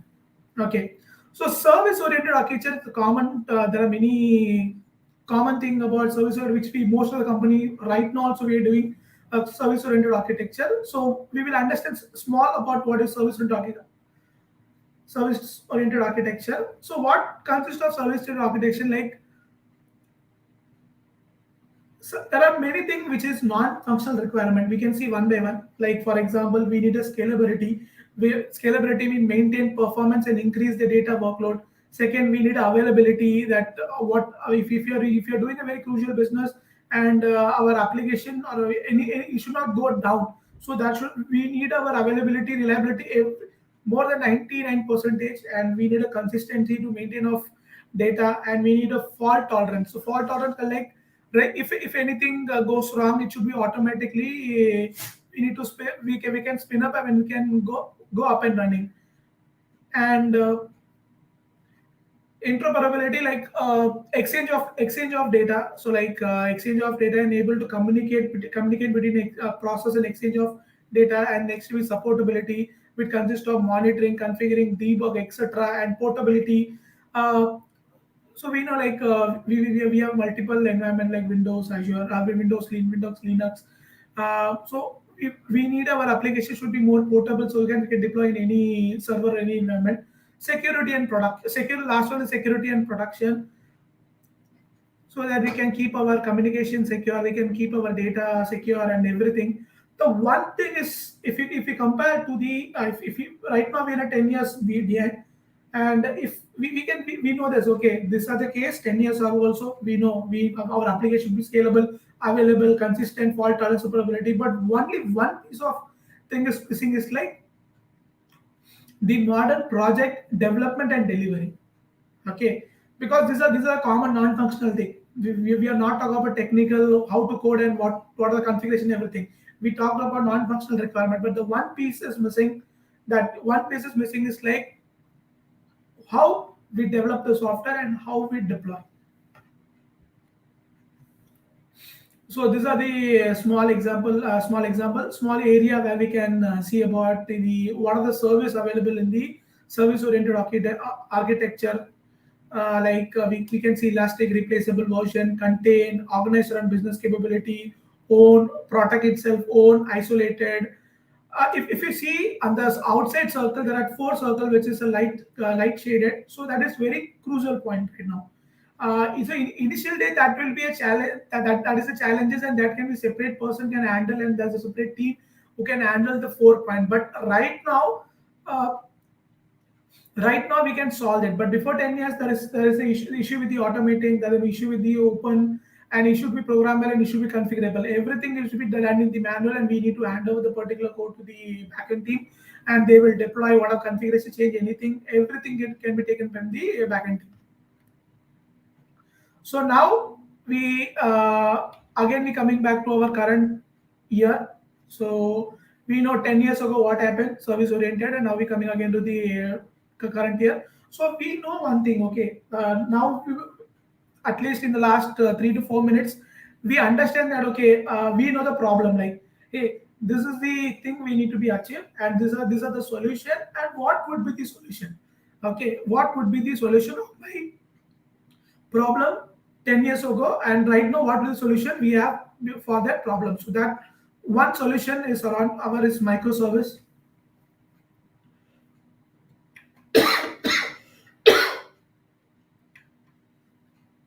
So microservice again, we whatever we are doing, like it's a simple service, like we can't we can classify into multiple part, like microservice architecture consists of macro service, mini service, microservice.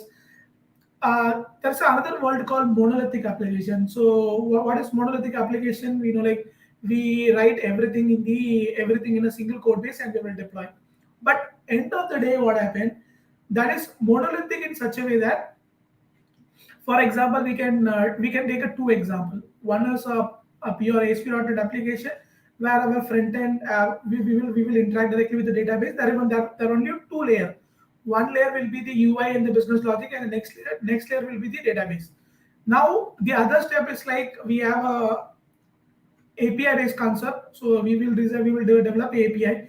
That API will consume by some front end like Angular, React, or anything. And the third, we have a database. So this is called our macro service. We can say as a monolithic, but monolithic means a combination of everything inside a single solution, a single application. We call as a monolithic. But when we differentiate our data store or app server separately, we have to call as a macro service. Then what happened? The next step, we know the problem. Okay, what was the solution? The one by one we came up, and we decided that, okay, what we will do, we will separate the data sources separate. So we called as a macro service. Slowly what happened, they created a different type of service, small services, and they divided a data source. Okay, so like something run in app server, something run in a runtime, and what that app server belongs to one data store, and the remaining runtime belongs to a other data source. So they try to divide smallly each services. So the monolithic become microservice, microservice become mini service, mini service become microservice. So microservice is nothing but simple. Each we will create one feature, it written on any language, it has its own runtime, it has its own data store, and it is called our microservice. We told that, okay, hey, this is very more easy like microservice, like, but we know that we know the problem, like what happened in 10 years ago, and we got a solution. But when the modern solution, solution ever comes with a modern problem, so we will see one by one. So this is one example of a microservice. So now we know about we're going to divide different type of services. So don't think about any technical stuff right now. So think about like we have an e-commerce site which consists of mobile app and web app, as well as two type of web app. One is a traditional web app, one is a SPA web app. Traditional web app, you can consider an example of ASP.NET, and SPA can consider as like we can React based application or Angular based application. So this are the three different type of client. It will directly communicate with our microservices. So we have a six different type of microservices. One is identity. It's completely handling the authentication, roles, permission, everything will be, we separated that service in as identity, which has its own database, which is a different type of a relational database. Second, we have we have divided a catalog as a different microservice. We have our own database. And third, we have a ordering service. We created a separate API service for ordering, which is own database. And fourth, we have a basket microservice. So by the basket microservice, we created a separate microservice. But what we feel that, okay, now we have a strong thing that, okay, I can choose any language, I can choose any database, I can do whatever stuff, I can divide, break down anything. So what I'm thinking that, okay, we build a basket microservice. So when we build a basket microservice, I'm thinking that, okay, this is the data which is very real time and it should be updated quickly and it should come like a faster. So what we will do, and at the same time, it should maintain a catch also. So what I will do, okay, instead of following the relational database, I will adopt the Redis cache and I will implement the microservice. The next microservice is a marketing microservice. So marketing microservice is consist of lot of data, not structured data. So to maintain a non-structured data relation, it's more cumbersome. So we have a technology NoSQL, so we will adopt the NoSQL for the marketing. And next we have a location microservice. So simple. So location also consists of multiple region, address, and everything. Many small features is which is not structured. We can make a structured relation, but it's a more complex. So we are using the NoSQL. So now we know that microservice simple. We're taking an example of a e-commerce like a client app. We have a server-side app. Next, this is an example of a e-shop. Okay, now we know about the microservice and what we know about the microservice. This is the way we want to build our application and what can be done, how can be deployed, how can be done to achieve this design. So if you want to achieve the design, then I have two different options. Either I will create spin up a server and I will create a first hypervisor and I create a multiple OS. And for example, if you take an example of identity, I will deploy in app 1. If I want to catalog, I will deploy in app 2. If I want the ordering service, I have deployed same in app 3. And if I want to deploy in basket microservice, then what happens? This is totally different. That belongs to Redis cache. Then what I will create a different. I will go to different OS and I will spin up a Redis cache and I will implement that service. So to achieve this, we have to build a traditional way. We have to build a microservice in this strategy.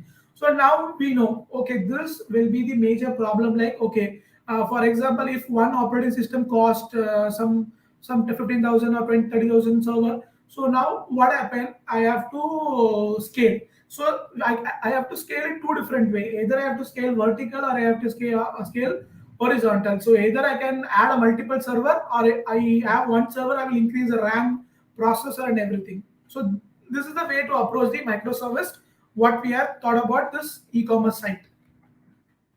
Next. Okay. We know the initial problem and we gone back to the 10 years ago. We came again, we gone back again, we came again. Now we know the problem, and we know the problem, and we need the solution. And now we understand, okay, what are the thing is very is problem. Like if you compare to this, you can understand what are the problem to implement this strategy in the microservice world. So now there is a new concept called the Docker. New, it's old, but I'm just telling is a new. So how the Docker helped the microservice world to become more vibrant and more famous and more adopted by different type of companies, like because of the containerization world. So if you see over here in this application, so what we will do, we have a base server, we will create a hypervisor, and we will create a multiple virtual machine, and each virtual machine consists of OS, and we will deploy each microservice respective to the OS and VM and hypervisor anything. But what happened? The containerization world came. It makes our life more easy. It's simple. Say that, hey, you have your hosting operating system, and you just install the container engine, and rest we will do. There is no need of virtual. There is no need of hyper virtual machine or virtual guest OS or anything. You just install my container engine. What I will do, depend upon the app. For example, the basket API which have Redis catch, and the identity which are Redis database, we will depend upon the your use case. What we will do, we will run your application, but we will separate our logical internally. Okay, you will install in the same application, same machine, and belong to the container engine. But the containerization will handle the isolate the containerization will isolate each individual application depend upon the requirement. For example, if you're running one microservice in node 10 and one microservice in node 14, so we can't able to run both in the same OS, and we have to switch. There might be some conflict of version or a different dependency problem. But what container engine saying that, okay, you install, you will just create an image for me, and I will take care of the isolation, and I will coordinate between this everything, and I will solve my problem. Okay, so now we know the problem. Now we got a problem like solution A. Container will be now. So container, now think about, okay, I just gave example of 6 container. Now what happened, my application consists of some 30 to 40 container. Okay, so all containers should have run, because we are building the microservice. We should be interconnect. We can depend upon the connection. They have to connect, and we have to give a response given back. But what happened in the world of 30 to 40 container, then it will become more problem. So to solve the to contain, if any container goes down, it should be automatically spin down. There is challenges 10 years ago we seen. Same way, now we have a solution called microservice, and that microservice is a solution of container, but container have its own problem. That to solve the problem, there's a concept called orchestration. The orchestration nothing but the machine or any type of concept would take care the DevOps. It will take care of container, and it will take care all the problem that how to spin, what to spin, and what container to be response, and if anything goes wrong, how to solve. So this, now we understand about the backstage like problem. Okay, up to container. Now what happened? Our life cycle changed. I told that we gone 10 years and we came back, but how the life cycle changed our application. So initially our life cycle, we do a methodology, we will process, we will patterns, and we will platform. The next, if you little bit of later, what we have done, we build a waterfall model, we gated, we build a monolithic, and we put a windows like a sequence. And after that, we adopted the agile scrum, entire layered windows. And entire means combination of different database in one server, cloud, and currently what we are doing, methodology, we are using the lean engineering, and for process we using the continuous delivery, because we know the continuous delivery will solve our major problem to process our life cycle development life cycle. Third, the pattern, we know the pattern like microservice. Hey, I done a lean engineering, I adopted the continuous delivery, and I architect my and build my application solely and microservice architecture. Now what is what? We can't use our traditional server, so that is the reason why we are adopting the next time is cloud. So now we talked about microservice. Now we coming to topic of DevOps.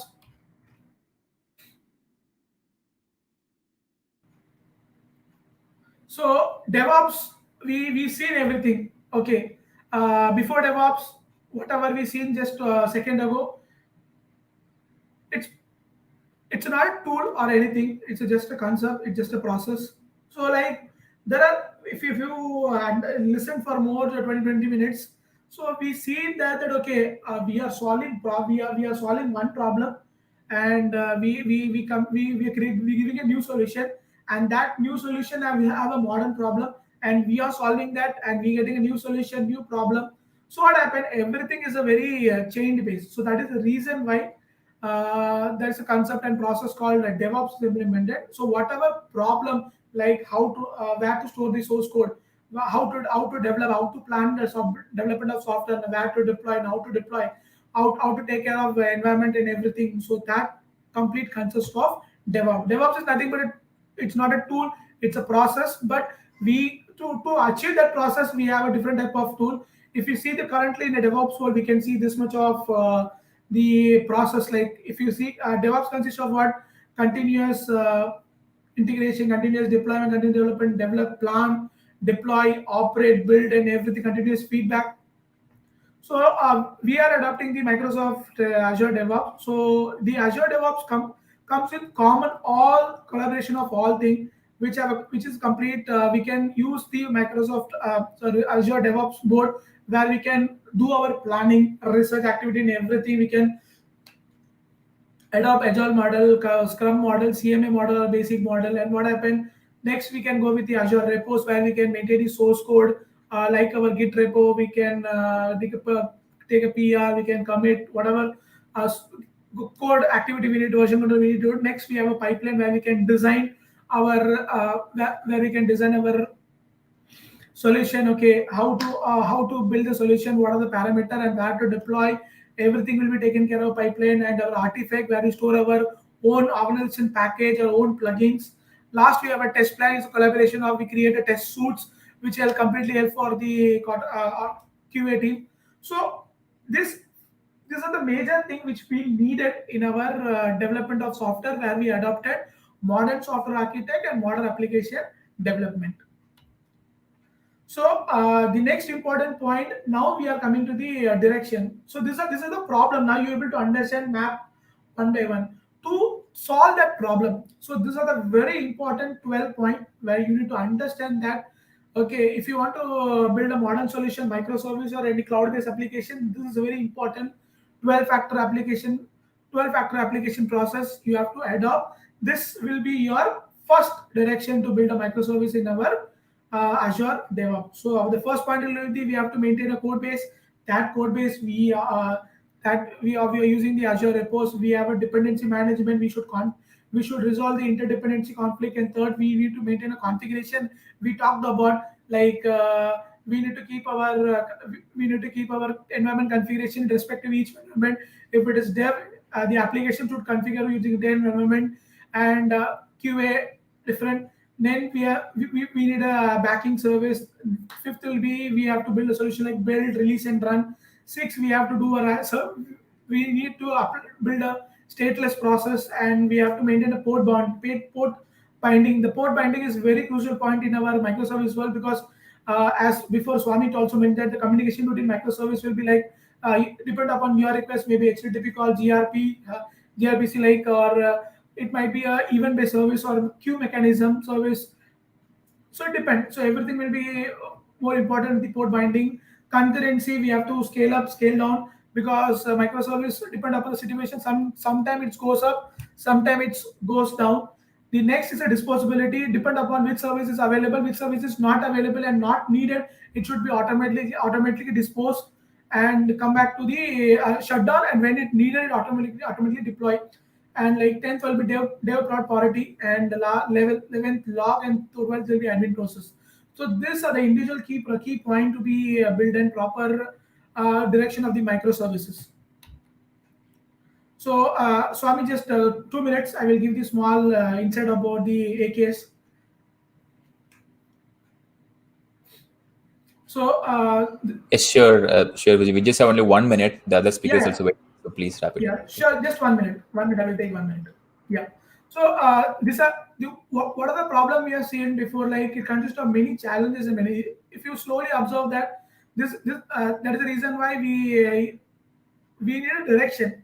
We adopted the dual factor application. It will solve our major problem. Next, we came up with our AKS. So this is the AKS platform where consists of where AKS and our Azure DevOps play. So Azure DevOps primary responsibility to whatever software we build, it will build automatically and it send to the respective registry. So respective registry, so consider like our node package. So Docker or Docker registry. So it will build whatever our application will build a Docker image and deploy to the container registry, and that container registry will take help and deploy that individual microservice. We talked about the 6 microservice. That individual microservice in Azure Container Service, where it will take care of like ingress and egress, like namespace, upscaling, downscaling, load balancing. So everything will come back. This AKS can be directly connected with our client app, or we can create a API management to communicate with our client app, like mobile app or a traditional or SPA. So this is overall understanding of kickstarting about our existing microservice base. To take one example, Hey, you Vijay, can sorry to interrupt. I think we're almost on time. Sorry, the next yeah speaker is also waiting. yeah So if you want to take some questions, please can you look at the chat window and then can you please answer them? yeah sure Yeah. sure Swami. Yeah Sorry about it. Yeah. yeah no problem I understand. All right. Yeah. Yeah, Thank you. So thank you. the next session is going to be by Raj. So let me just bring him into the stream.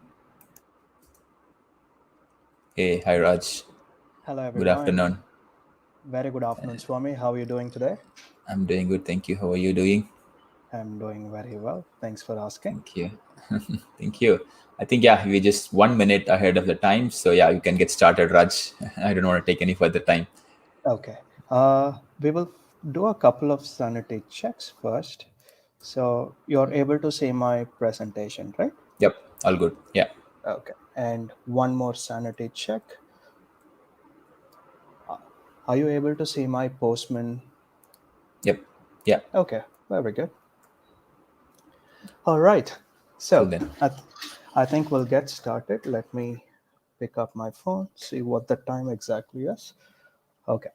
So, hello everyone, to everybody listening via YouTube now, or to anyone who's going to be listening later after this conference. A very good afternoon to all of you. My name is Raj. I work for Microsoft in the customer engineering space, customer success engineering space, and I'm responsible for working with customers and helping them out in their Azure journey, particularly in the space of app modernization, identity, and DevOps. So these happen to be my areas, at least I believe that I'm strong in. And today in AZConf, I'm going to be talking about application versus delegated permission. And this is a very niche or a precise topic which is associated with Microsoft Graph APIs. So today the agenda is going to be about, we will be talking about Graph APIs in general, and then we will dive directly into what application permissions are, what delegated permissions are, and then we'll see a quick demo, and that will be the end of this conversation. So first of all, even before getting into Graph APIs, you would have seen a lot of cloud companies today, be it Facebook, be it Microsoft, be it Zapier. They all talk about Graph APIs. All of them have a collection of Graph APIs. So what exactly do we mean? Why do they even call it a Graph API? So in principle, Graph is a structure that corresponds to a set of objects in which one or two objects share some sort of a relationship. In the picture that you could see on the screen, so it is always revolving around users. So if I, as a user, being treated as an object into a directory, if I create content, all the content that I create becomes another object, and I, as a user, corresponding to the content that I've created, we form a relationship. And this content can be edited by another person in the organization. So now, as we start crawling upon this web of interlinked objects, we will eventually form a large volume of objects in which each object is interlinked to another object by means of some relationship or the other.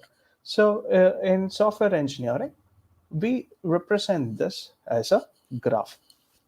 And therefore, in Facebook, the employees talk about, or the engineering team within Facebook, they always spoke about social graph.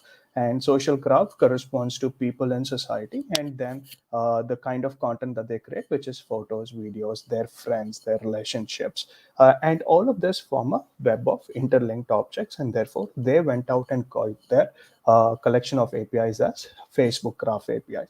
Now, coming back to the world of Microsoft, what exactly Microsoft Graph APIs refer to. Graph APIs are basically a gateway to data and intelligence in Microsoft Cloud Platform. So in any enterprise where Microsoft Cloud is being leveraged, or even on the consumer side of the world, there is a lot of content which is being created. So in the last Microsoft earnings call, we were talking about how Microsoft analyzes trillions of signal every single day and leverages security signals across those trillions of incoming data points. Now, a collection of these data and their interlinked relationships can be taken to a greater advantage of not just by Microsoft, but also by other partner organizations, or also developers like you and me who would want to take advantage of that information. Now, this Graph API basically is a gateway to access all data and intelligence in Microsoft Cloud Platform. Today, Microsoft 365 has a lot of information exposed via the Graph API namespace. And tomorrow, there could be a lot of other engineering teams who would have their data and intelligence exposed via the Graph namespace. And now, coming exactly into the topic of today's discussion. When I have quite a fascination towards airports. So, whenever I go to a city, one of the interesting attraction point for me in that city would be the airport that they have, and it is a personal interest. And when I visit airports, I tend to have liking towards how things processes around. People who are coming in are being checked in, and how are they being validated, and how they move into one of their corresponding gates and they take off to their favorite destinations. And I kind of enjoy this entire experience of being at the airport. Now, why exactly am I calling this out here today? This airport experience can become a very good analogy in software engineering for a lot of concepts. So today we are going to be talking about this analogy and how is it linking to application and delegated permissions in Graph API. Just like airport is the central place for all incoming passengers who would want to go to any destination that is being supported by that airport in that particular city are being welcome. Similar to that, the Graph API becomes a gateway for anyone who wants to access any data and any intelligence inside the Microsoft world. Just like if I have a ticket to Amsterdam, I cannot be flying out to Seattle because I simply do not have the required permission. And similar to that, in the world of Graph APIs, you are expected to carry a set of permission to be able to access a set of API. And these permissions are usually classified into application permissions and delegated permissions. Now, what exactly are application permissions?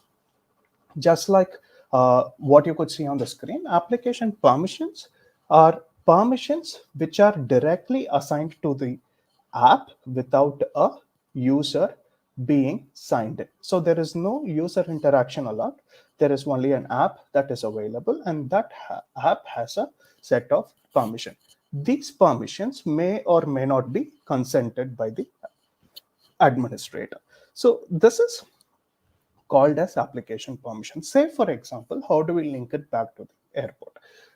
Now, if I want to, let's say let's go back to the example. I would want to go to Amsterdam from Chennai, and my aircraft is departing from Terminal 1 and Gate 3. So if there is, when I arrive at gate 3, let's say I'm supposed to be scanning my boarding pass and QR code. And to be able to scan my boarding pass and QR code, even what exactly I'm performing is I'm bringing my mobile device where I have my boarding pass, which has a QR code, and I'm showing it in front of the gate, which opens up the gate. In many airports, there are no gated persons who will be watching on these boarding gates. It's mostly automated. So the point is, you're giving your permission to an application or to a device which has the boarding pass, and then it lets you in, and that pass has the set of permission. So in similar terms, the application permissions in the Graph API has a set of privileges in the directory in which it is going to interact. And when it comes to delegated permissions, you can compare it to a passport control. Say, for example, I have a visa to this destination called Amsterdam. And to be able to validate that I can clear border control, the immigration officer is going to check my passport, but also he would want to look at me. He would also want to look at me physically and be able to validate whether am I the person who I claim I am to be. And then once the validation is approved, I'm going to be allowed to go for the next steps in the process to board the aircraft. Similar to that, a delegated permission is in the Graph API is something where signing in user delegates his set of permission to an underlying app, which then interacts with the target APIs to acquire the related information that is sought by the end user. So now this is a lot of theory, which is the first 10 minutes we were talking about. So how does this bubble into action? So if you look at Microsoft Graph APIs, the set of APIs are usually classified by the type of permission they require. So here you can see APIs which are grouped under delegated permissions and APIs which are grouped under application permission. So like I told you, delegated permission is a permission which the signing in user delegates to the underlying application. And for me to be able to do that, I first go to the Azure portal. I have a directory called Purple Ginger. And after you go to the directory, you create a app registration. And here I've already created an app called Graph API. And once you go into the Graph API, you basically assign the set of redirect URIs that the app needs to bear to be able to operate correctly with your target application. And here we are talking about permissions. Now, this app registration, which is sitting in my Purple Ginger directory, has a set of permission.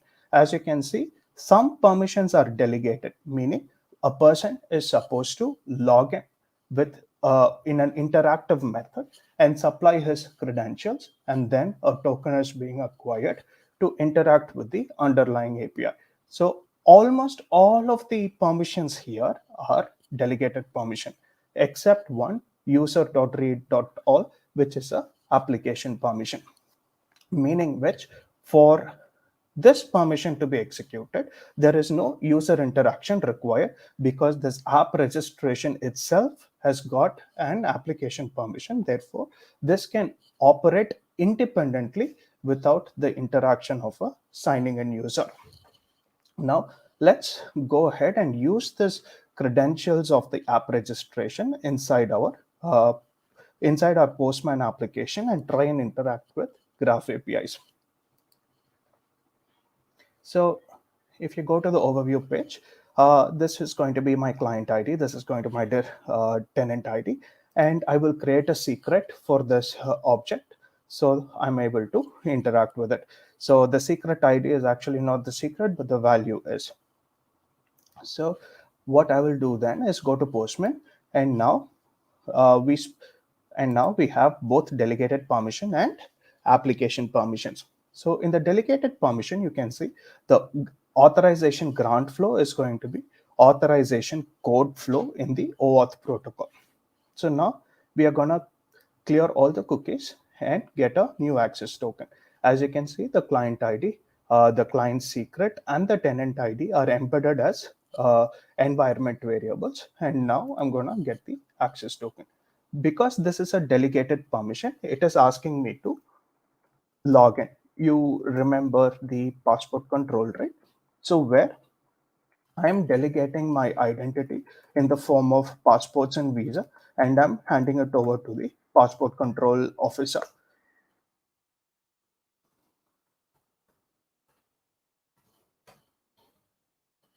And that's password I no longer remember. Okay.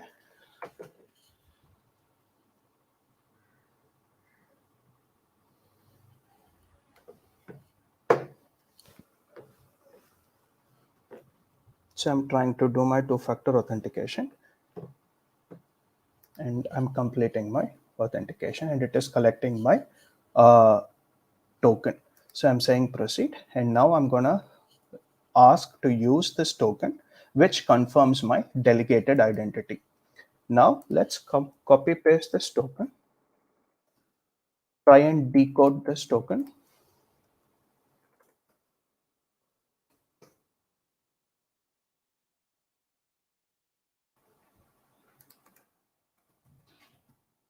And here you can see in the scope object, this will list all the permissions that I have granted to the underlying application, which interacted with me in Postman and requested my username and password, and finally has acquired this token. And now these permission will correspond to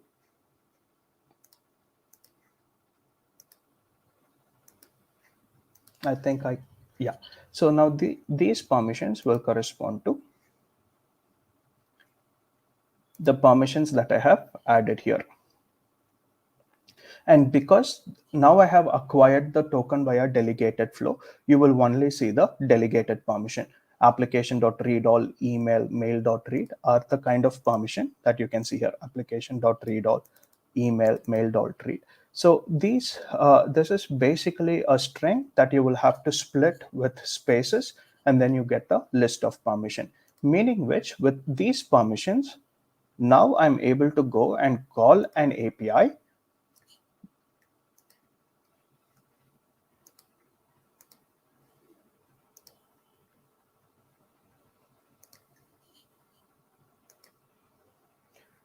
So the get applications API, which is belonging to the applications namespace, which in turn requires delegated permission, is able to fetch me data about the list of application. So, however, if you would not have permission, which is requested for fetching the get applications API operation within the applications object, you are not able to fetch this information. Say, for example, if I go back here and if I remove this delegated permission,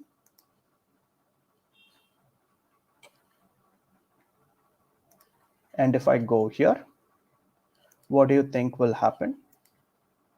I will still be able to fetch all of the data because the token that I carried earlier still has the object permission for accessing this information. So what you basically do, you can force a sign out, or you can also invalidate all these tokens. And now when I get a new access token,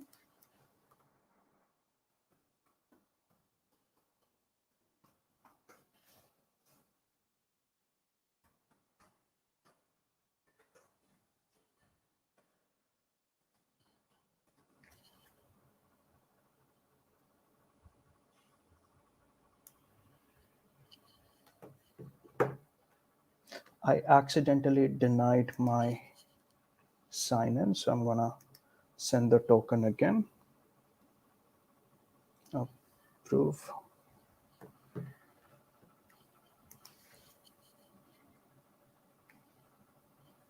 Proceed, use token.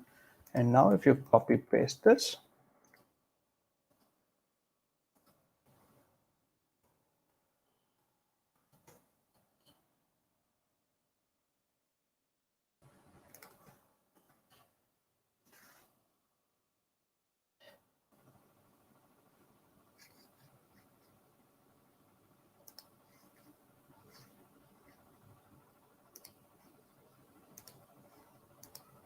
I still see the application permission.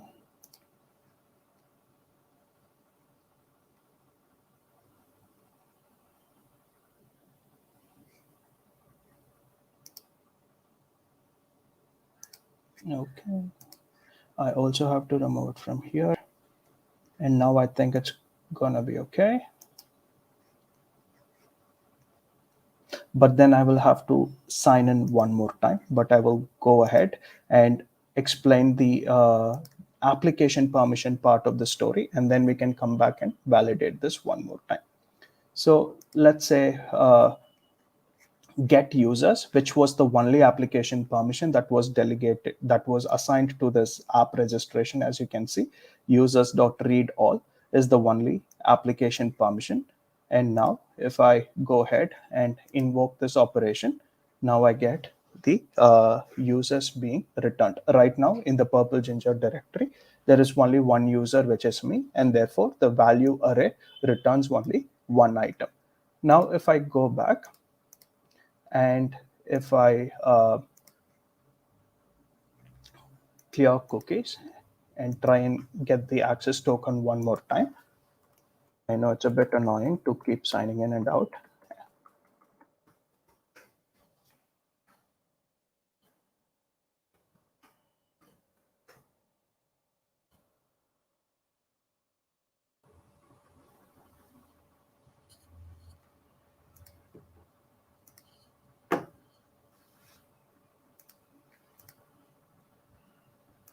As you can see, it's a dedicated token. We're going to decode this token one more time.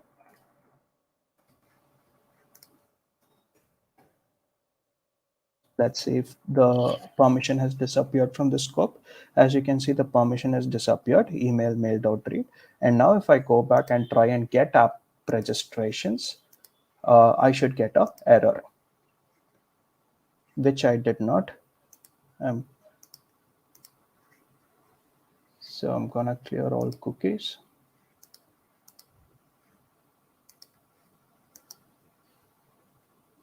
I am still surprised that I'm getting all the applications. I'm making a mistake that I'm not able to realize what exactly that is just yet. But in principle, when your permissions are revoked, you should not be able to fetch those, and you should not be able to fetch the information for which the permission has been revoked. So maybe I'm gonna try one last time.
So we're gonna go back to JWT.io again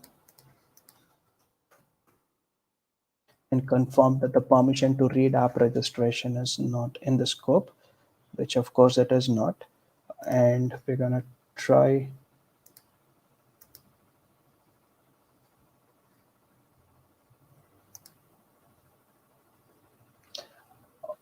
now. I will really have to check with the engineering team to figure out as to what exactly is the time interval between revoking a permission in AAD for an app registration and the time it takes to take effect. So this is something I'm going to be putting it out on my Twitter timeline as to what exactly the answer is. I was expecting it to deny that API call, stating it is going to have insufficient privileges to perform the requested operation. But in principle, it actually returned all the app registration. So I'm going to figure that out and share with all of you. And with this, I'm concluding my quick pitch on application versus delegated permissions on Graph APIs. And thank you so very much. Hey, thank you so much, Raj. That was very deep dive session, actually. Good to understand about application delegated permissions. And I don't see any questions yet in the chat window. Maybe since you're Okay. monitoring that. Yeah. I'm glad we are on time, and maybe 5 minutes even over. And Yes. if there are any other questions, you're so very welcome to send a tweet. And it's a complex, what do you call, Twitter handle, but Twitter would not give me any other handle. So, all right, then thank you very much for joining me. And I'm going to find that answer from the engineering team and share it on my Twitter timeline. Thanks, everyone. Sure. Thank you so much, Raj. Thanks again for sharing the knowledge with the community. Bye-bye. Absolutely. It was a pleasure. Thanks, Swami. See you. Thank you. See you.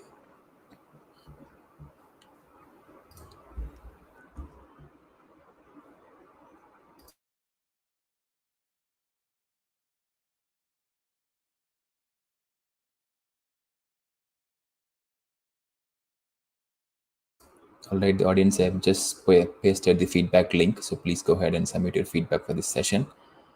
And unfortunately, the next session we had to cancel due to some unforeseen circumstances. So the one whichever we had scheduled for 3 to 3:30, the 3:20, it's not going to be there. So the next session would start from 3:20 p.m. Right.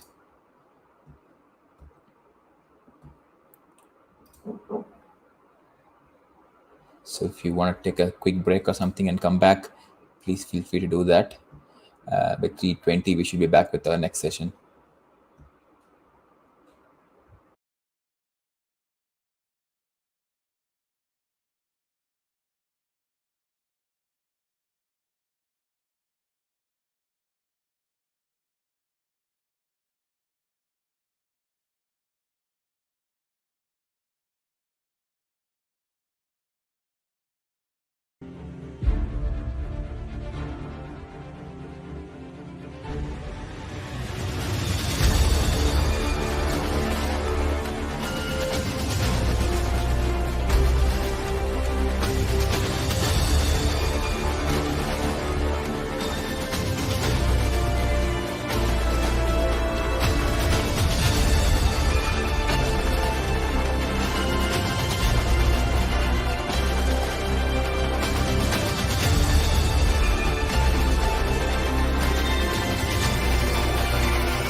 Hello.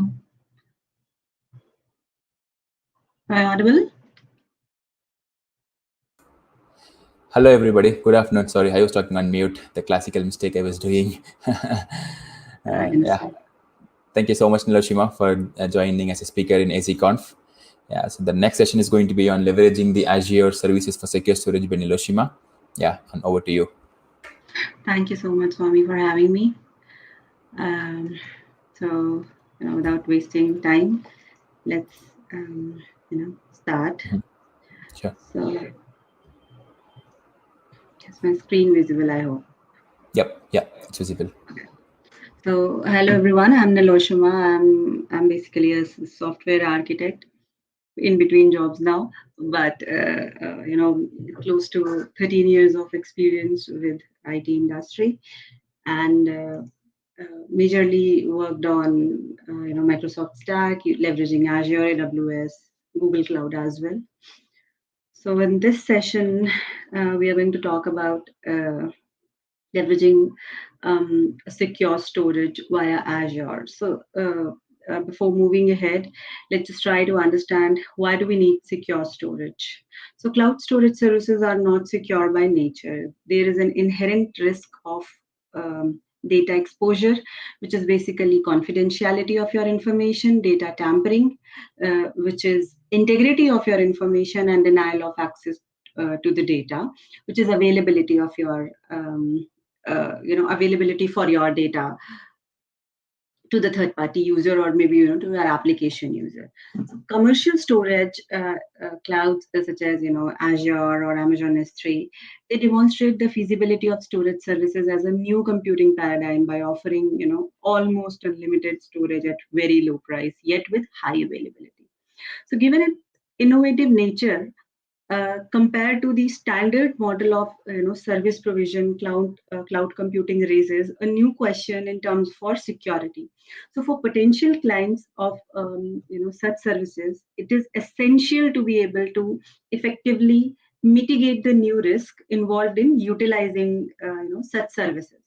So my focus in this talk is to show a hybrid, to show you a secure cloud storage service, which is I named it at secure storage, which can ensure safety, confidentiality, integrity of stored data in a way that is independent of actual storage services.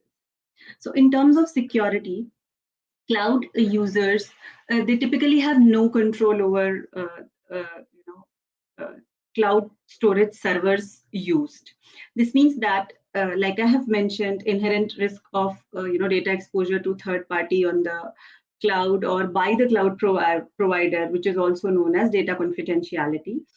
The data must be properly encrypted both in motion when it is transmitting and at rest when it is stored. So this is there is an additional risk of data tampering by third party on the cloud or by the cloud provider itself, which is basically known as data integrity. The integrity of data must be maintained both in motion and in rest. So there is also a risk of denial of access to data by third party on the cloud or by the cloud provider itself. So this phenomena is known as data availability. Let's move ahead. What is secure storage? So secure storage is basically a service-oriented architecture for providing the secure storage, like for user credentials, for user profile, for data, or any other information which you would like to store in a secure manner. Though secure storage can be used in variety of application, we consider let's consider a simple scenario to describe the working of it. So the user has purchased storage space on a number of commercial cloud service provider. Maybe it could be Amazon S3, it could be Azure Storage. And this user would like to use these services to securely store sensitive data from maybe his or her desktop or computer. So the user does not want to rely solely on one provider or maybe solely on the cloud provider, and also does not fully trust the security of any of the cloud providers. So this is basically known as the principle of least trust. You're not supposed to trust anyone, right? So in order to do so, user starts the secure storage client. Maybe it could be an API, it could be a UI based client, which is sort of leveraging this type of infrastructure.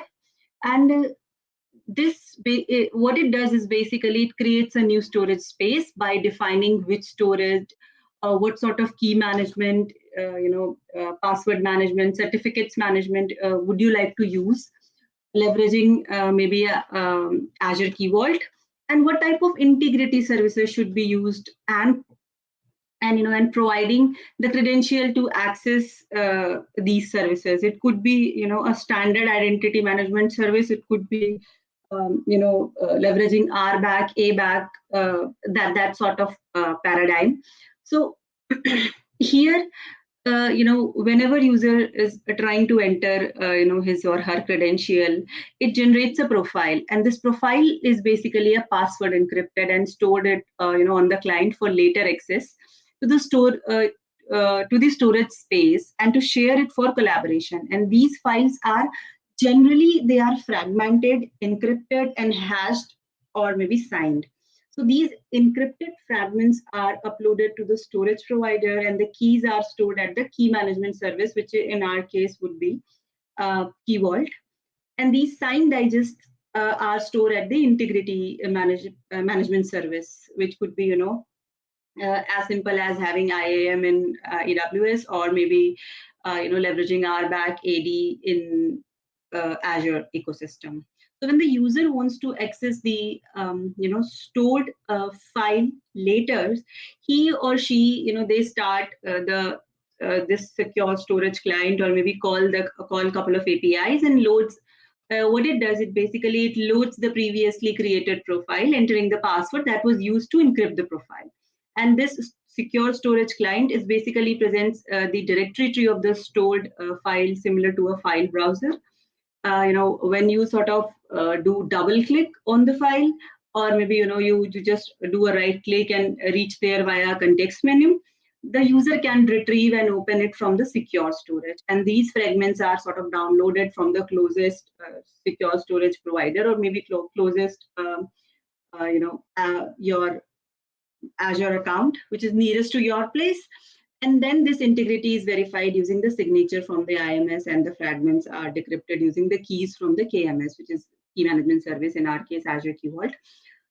Should an error occur during this, any of those steps, a different storage provider is basically is tried, and these fragments are joined together, and the retrieved file is made available to the user. So having said that, let's just see what just we have discussed.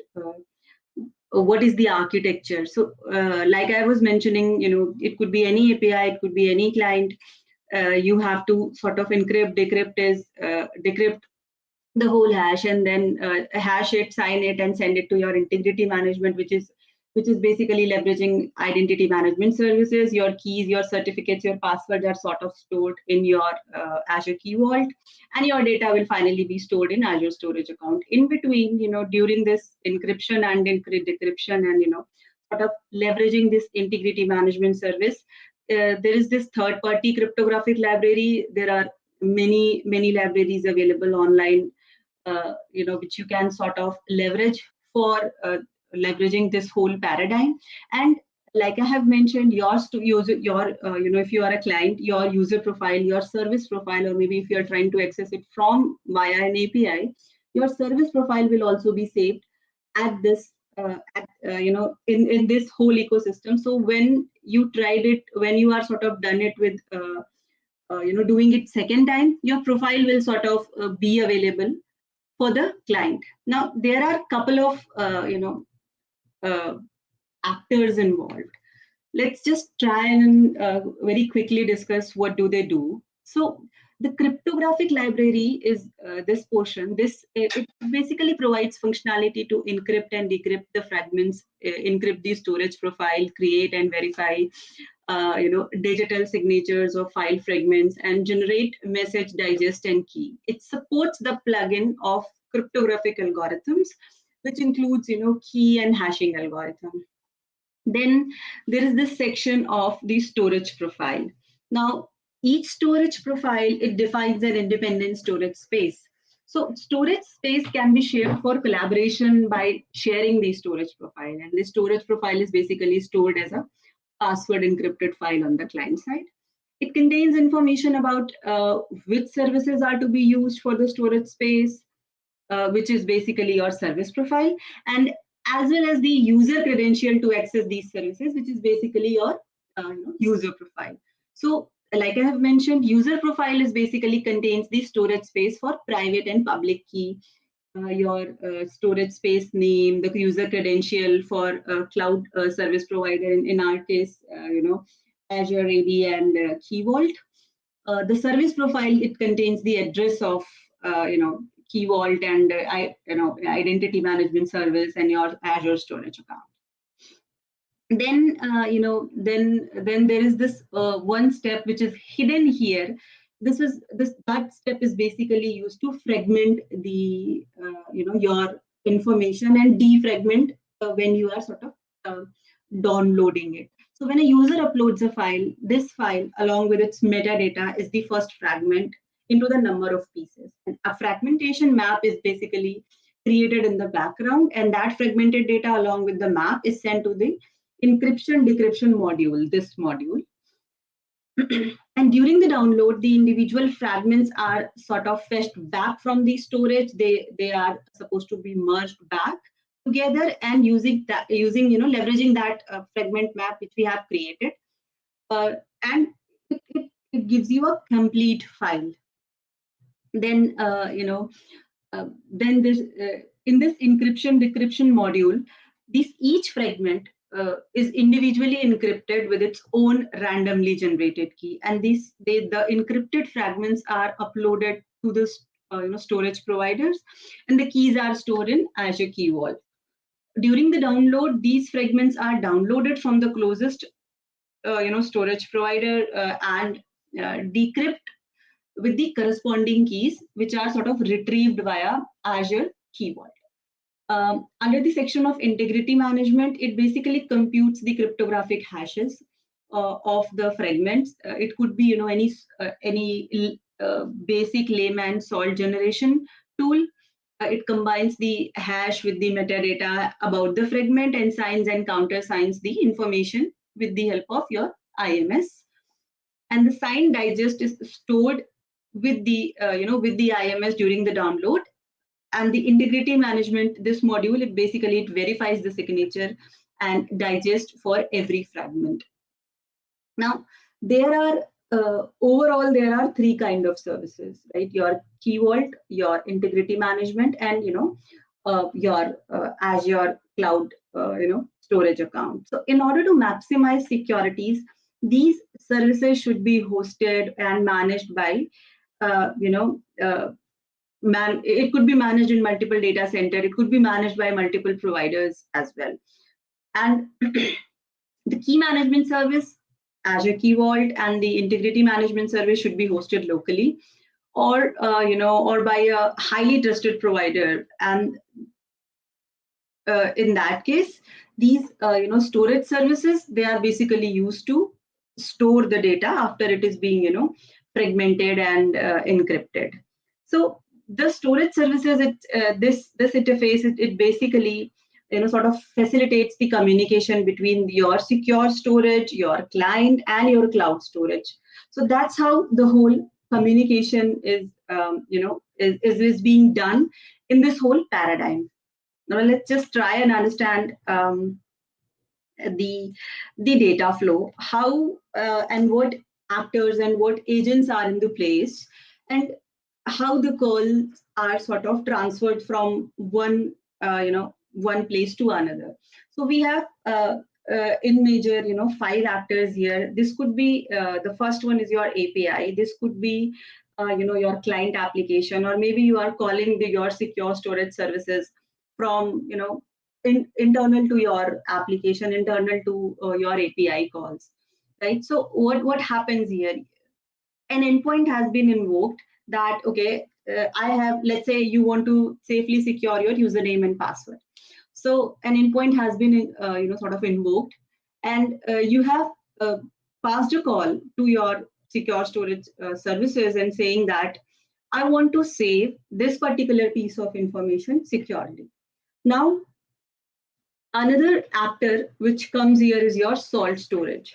So salt storage is basically you generate the salts, you can leverage CSP RNG's value, you can leverage HMAC calculation, and you generate the salt to access or to save that information. And this particular salt generation, whatever salt you have generated, you could even save it in some store. It could be a basic NoSQL store, maybe something like a table storage or a key value store. So once the salt is generated, you go back to your Azure Key Vault and saying that this is the salt which has been generated. Now I want a public key and a public key private key combination to encrypt or decrypt this information. And along with that, if your requirement says that you need to sign you need to digitally sign it, or maybe you need to have some certificates attached to it, so that infrastructure is basically provided wholly solely by Azure Keyword Storage. And now when this salt is sort of sent to KV, what happens, your KV is basically trying to store the information. What information? Your keys, your certificates, your your combination of public key, private key, and then the call is basically passed to your secure storage APIs, or maybe your secure storage services, saying that okay, the salt has been generated, the keys, the certificates have been generated. Now I would like to leveraging that salt, leveraging that keys, I would like to encrypt the information, and I would like to store it in maybe storage. It could be block storage, it could be document based storage, any storage whatsoever. So here in this red line, you'll see that your API is going, after receiving the initial information, or I would say the prerequisite or mandatory information from the Key Vault storage. Your API is basically sort of calling your API is basically responsible for saving that data in the data storage. And once it is done, the response is returned to the caller. So this is, this is all for me. I know it's too short, but it was just a lightning talk. So if you have any question, please feel free to ping here, or maybe, so buzz me. Sure, Niloshima. Thank you so much. That was a very niche topic to add more security to the storage services. Yeah, I learned a lot from it. Thank you so much for sharing your knowledge. Thank you so much. I don't see any questions yet. Yeah, we still have a couple more minutes. Maybe let's hang on for a couple more minutes to see if there are any questions, and then maybe we can wrap up the session. Yeah. Makes sense. Makes sense.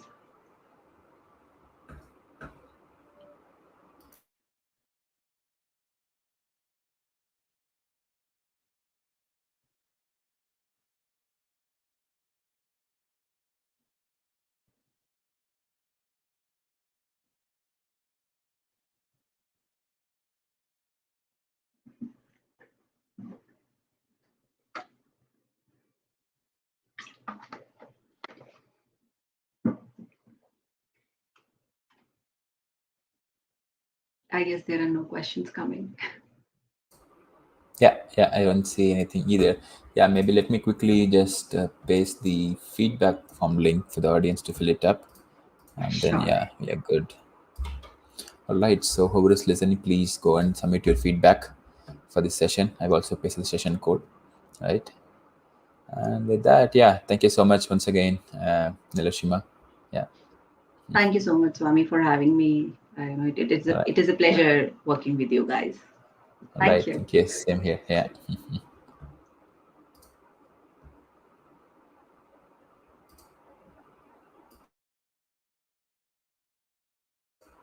Right. So unfortunately, the next session, the another lightning talk was planned for 3:40 p.m.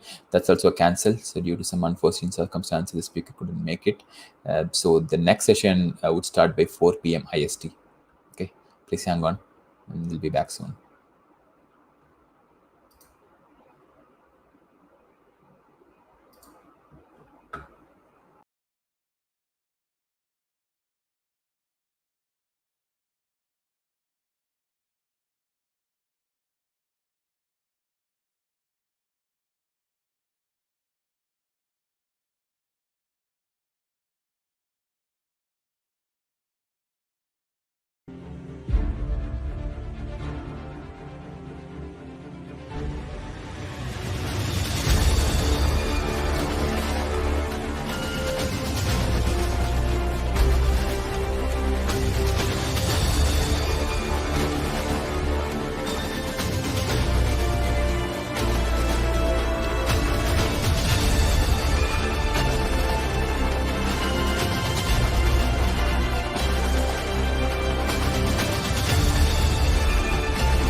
Hello. Hello, everyone. Thank you so much for hanging around. And the next session is going to be by Stephen on service meshes, one of the interesting topics, the hot topics. So without any further ado, over to you, Stephen. Yeah, thank you for the introduction. So, okay, so let's get started, I guess, right? Yeah, you can. Yeah. Okay. Perfect. Thanks. So I would like to thank you all for joining the session today, and also thank the organizers for having me as a speaker. So maybe what I'll just do, I'll turn off my camera now and I'll turn it on again for the Q&A, just to spare a little bit of bandwidth, just to make sure I don't have troubles there. So see you all in 15 minutes for the Q&A. Okay, so I'll stop the cam and then I'll just switch back to the session, to the presentation. So, okay, so basically it's going to be a demo-heavy session. So I'll first quickly introduce myself, and then we're going to get into the meat of the session. So I'm Stefan Aiskens. I'm an Azure MVP. I also love a lot Kubernetes, and AKS, as you might have noticed yourself, has become a first-class citizen in many organizations today. So feel free to follow me on Twitter should you find this session interesting, or should you be interested as well by the broader topic, which is Azure. I'm blogging and talking about this quite regularly. So today's topic is basically why are service meshes on the verge of becoming the new norm. And I think that the rising adoption of service meshes is probably linked to the rising adoption of microservices.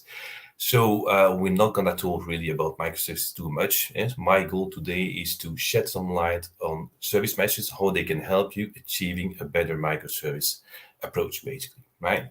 But so let's recap just to be all on the same page. That's what you see on screen here. It's like the by the book microservice architecture, where you have each service has its own data store, and then the service communicate through a pub/sub mechanism, right? Like from service 1 to service 2 and so on. And let's say update the local store if needed according to external events happening in other services, right? So that's the by the book. And then if you do a reality check, you often see something that's slightly different, right? So you will see that, well, you might have, of course, you still have pub/sub, usually for asynchronous communication. That's kind of a no-brainer. But you also see some synchronous communication across services from time to time, and you don't always see that each service has its own dedicated data store.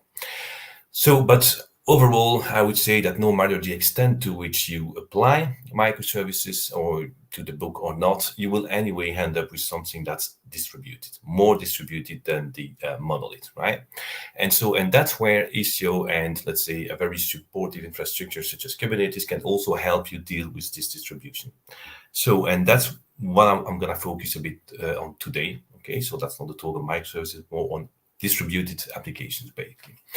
And then, of course, how service meshes can help. So, because there will be a lot of demos, there will be not a lot of theory. So first, a recap on, let's say, what are the expected benefits of microservice architectures.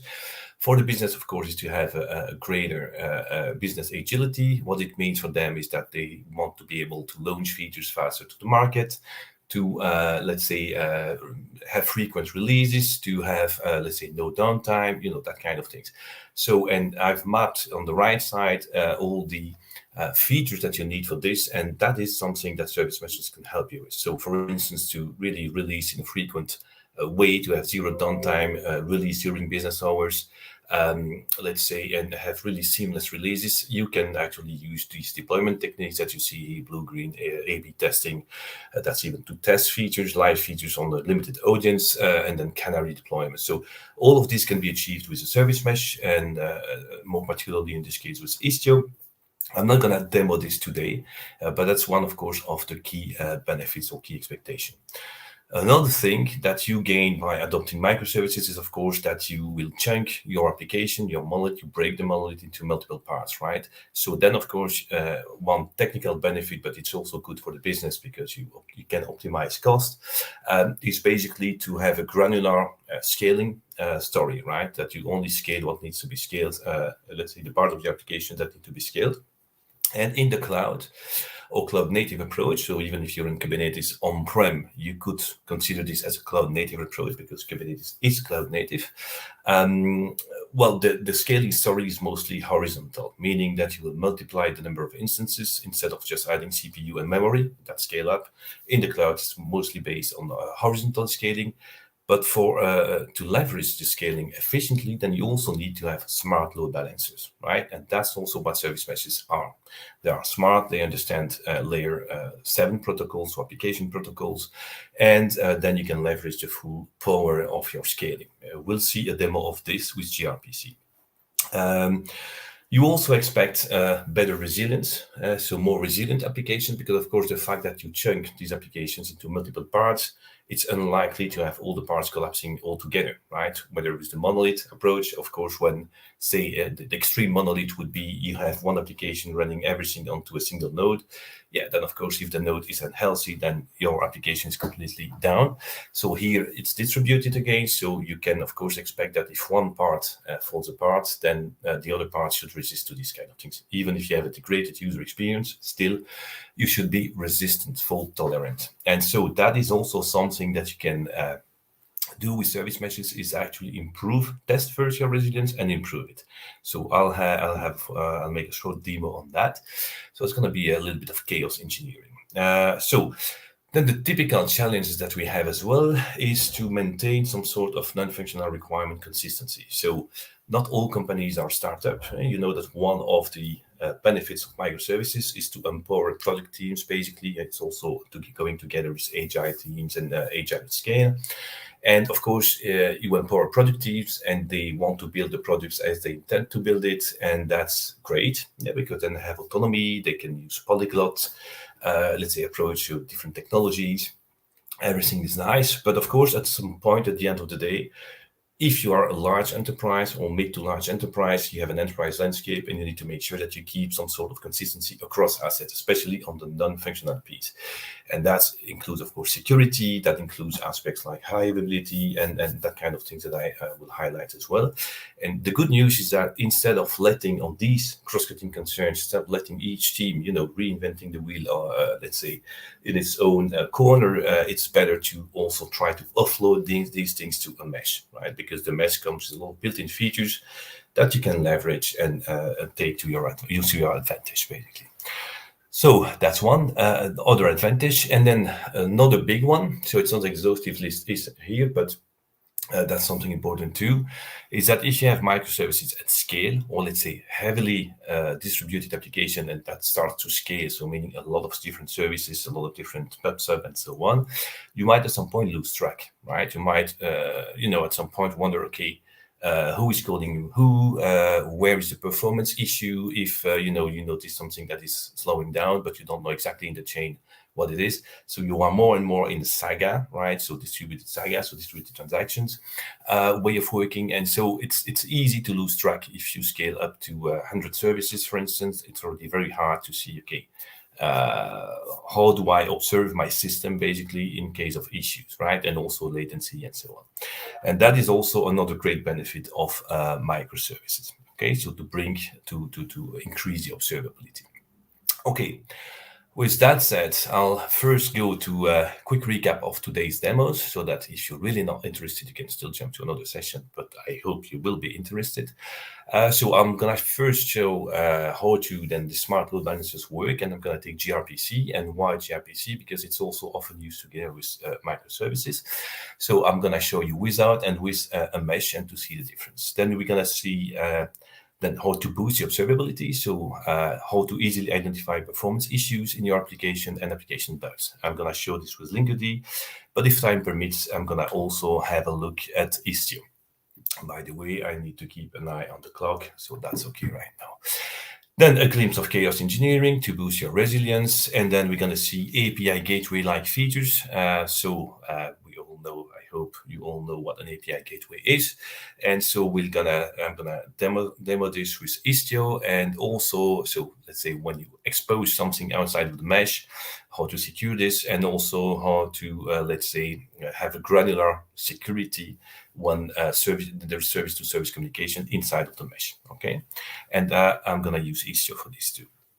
Okay, let's get started with the gRPC, so the smart load balancing thing that I want to show. So here, what you see on screen is just a basic diagram on the client on the left side and the server on the right side, so which I developed. So gRPC client, gRPC server. So the power of gRPC is that, of course, it allows you, why is it faster than let's say regular REST on HTTP 1.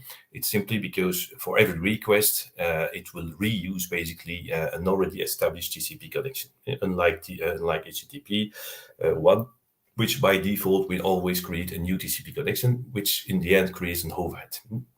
So that's great, but of course, again, in the scale-out story, as I told you, that's the story of the cloud, basically. It's not always ideal. And here, what you see on screen is that if I have a single gRPC client that is already communicating to a gRPC server and is hammering the server for some reason, or the server becomes unhealthy, well, it will keep, of course, going through its already established TCP connection. And then even if Kubernetes starts to scale out the instances, so like for instance, go to 3 instances of the same service, the existing clients will keep talking to the instance that we're already talking, right? So with plain Kubernetes out of the box, that's how it works. And of course, that's not always ideal, because then in the scenario where we'd have a single client and a single service, then the 2 extra instances that were spun up by Kubernetes are just useless in this case. So let's first see this in action, and then let's see this with Istio. So I will switch to let's say to this VS Code. So today I'm not gonna really show you too much how it is done. I prefer to focus on the value it brings to you, because in any way in an OR it's impossible to go through all bits and bytes. But so I'm gonna deploy this app here, so which is then my client and my service. I'm going to deploy this to my cluster. So let's get a look at the pods, and then it's gonna be gRPC. So here, my client and my service are already running. Okay, so if I take a look at the logs of this guy, my client, you will see that it will basically crash to start with, because it's trying to call the server when it's not there yet. So client is catching the exception, all fine, logged. And here you see that once the server is available, it replies with the GUID of the server. So what I did in the server-side code is that I just created a singleton to basically have my a unique identifier for my instance, and I return this to the client so that the caller knows to demo. Let's say it's easier to see, okay, to which instance the client is talking to. Okay, so if we have a look again at the pod, let's see, we still have a single pod. So let me see as well. I have an HPA, so horizontal pod autoscaler, not so easy to say. And I'm gonna look at it. So that's something I deployed along. Okay, so now it should start to scale. So in my, let's say YAML file, I deployed my client. Maybe I can quickly show you this. That's the service, the server side, that's the client. The client makes a call every 100 milliseconds to the server. Okay, that's a bit the setup here. Then I have my Kubernetes service. So here my traffic is routed by Kubernetes, so there is no mesh in this case. And then I have the HPA that will scale out to 3 instances of my, scale my service out to 3 instances if the average CPU is above 15%. Okay, so that's what you see here. So if I get my HPA, okay, sometimes there is a delay in the what you see in the effectiveness of the scaling. So let's have a look, but it already scaled up to the 3 instances. Okay, so if I look at the logs again, well, you'll see that it keeps talking, as I said, to this single instance, right? And so it's just ignoring the 2 extra instances. So what I'm gonna do, so this demo is okay, but now I'm gonna do the same. It's very same app, but with Istio inside of it, right? So let's delete this deployment just to avoid wasting resources as I'm running this locally. So I'm not running this on AKS, but of course the same would work exactly the same in AKS, right? So there is no difference in this case. Okay, I'm deleting this one, and I'm gonna switch to the Istio one. So let's see if I do kubectl. I should have turned off my notification, but anyway, that should be okay. So I'm applying this guy now, the Istio one. So if I look at the paths, it's gonna be in another namespace. So it's the exact same deployment, but just deployed to a namespace that is injected by Istio. And as you can see here, it's already started. My So I have two containers over two because no Istio has injected the pods, right, for both client and service. So no Istio is the man in the middle. So if I have a look at the logs again, so I also have an HPA that should also scale out to 3 instances. And let's say interfere is the network traffic, handling the network traffic. So if I log now this guy, let's see, and I'm gonna add the dash. Oh, it did not copy it well, sorry. The dash F flag. So this is the guy to follow the logs. Oh, sorry, I need, of course, now to precise the container name because, of course, I have two containers, the Istio one and let's say, sorry, what was the name of the container again? So this is gRPC, oh, sorry, gRPC Istio, I'll make it. Okay, so you see here already that you have different instances. Okay, so here, my client that had already an established connection with a single instance, which was that one, it seems, is now seeing as well the 2 extra instances thanks to Istio. So basically, my client in the code doesn't have to change anything. The server is agnostic to who's coding it in this case, and Istio is dealing with the traffic. And that's really powerful because, of course, it doesn't mean that for every request, then Istio will create a new TCP connection. No, it means that Istio will keep a pool of TCP connections and reuse them between client and services. But then we leverage all the pods that are instances of the services, right? So that's very important. So that's only one positive side effect of using a service mesh, again, on load balancing, but you have, of course, many more features like really injecting business rules to redirect according to some an audience, for instance, that kind of stuff. You can do a lot with load balancers, but that's, let's say, a technical thing that a lot of people ignore, that the plain out-of-the-box Kubernetes load balancer are just TCP layer 4, so they don't understand anything about application protocols like HTTP, gRPC, and so on. So that's kind of important to know that you have to take this into account. So I will also delete this file again to avoid this deployment, to avoid, let's say, a wasting of resources. Okay, that's the one. Good. So let's then now jump to a second demo. So for this, I will come back to, let's say, this slide. So I told you that you can, of course, have a boost or boost your observability thanks to service meshes. That's really a key feature of service meshes. That's one of the number one key feature, probably, this and security. So for this, I have developed a very small app, which is available on GitHub here. I did that probably 2 years ago, I don't remember exactly. And that was to showcase a bit Linkerd, and that's still valid today, basically what you can, to let's say, see how it boosts your observability. And so for this app, it's a simple app, which is like a calculator. So I have a console app here, which randomly calls let's say, operations like arithmetic operations, basic operations, and then the percentage operation in turn is also calling division and multiplication. I purposely put some bugs or introduce some bugs in the app, and then we'll see, let's say, how Istio and Linkerd in this case, or both actually, can help us, let's say, figure out the issues and spot the bugs, right? So I will start this.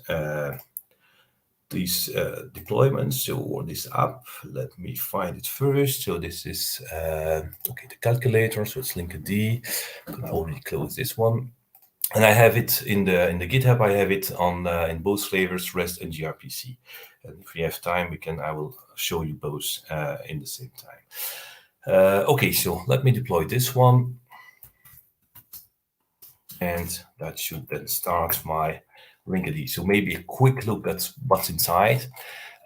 Here I've got basically, well, kind of a lot of stuff basically. Yeah? So it's a tiny app, but you see that it's already a lot in the deployment file. So service accounts, will come back to this later. Probably in this case, that's irrelevant. And then we have then the services, right? So I'm using this is a Kubernetes service to instruct, let's say, Kubernetes about the pods and so on, and the deployments that are behind. Then I've got my deployments, one per operation. Same for the service. And then I've got my MatFanboy console app and the percentage, which takes into as an input the endpoints that I have to interact with.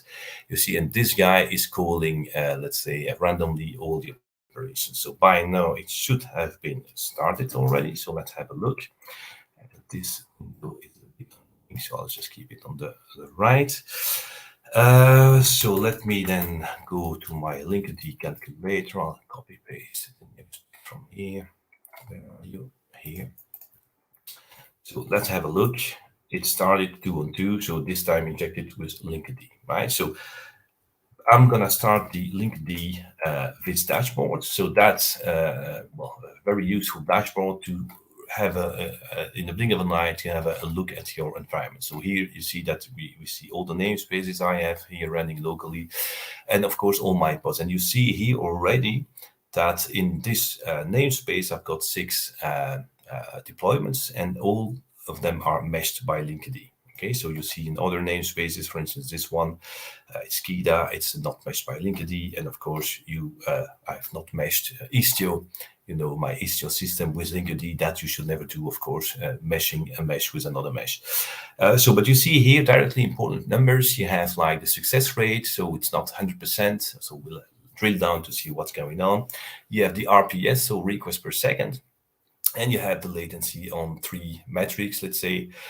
So that's very already useful as well to identify early enough, like in the dev stage, how performant is your application as well, right? So let me then drill down into this one. So the nice thing is that you have a service graph. So basically, Linkerd has reconstructed the graph, so the flows basically, and you see here that my console app is indeed calling everybody else, and that my percentage operation is indeed also calling to other operations. So that's very nice. Say you don't know the application yourself, you have to, let's say, monitor it or operate it, then it's really good to see what's going on, and it's near real time, right? So that's very, very handy. So you see as well the success rates. So here you see that there is an issue. I can quickly, of course, look at the division deployment. I can then have the live traces, right? So what's going on right now? So the live calls, not traces, but calls. Then you can go further in getting really metrics and a lot of stuff. So you see here, so the number of calls, again, is randomly generated by the console app. And then you also see the percentage here. And here you can already see it 0 by 0. So actually you have like division by zeros that's happening. But say that you don't know, at least you know that there is an issue with the division deployment. So you could always go to the logs to really get confirmation of this. So if I do a get pod again, then I log my division, let's say pod, I can basically have see more closely what's going on, and then to confirm that indeed this is a culprit. And indeed you see here that, okay, I have not managed the divide by 0 exception, so it's returning this, and in turn it's also returning this to the percentage operation, which is causing the divide by 0 randomly as well. So again, I introduced the bug purposely just to show how easy it is to see it. So now let's, in the same time, I will keep this one running. I will now start the same app but with Istio, so that we see a bit both flavors. Let's say how they handle observability aspects, at least a glimpse of it. So I'm gonna take the, where is it, the Istio one, and then deploy the REST one. And this is the one, sorry, that's the code itself. Okay, let me deploy this one. So that we see, let's say, the Istio version of handling things. So I'm gonna start the Istio dashboard and with a plugin called Kayali, which is very nice. So because you have other stuff with Istio as well, but Kayali is very nice because it will also then, after a while, construct a graph, right? It needs to, of course, for the pods to be started and so on, and then it will start to build something here. So what I'm gonna do already as well is to prepare the next thing I want to show you is to deploy the gRPC version of while anyway the Istio one is going on. I'm also going to deploy the gRPC version of the calculator so that we can have an interesting discussion just after. So this is gRPC calculator. This is the one. Okay, so let me apply this. I need to find a free window, so I don't have any anymore. So let me go here and then apply it from here. Okay, so this is okay. So now let's come back to the dashboard, Kaeli dashboard. So you see here, it also constructed a graph based on the actual calls. And on top of it, you have basically the routes that are being established. And the nice thing is that it colors all the faulting routes. So that's really nice, and because you have this colored for you. So it's also very easy, of course, to pinpoint the issue. So, and if I click on and what is also nice is that you have the, let's say the image, the Docker image that is being used by the deployment in question. So here you see, for instance, that it's a bad practice. I'm using the latest tag. And by the way, it tells you about this in another view. And so here, if I did not activate the traces, but if I go to the logs, I can directly see as well here that indeed I have a division by zero exception, right? So same, this is the one. So very nice. In a blink of an eye, you see the traffic, how it flows. You also see traffic that goes outside of the mesh. So I don't have an example here, but you will see, of course, that it's reaching out to something outside. So that's quite kind of nice. So these are both ways. So I'm gonna now come back to another thing, because that's also very interesting. So we, as IT people, sometimes we have emotional discussions on, what is best and so on, and often based on more intuitions than evidences. And so what you can also do with things like Linkerd is really take actual metrics. Okay, so here you saw me deploying the Linkerd calculator based on REST, and then the one based on gRPC. And so you see here that, okay, if someone would tell you really that gRPC is slower than REST, then of course you should better look at the figures that you see here.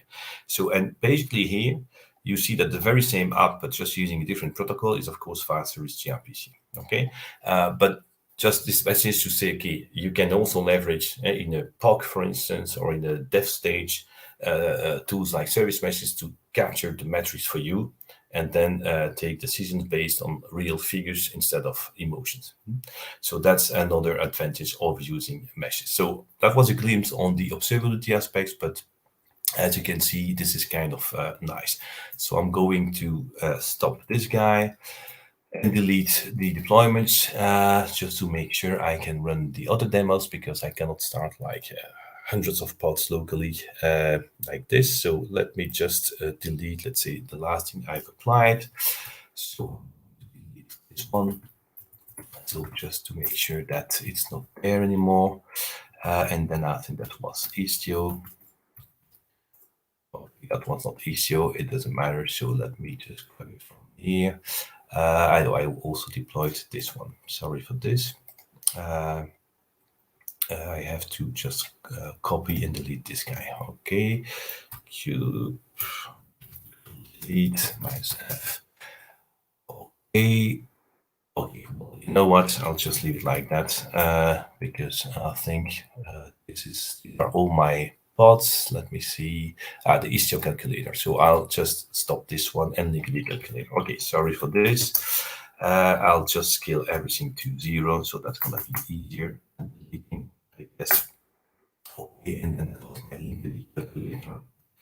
So that this is okay. And if I check at my pod again, so this is terminating. Okay, that's fine.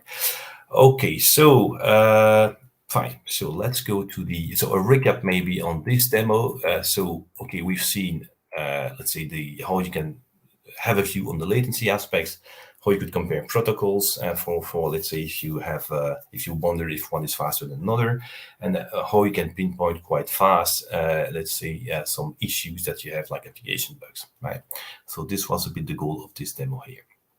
So let me go to the next demo. So it's about, so that's what we've just seen. Sorry. So that's a glimpse of chaos engineering. So that's always interesting as well. Again, my motto is to try to apply the shift left principles, not only to security but to everything. So try to detect as early as possible issues in your application. So for this, you can also use Istio, well, in this case, Istio is actually the best, the richest in this domain, right? So let's see a glimpse of then chaos engineering. And for this, I will showcase a demo app. Right? So I'm the prod developer of this app called My Friendly Blazor app. And I'm going to first run it locally on this machine, right?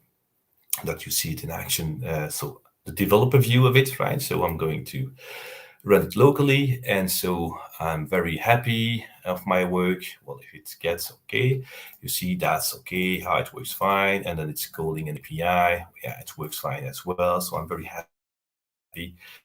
So prod developer, of course. The truth is that I didn't write a single line of code about this, because this is what you get when you just create let's say a Blazor project from the Visual Studio template, right? So I haven't written a single line of code, but I will have to do so. So let's see this in action. So I'm going to close this guy and no, close this guy. So let's deploy then this app to my cluster. So this is the my Blazor app deploy. So copy pass, and I'm going to take this one. So I hope it's big enough for you guys to see. And I'm going to deploy this one. So this should basically show me the Blazor app. I think the namespace, it has already been started. So that's great. So now the same app is running inside of my cluster. So if I go, I will open this, because otherwise you will turn crazy with seeing yourself in the screen. So if I go to this one, Blazor app.demo.local. So now it's launching the very same app. So of course, no issue. This is the same app, no code change. So, and I'm still very happy, you know, as a developer, very proud of my work. So, and that's where it's deployed, let's say, in the shared environment, shared dev environment. So that's where you can actually take or use Istio to your advantage to try to see how tolerant is this app, let's say, towards unhappy paths, right? So, because here everything's working fine, but in reality, it's not always the case. So let me actually be the nasty guy and inject some faults, and then we'll see a bit how it works after. So if I now apply this file, so that should basically inject some faults. So I'm still very happy, smiling developer, working fine. I create, oh, oops, it's not working so fine anymore. So I'm maybe less proud of myself, because I have this nasty yellow bar at the bottom of the screen, and it tells me literally that it's an handheld exception. So that's not very nice. So of course, as a developer, what do I do? Of course, I just launch the DevTools, right? The console, the DevTools of the browser, and I see indeed that I have an issue here. And if I look at the network, let's try again. I see that, okay, I have 500 errors, so meaning, okay, internal server error, my backend API has crashed. So that's my issue. But then I have two issues. My backend API is crashed. That's one, of course. And the second one is that I'm not catching the exception. I'm not handling the exception properly. And then the end user, of course, instead of launching the DevTool, will probably call the service desk or your customer support to report about the issue, which is, of course, not great. So let's see what we can do about this to instruct the developer about this issue. So the developer said, okay, my bad, sorry. So I have a fix. Please deploy the fix. So let's deploy the fix and see.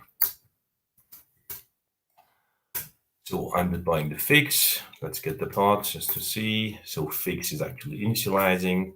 Fix is there. The other one is terminating. Great. Okay, let me refresh just to get rid of this nasty yellow bar. And let's have a look. And you see here, yeah, now I'm handling this at least in a better way, because now I don't have this yellow bar anymore. The exception is handled. And here I just decided to just show a friendly error message. And of course, if I launch the DevTools again, because I'm still the developer, so I want to see how it reacts. I still have, of course, Istio injecting the fault, but this time my front end is handling the calls from my BFF, the exceptions from my BFF in a nice way, okay, or at least in a better way than it used to do. So, but say that, okay, requirements have changed. So should you stop here? No, because here we've used Istio to inject some fault. So now I'm gonna show you or maybe also I can show you a little bit how the fault injection works, right? So with Istio, you have an object called virtual service. It's a custom resource definition of Istio.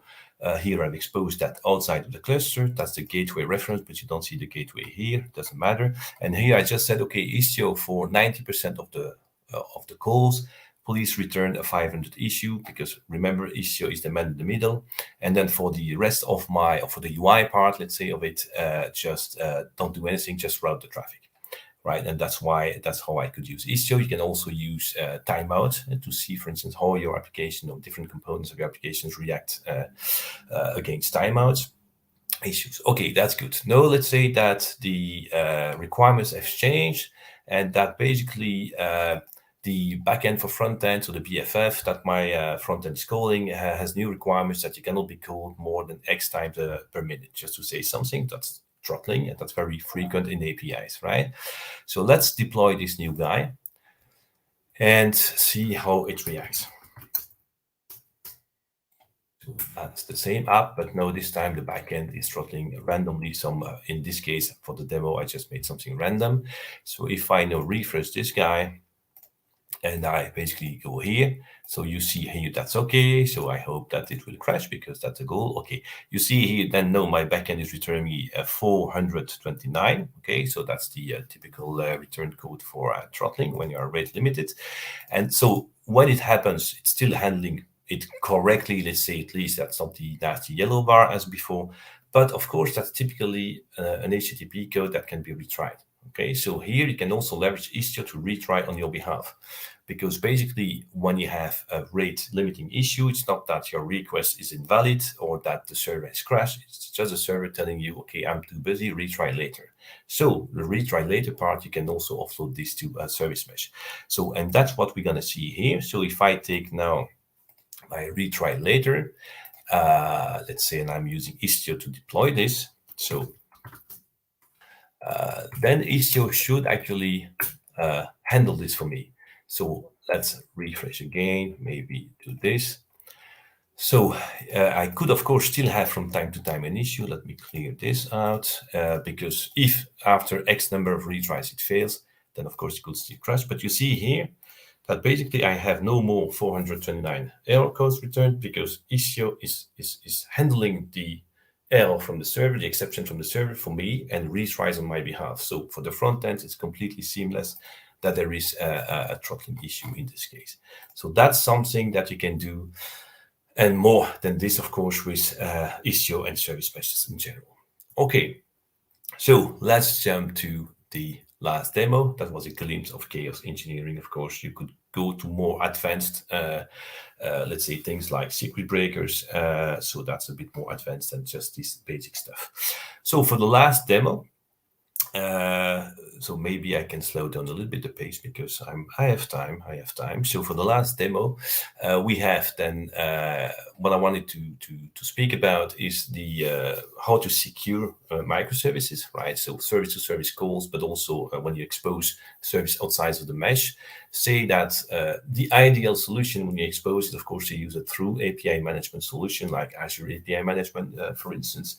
But of course, it also comes with some cost. And of course, things are not mutually exclusive. So you could have a first layer in Apim and then second layer, let's say, with Istio, right? So, but here I'm not gonna use a real Apim. I'm just gonna use only Istio only features. So for this one, I have also made a small app that's available on GitHub as well. So in two flavors, one integrated with Azure, another one where everything runs locally with RabbitMQ. And so that's basically the two repos. So it's actually things I did for my books, but you don't need to buy the book. You can access the code here. Of course, if you want to buy the book, feel free to do so. So, and this little demo app is, what could happen in the microservice scenario where I have, in this case, 3 services. I have an order processing service. So this guy can be called by an API gateway, so synchronously. or is also subscribed to, in this example, it was an Azure Service Bus topic, so it has a subscription there, and react on, let's say, order requests coming from this channel. So 2 channels basically to trigger the order processing service. When this guy has generated its order or handled its order event and generated a new order, for instance, then it will emit some events as well. In this case, that was an Azure Event Hub, but of course it could be also a service that was just to show a bit integration with different components. Everything here happens with RabbitMQ for this demo that I'm going to show today. And then the shipping service has a subscription against the order events, let's say, topic, and will, before shipping, will make a synchronous call to the order query service to grab extra details before starting really the shipping service. Okay, and in this diagram, you also see Dapper. So I'm not going to talk about Dapper today, but that's what I explained in the book, how to leverage Dapper for this kind of things, which is very awesome framework. So if you don't know it, go quickly look at it. That's really, really, really nice. And for me, Dapper is going to become a first-class citizen in microservice architectures very soon. Anyway, so let's see. So here in this demo, I'm using both Dapper and Istio together, which is not very frequent, to be honest. I've not seen that in production yet. So them separately, yes, but together, no. Anyway, so let's now see this in action. Okay, and then I'll illustrate the security bits. But let's first start with this. So it's already deployed. So let me just see if it's running. No, so I have to scale it out. Okay, so I'm going to scale my microservice up. So, oh, sorry, it was already 0, so I have to scale to 1, of course. So let's see, get pod.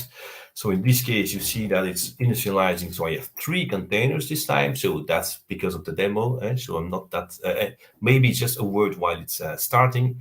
If you use Dapper, for instance, has also some service mesh-like features like MTLS and so on.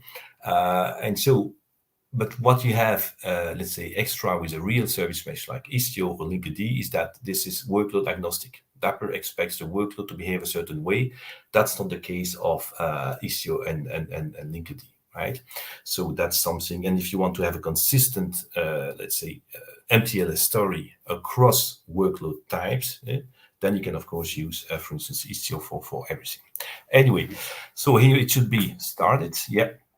So let me see, let me try to place an order here. So I have already prepared this query. So it's just, a synchronous call in this case. So send to my API gateway, and I'm calling this guy, and I receive a 200.01. So created return code that my order is created. So let's have a look. So we can ignore safely the HTTP, of course, and product should be HTTPS. And then I'm just asking, let's say, or queuing an order of 2 products with 2 products. So let's have a look at the order process or shipping logs, because this is the service in the middle. So if the shipping logs are okay, it means that, of course, the order processing service has created the order, published its event in RabbitMQ. The shipping processing service has subscribed to that, receives it, and calls first the query before shipping. So if I see no error in the shipping processing, it means that the whole flow works fine. So let's have a look at this. Confirm that it works fine. I did not create the demo gods today, so we never know. So let's go to this guy and have a look. Okay, so you see here it started the shipping process. And so if I, of course, follow the logs and I do that, let's say in parallel, you will see that this is indeed doing it, right? So fine. So it works all great. We're all happy, but there is something maybe that's a bit, too naive, is that, of course, there is no authorization here. So one word that I need to mention is that here, this service, like the Blazor app before, is exposed to the external world. Okay, so I'm doing that with Istio as well, with some ingress rules. Istio has an ingress, let's say a controller that helps you expose some services. Of course, I could enforce HTTPS, and that's a no-brainer. But then that's a traffic that comes from outside the mesh. No, all the things that you see here in this diagram, that's inside of the mesh, so order processing to RabbitMQ and so on. So by default, Istio has an MTLS, let's say, policy of permissive. So meaning that it's not enforcing MTLS end to end. But and that's to support some legacy. Say that you would already have to leave with some legacy assets in Kubernetes, for instance, and that cannot be meshed for some reason or cannot be changed or whatever, then they should still be able to interact with your mesh. And that's the only reason why they allow this. But of course, the ideal word is when you enforce MTLS. So just a recap for those who don't know, MTLS is mutual authentication, meaning that not only the encryption of the traffic, but you also have the authentication of a service against another one. So the call needs to be authenticated through a certificate. With Istio and Dapper, it's, for instance, using something called SPIFFE behind the scenes, and that's a bit how it works. And so here I have enforced what is called the strict mode, so meaning that MTLS-only traffic is allowed. So meaning that this query service, for instance, can be called by any of the other services that are part of the mesh. Okay, for now it's this, and the external traffic, of course, it depends on the rules that you put at the ingress layer. So here I'm using, in this case, Istio as an API gateway a bit. So I'm exposing an API outside of the mesh. So what I can now ask Istio to do as well is enforce JWT validation. So to really have authenticated calls and not anonymous calls like this. So I'm going to apply now, let's say this thing here. So two policies, and then let's see how that works. So okay, so I'm applying this guy. So it's a request authentication and authorization policy. Let's first retry. So sometimes it takes a bit of time, but you see it's quite fast. So no, it's denied, of course, because I don't have any token here. So let's first grab a token, and then we'll inspect the token. Then we'll see the rule, let's say, that has been enforced. So I have a cheat sheet to get a token here. So this is the query I need to do towards Azure AD. So I have really registered an app in Azure AD in my case, where I basically have defined, let's say, or registered an app for my API, basically. So let me take this. So I'm taking this, execute. So now I have a token. I will copy this guy, come back to the previous request, and then add the authorization bits on top of it. So it was denied, as you remember. So now that should work fine if I remove this. So authorization error. Okay, so I'm just adding, error, this. So I'll copy already this so that we can inspect the token just after. So here again, that works, okay? Because now I have provided a valid token. So if we look at the token itself, if I go to calab.net, take the token here, what do I see is that, of course, I have an issuer. That is what I defined in my request authentication, which I'll show in a minute. And I have a role, and this is a placeholder role that is required, that I require to let it go further. So if we look now at my, the code in here, or the request authentication, where are you? No, that's not the one, sorry, that's JWT validation. Then you see that indeed I enforced a request authentication. The issuer that you see here is the issuer I have in my token, right? This is the same.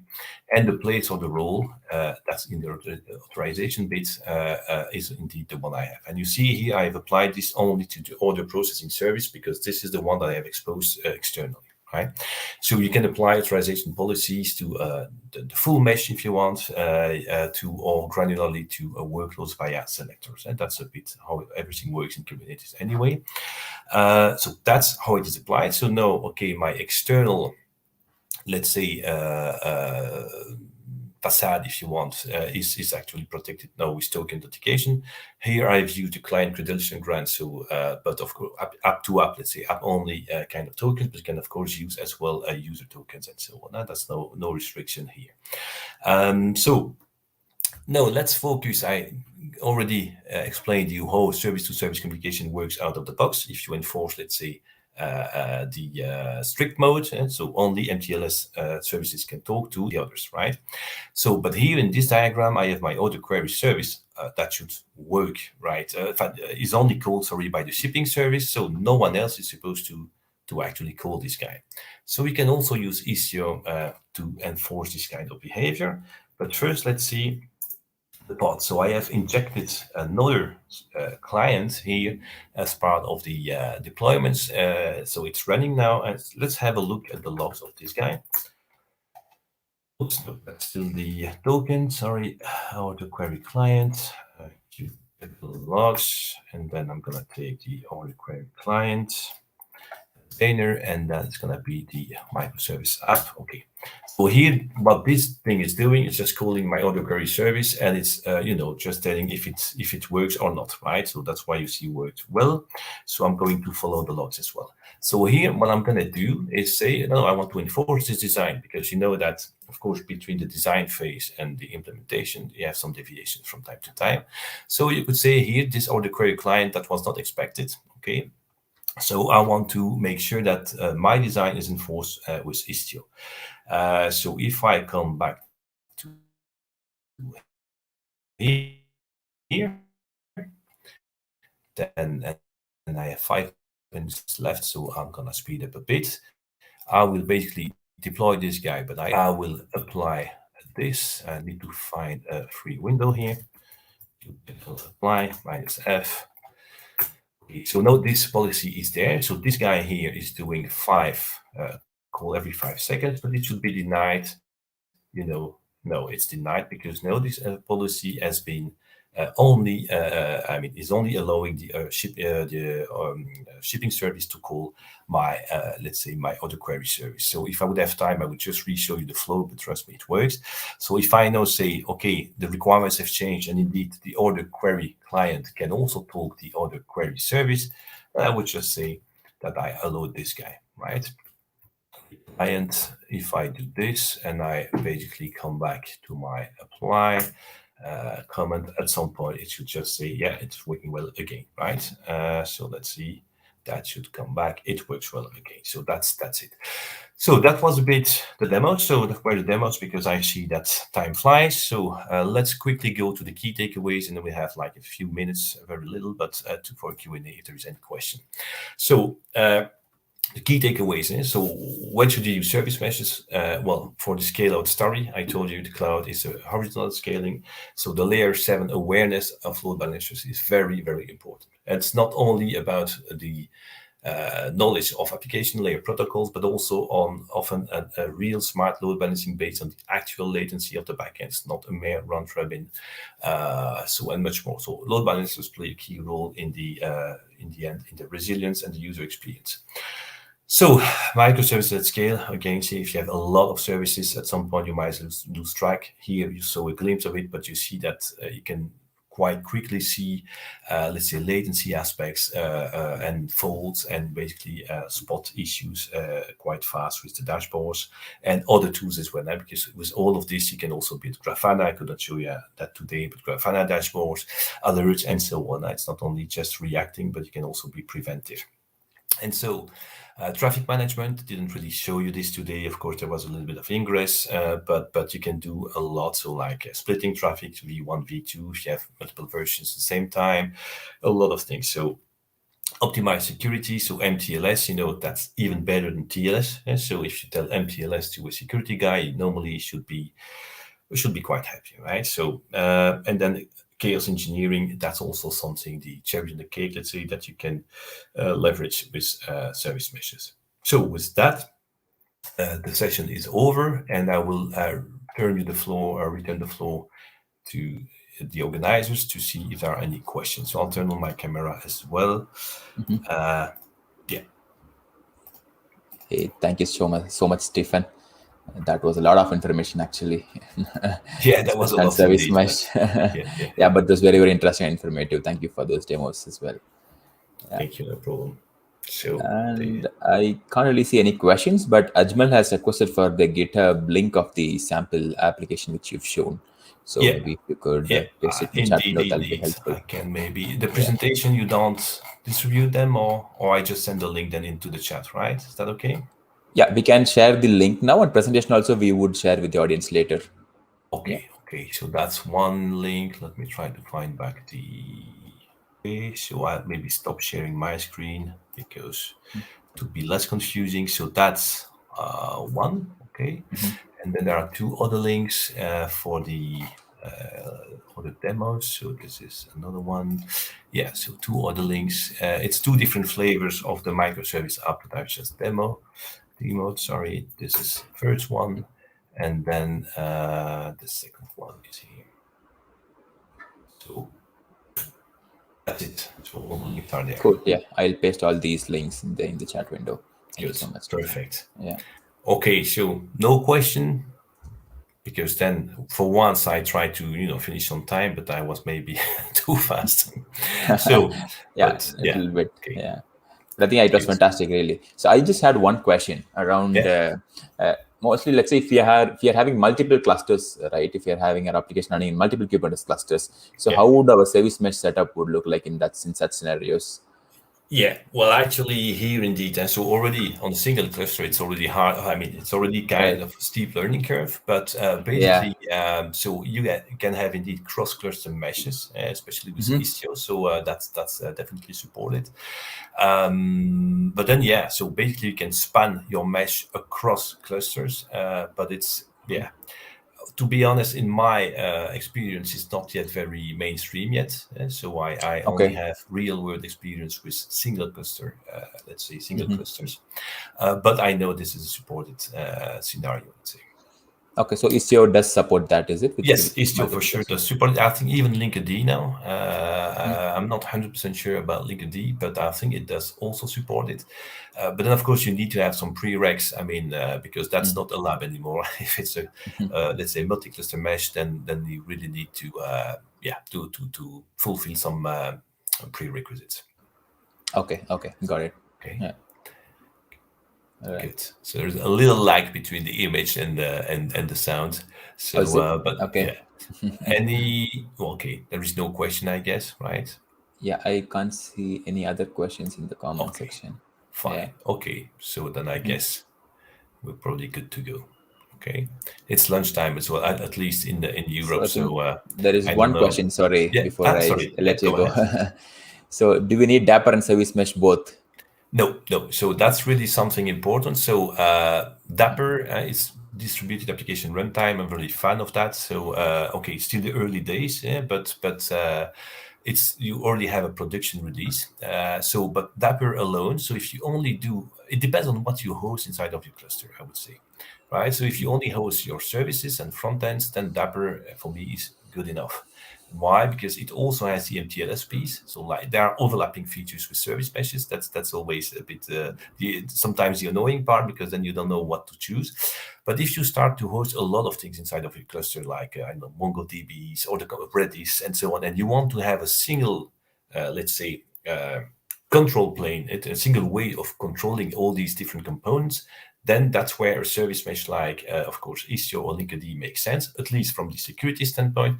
Then, of course, remember all the other features that you have, right? So like the traffic splitting and so on, that is not something you have with Dapper, okay? So Dapper is really something that will help you abstracting away all the data stores or event stores that you're talking with, so you can switch from one cloud provider to another one. So that's really great for this. Also for service discovery, so Dapper is great for this. But the good news is that it's also not mutually exclusive, right? So it's not if you choose Dapper, it doesn't mean that you can't work with Linkerd or Istio anymore. Okay, but do you absolutely have to use both? No. Yeah, absolutely. Yeah. Good. That's a very interesting question, though. Yeah, that's a very interesting question, actually. Yeah, indeed. Yeah. Good. Okay. For me, I can still stay for the 2 minutes. If we never know if another question pops up. Sure. Yeah. All right. Maybe we can watch the YouTube chat for some more time, and then if there are any questions, we can directly respond there as well, Stephen. Yeah. Okay. Perfect. Meanwhile, I'll set the stage for the next speaker, as well. We can start that session as well. Thank you. Yes. Thank you. Thank you so much, Stephen, for sharing your knowledge with AZConf. Bye-bye. Thank you. Bye-bye. All right. We just have 1 more minute, and then we'll get started with our last session for the day.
All right. I think we're just a few seconds earlier, but I think it's still okay.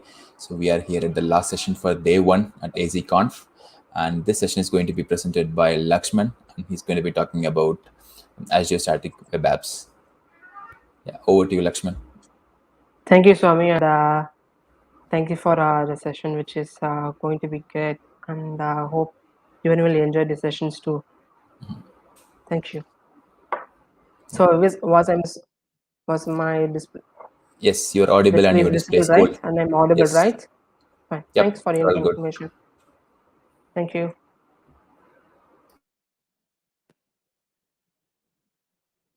Hey, hi, this is Lakshman here, and thank you for giving me an opportunity for presenting my session on Azure Community 2021. And I'm Lakshman. I'm a technical lead in Elixir-based solution. I work around a lot of DevOps kind of stuff and most like single-page application and all other kind of stuff. So let us, without wasting any time, let's get into our topic, which is, and I title sponsors, which is Azure Static Web App hitting from the ground up. So what we are going to see, which is it's pretty much what is a Azure Static Web App, why the Azure Static Web App, which is what are all the benefits, what are all the things which we need to consider, and we are going to see the deployment options and the hostings, what are all the hosting plans is available, and I have a couple of demo which is via GitHub Action and Azure DevOps. So first, let us see what is Azure Static Web App.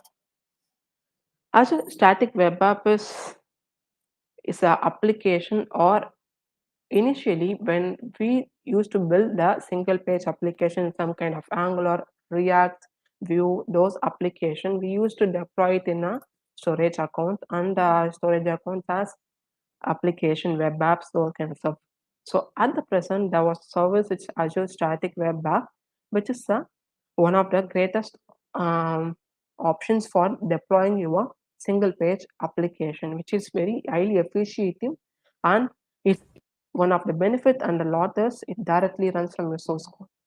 So we'll be seeing having a pretty much of demos on it, and we don't need any web servers, or else there was a lot of services available for hosting a web app on Azure.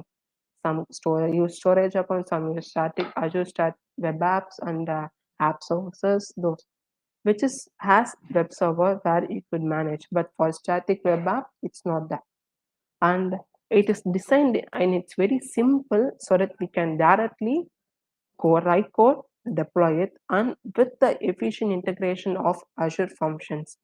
So we will be seeing a lot about on the front end point of view instead of Azure functions. So why Azure Static Web App? It creates a low level of CI/CD mechanism which doesn't need any other service provisions where for a deployment. If we going to deploy a web application to Azure, you need to connect the Azure subscriptions to that GitHub or on the Azure DevOps. After that, you need to select the web app plans, all other stuff. With Azure Static Web App, there will be some deployment token where you can just configure it and you can get from there. The next one of the very useful is it has a free SSL certificates where all our Apple application it starts in a SSL, not an HTTP, it's an SSL, and it has a great integration support with Azure functions, or we can have a stages, slots, which is directly integrated with the application, front-end application as well. So if there was a web API or some kind of Azure functions which is being created as a different options, you can directly host your web front-end application and the back-end API in the same as static web app. And the next one of is you can configure the custom domain. So I will be pretty much having some going stuff. So I'm not bored with the presentation. So let us see what are deployment options. Currently at present, we can deploy directly from the Azure DevOps as well as GitHub Action. So once there was any code changes happening here, then it directly goes to the source control via GitHub or Azure DevOps, and it initiates the deployments for site, which is a site content, either it is an Angular, React, Vue, or Swift, those other stuffs, and an API. So, and the next is, which is one of the main, most and important thing which need is hosting plan. There are two kind of hosting at present. It's provided by the Azure. One it's free, and one it's standard. So as for the free, if you are having some hobbies and you have created some personalized application where you need to host it without any kind of billing on the other kind of stuff, you can host it on the free. It's for hobby and personal projects. If you are going to run some production based application, we prefer it to use the standard where you can have apps and you can have multiple number of subscriptions, and you can have n numbers of data, and they can have custom domains as launched. So these all are things slides. So when it gets to the demo time, we can see what actually happens. So first, I'm gonna stop this sharing the screen, and then let's open up the code. So first thing, what we are gonna do is we are gonna create a two static web app.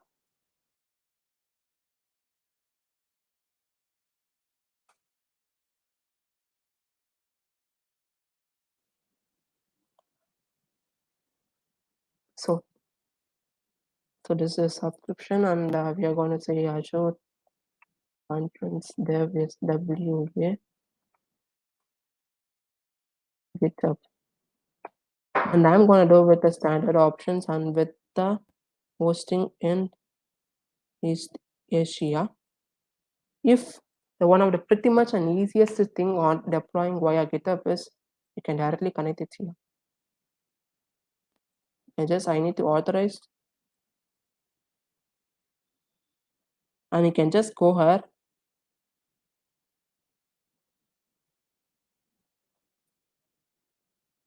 select the repo, select the branch.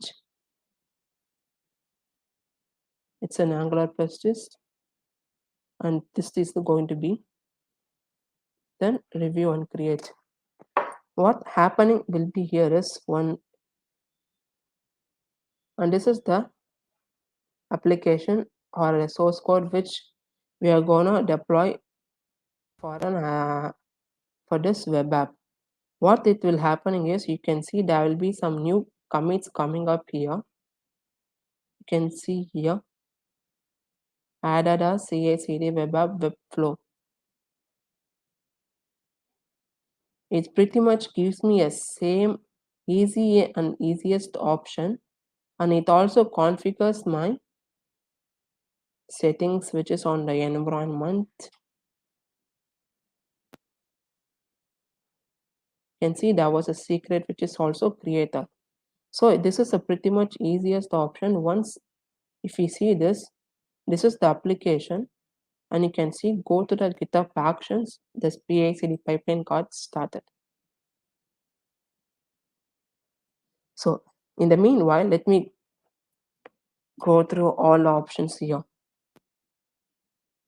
So this is the configuration which can be used for APIs, application usage can be get connected, and custom domains where you can add with the SSL, HTTP, and if you are going to host Azure functions here, it will be show up here, and all the other configurations lined up here. It's going to relate with the Azure function, which is API from Azure functions. And you can just come up here and you can just go to the production level and for level as easiest as possible, so that it says low level of CI/CD. And this is the management token which I'm talking about, where we are going to just copy it, and if you want to generate a new token, we need to copy it, and we are going to here and going to paste it here right away in the secrets, and we can update here, and this is going to happen, and it will reconnect with it, and there was no any kind of configuration, any kind of setup is required. Directly there, it's click and play. In the demo part, we are planning with the two options. One is all the build and deployment is going to handle with a static web app. If it is a normal project or normal product which you are trying to make it, it's the easiest one, but you are going to deploy it for like a production version where you need to change the configurations, those kind of stuff. I prefer we could move into the deployment custom version of this pipeline. So here you can see, let me open up a Chrome and check our app is deployed. You can see here, within a fraction of few minutes, our applications got started. And it's builded and it's ran, and we can see what the last time of staging production is done, and you can browse even what are the code and those kind of stuffs. So the next part, what we could do is we can do our own pipeline. So what I am going to do is, this is the pipeline which is being synchronized, and hope everyone able to view it.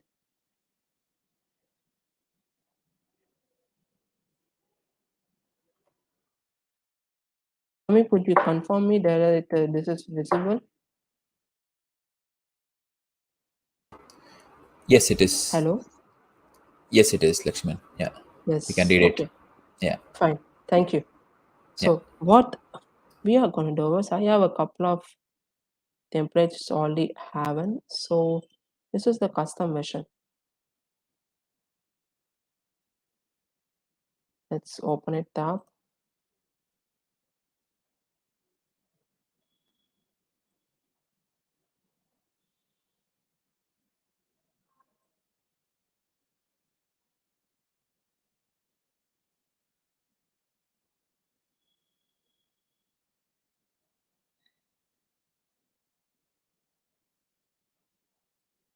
Ouch.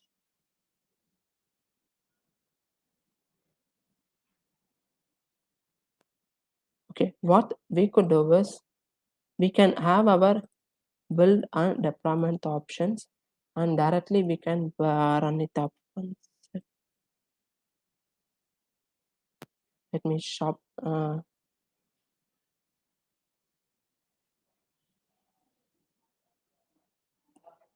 Let me stop sharing a bit.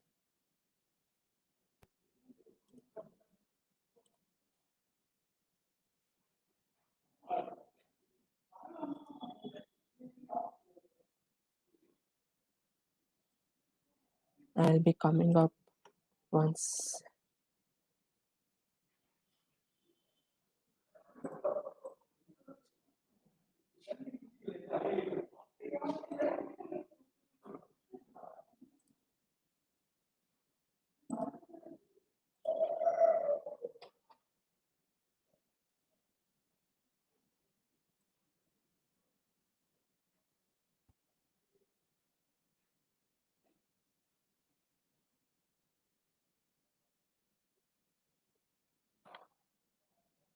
So I hope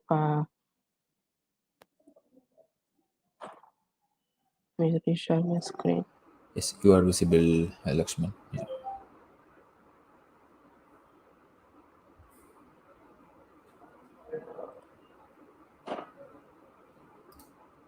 Okay. Yeah. Okay, thank you. Welcome. So let's, for the custom version, what we could easily do is, we can create a option which is on the, for a build and deploying option, we can split those things into the next couple of options, which is like, the first one where we could do is, we could have a only build environment where defaultly we could be able to build our application, which is like a npm install and npm build, and via artifacts we can just get the artifacts from the build pipe job and to the deployment job, where you could be able to create a job as far. Also, I will share the YAML file as further, on the chat window as on the remaining of session. So we could move forward to our next session, which is on next demo, which is via Azure DevOps, where we could have a basic and custom version where we are required to get it created. So let's move on to our next demo. And this is the source where which is same connected with this repo. What we are going to do is we are going to do a two deployments. One is a basic one, which like GitHub Actions, and the next one is we are going to customize and bake the pipeline into two. So first, what we are going to do is we are going to create a file here, and I have a snippet for it for the basic.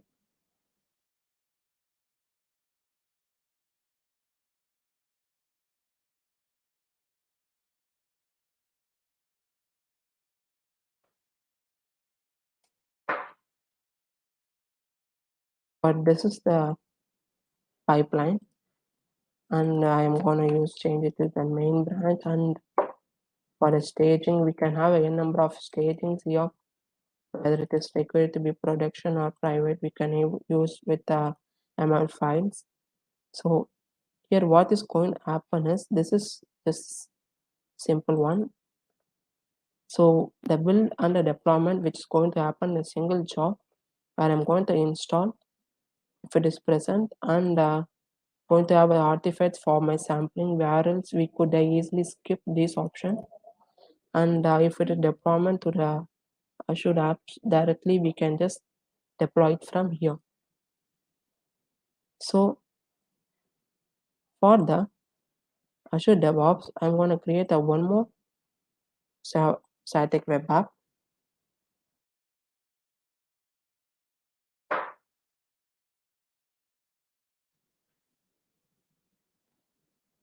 Where I'm going to name it as Azure Conf Dev Web App DevOps Central Asia, and going to select others. And you can see the other option is only as such as Azure DevOps. So I'm going to create and I'm going to create it. Let me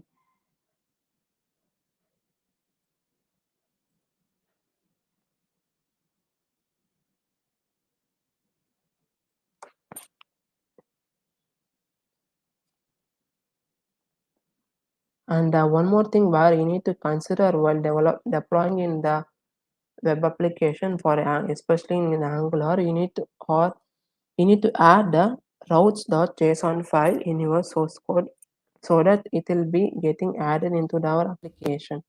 And this file has to be added in the angular.json file so that this file will be operating your routing models in the static web app, where it directly default added redirecting to the index or HTML page if it has something on it. So my app is got ready. I'm going to just copy it and paste it here.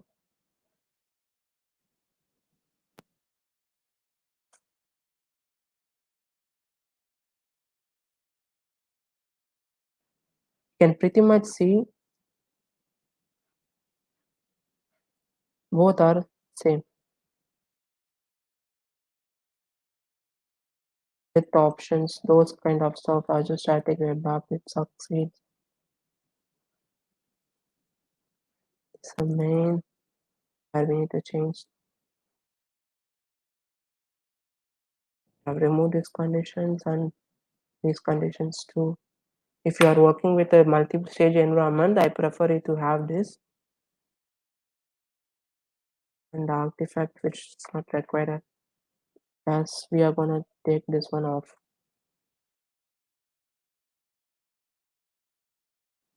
The first and foremost task is get the application deploy.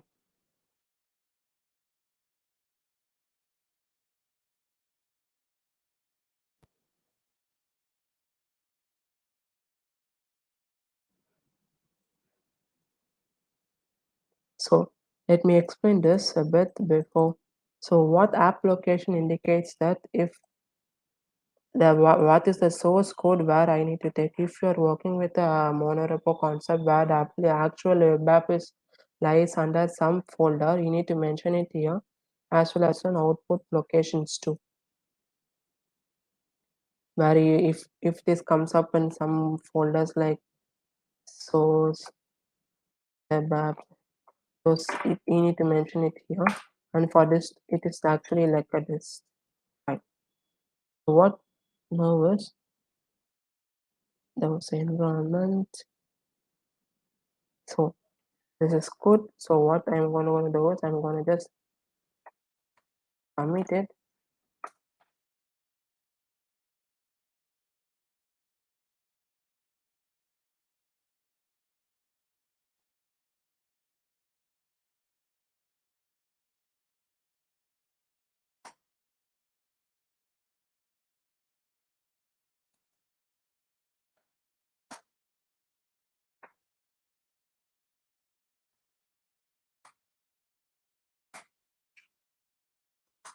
So I committed it and we are gonna push to DevOps. So here I pushed it to DevOps and then let me push to I'm going to push on the other website if you're going to start it. So here you can see there was a file called Azure pipeline where it's gonna start it. What I'm going to do is you need to click set up the build. It's automatically reads your YAML pipeline. What I need to do is I need to copy it and add a variable here about my deployment secret. Where you can get this here. Just copy and paste it here. That's it. So we are saved. You can save it and create a pipeline. And now we can start running it.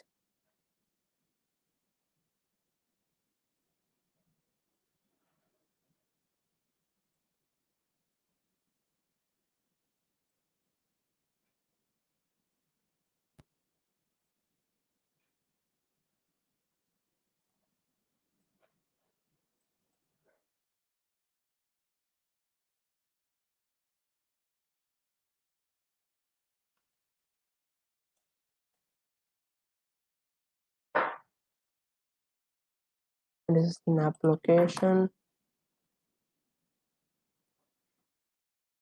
It's this.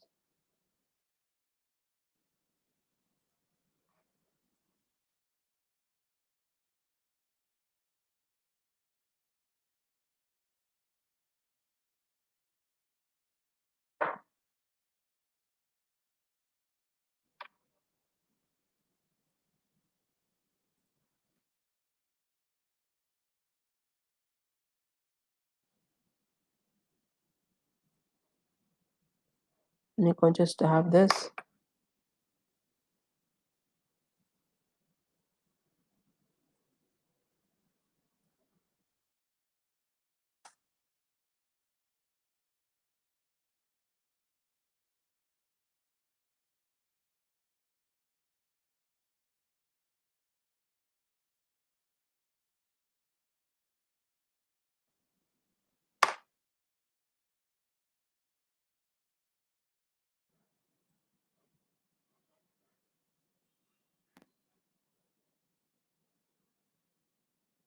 Where it can start our deployment process.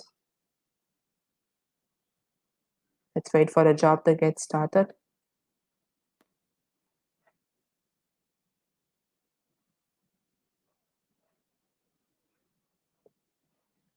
In the meanwhile, let us see the next custom options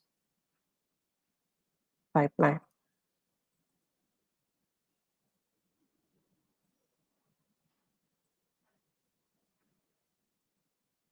In the custom option pipeline, what we could do is we are going to have two environments.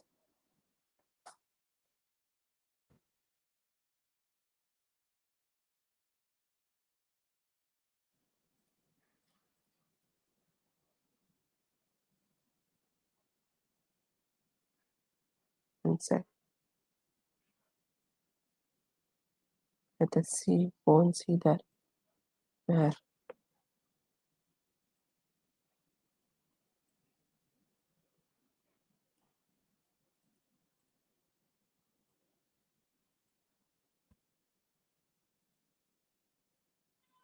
hope there was some kind of issues over here.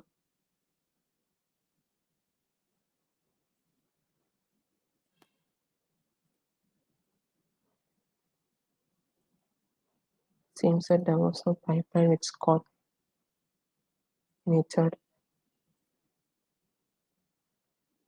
Okay, let me go on with the other options.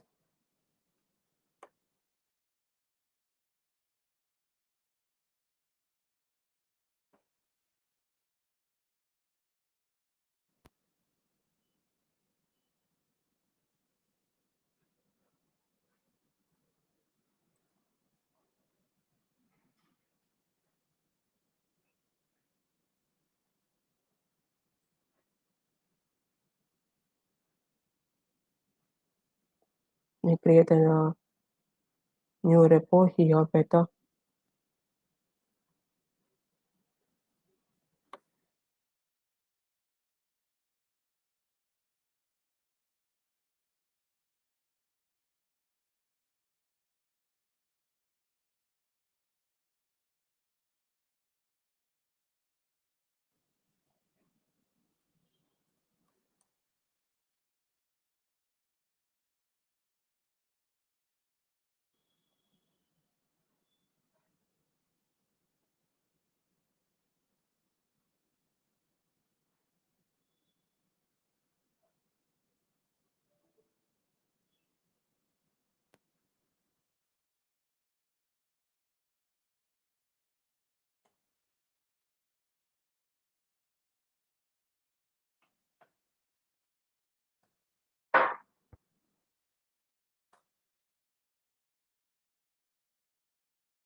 That guys.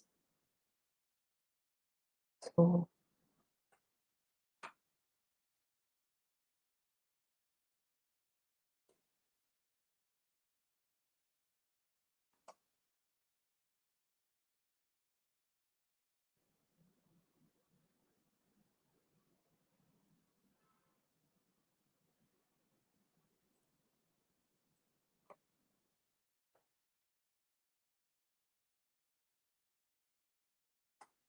let's say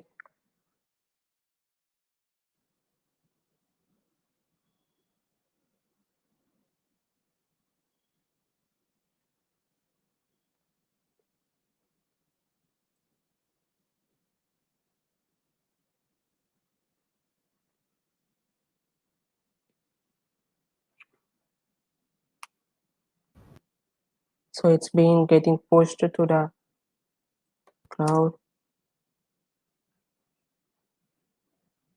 No, you can come up here and just go and set up.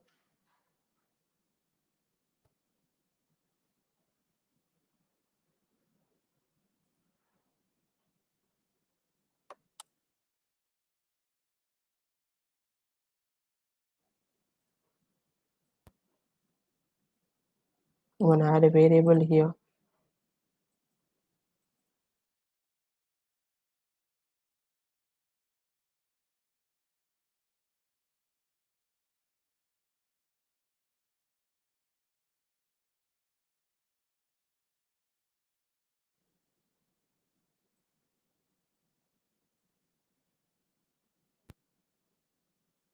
And I can save it and I run it.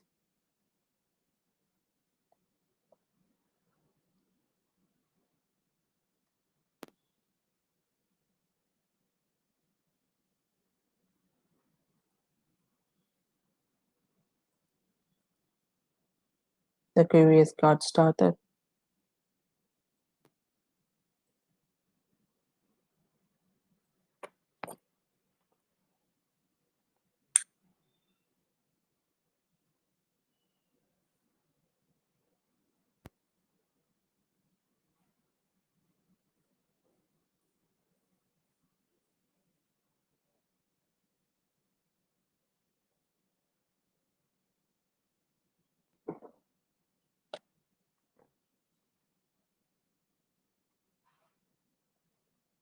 So it checks all the file and it's going to deploy my web app into the application.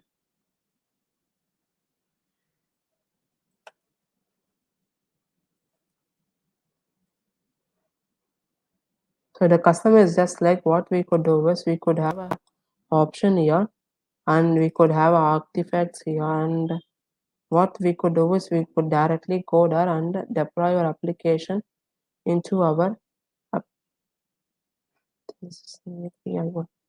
deploy our application directly to the static web app. Instead of this, what we could have is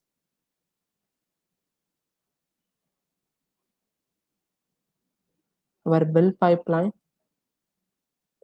post this into a distract, and we should not have a application host. What are the configuration where we need to have it in our application, which may be the first, but you need to have this, and there are a lot of configurations which is available. You can see it here.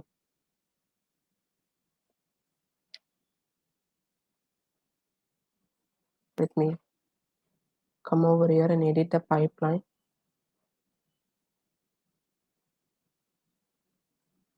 If you are gonna deploy your application directly, you need to app build command, which is the command where you need to app location has to be in the disk. That's it. There should not be in any output direction, and you have to skip the app build. You need to add this and this as the disk. We change these things. What it will do, it will skip the application and it takes the application app directly here and it deploys here, where you can play with your build after adding some CI/CD pipeline, some variable kind of concepting thing, where you can able to do it on here. Let's go and check the pipeline. So now my pipeline has got deployed and the app will be pretty much ready. Now copy it, paste it here. So pretty much you can see with no time I can able to just deploy it, and we can able to just go around with these options. When and the foremost thing what I could explain you is the custom domains. So when you are playing with the custom domains, we need to add a C domains on those stuff when it's not a natural or an easiest option as we used to deploy or we used to add our domains to in our application like Azure Web App or other services. In Azure Static Web App, we need to have a suffix options where you can directly integrate your root domain into this web app, where you need to have some kind of, it's called www dot some kind of options as a prefix, which is required on time of deployment. And the craziest part is that domain also gets the HTTPS configuration. And then let me share one of my application which is deployed in static web app is Tashi. This is the application on the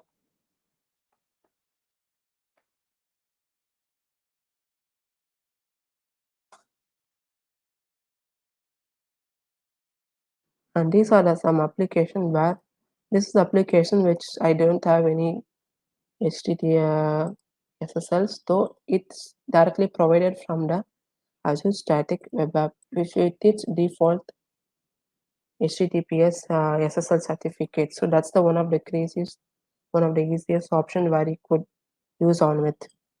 And I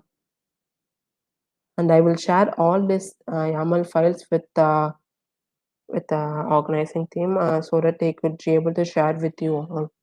And I will give you the source code links where I could easily get touch with it. So that's it. And I thank our community for able to share and deliver this event's information. And that's it from me. Do you have any questions from me and Swami? Hey, Lakshman, first off, thank you so much for sharing the knowledge and starting web apps. Yeah. Thank you. Let me And stop sharing my questions, screen. I don't see any questions in the comment section. Yeah. Let I me think looks stop like it was sharing pretty my clear. screen. Yeah. I like the custom build part in Azure DevOps. That's pretty handy, and I think we have more control over how we want to do the builds and everything. Yes, the craziest and easiest part is you can have a multiple kind of stage deployments where what we could do is we can have a build deployment as a single job, being a single stage, and we can deploy it to multiple stages where all the Angular, any kind of singular page applications such as Angular, React, which takes lot of time on build. So Yeah. what we could do is we could add some build pipeline, a different one. On a deployment, we could just swap our configuration with the help of 12-factor applications where we could directly implement our code changes right away there. And one of the easiest option in the pipeline, which is there was a option called key swaps, which helps us to change the actual data with some prefix and suffix.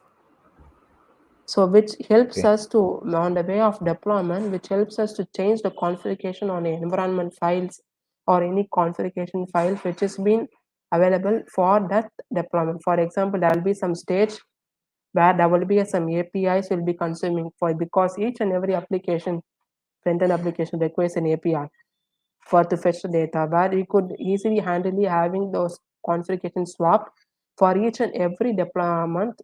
We could have it on a runaway once the deployment is centralized. That's Yeah. what helps with the custom deployment. So it's an easy tricky one, but it takes a piece of time for me to configure it. So Okay. Okay. Yeah. and I will share you the links on for the front end and the back for Azure DevOps and also. Okay. I've shared the GitHub repository link, whichever you've pinged into the YouTube chat. It's already available for everyone to look at it. Yeah. And this is the DevOps link where they can able to refer it, where everything is in a public, so they can able to access it and they can play with it with the clone options. Okay. Okay. That's great. Okay. So is there any questions as further so that I could take it up? Nothing yet, Lakshman. Yeah. And thank There are you. no questions yet. Thank you for being having me in this session. So it's great to share my knowledge with the people so they can learn the stuffs and they can do their things on their way. Yeah, absolutely. That's a part of community, and thank you for coming in and then sharing your knowledge. Yeah. Thank you. All right. That almost brings us to the end of day one, right? Did it go? Okay, I'm just looking at any comments or any questions if they're coming up. I'm looking in the chat. Okay, there is nothing. And yeah, of course, I would like you all to share your feedback for this session. So I'll be pushing the feedback link along with the session code. So just please go ahead and fill your feedback. Yeah, so that's the feedback link and the session code. So please go ahead and fill the feedback. And I think by now you know filling feedback also. By filling the feedback, you can stand a chance to win goodies. So I appreciate you if you can go and fill in your feedback for all the sessions which you attended since morning, right? And yeah, with that, I think we're almost end of this session, Lakshman. And once again, thank you so much. Yeah. And thank you for having me here. All right. Yeah. Thank you. Thank you. All right. So, like I said, that's the almost the end of day one. So, before we part, I would like to thank the sponsors, the organizers, the volunteers, the speakers, and of course the audience who have put together with us since morning. I know it's not very easy. We started around 9:30 ish, at 10 o'clock in the morning in IST timing, and it's almost around 5:30. That's close to around 7.5 hours of Azure overload is what we've been having so far.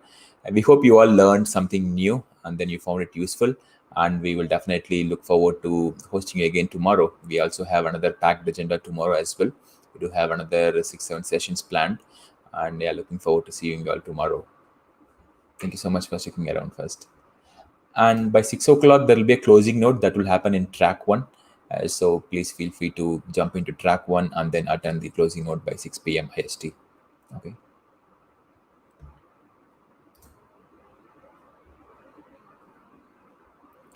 With that, yes.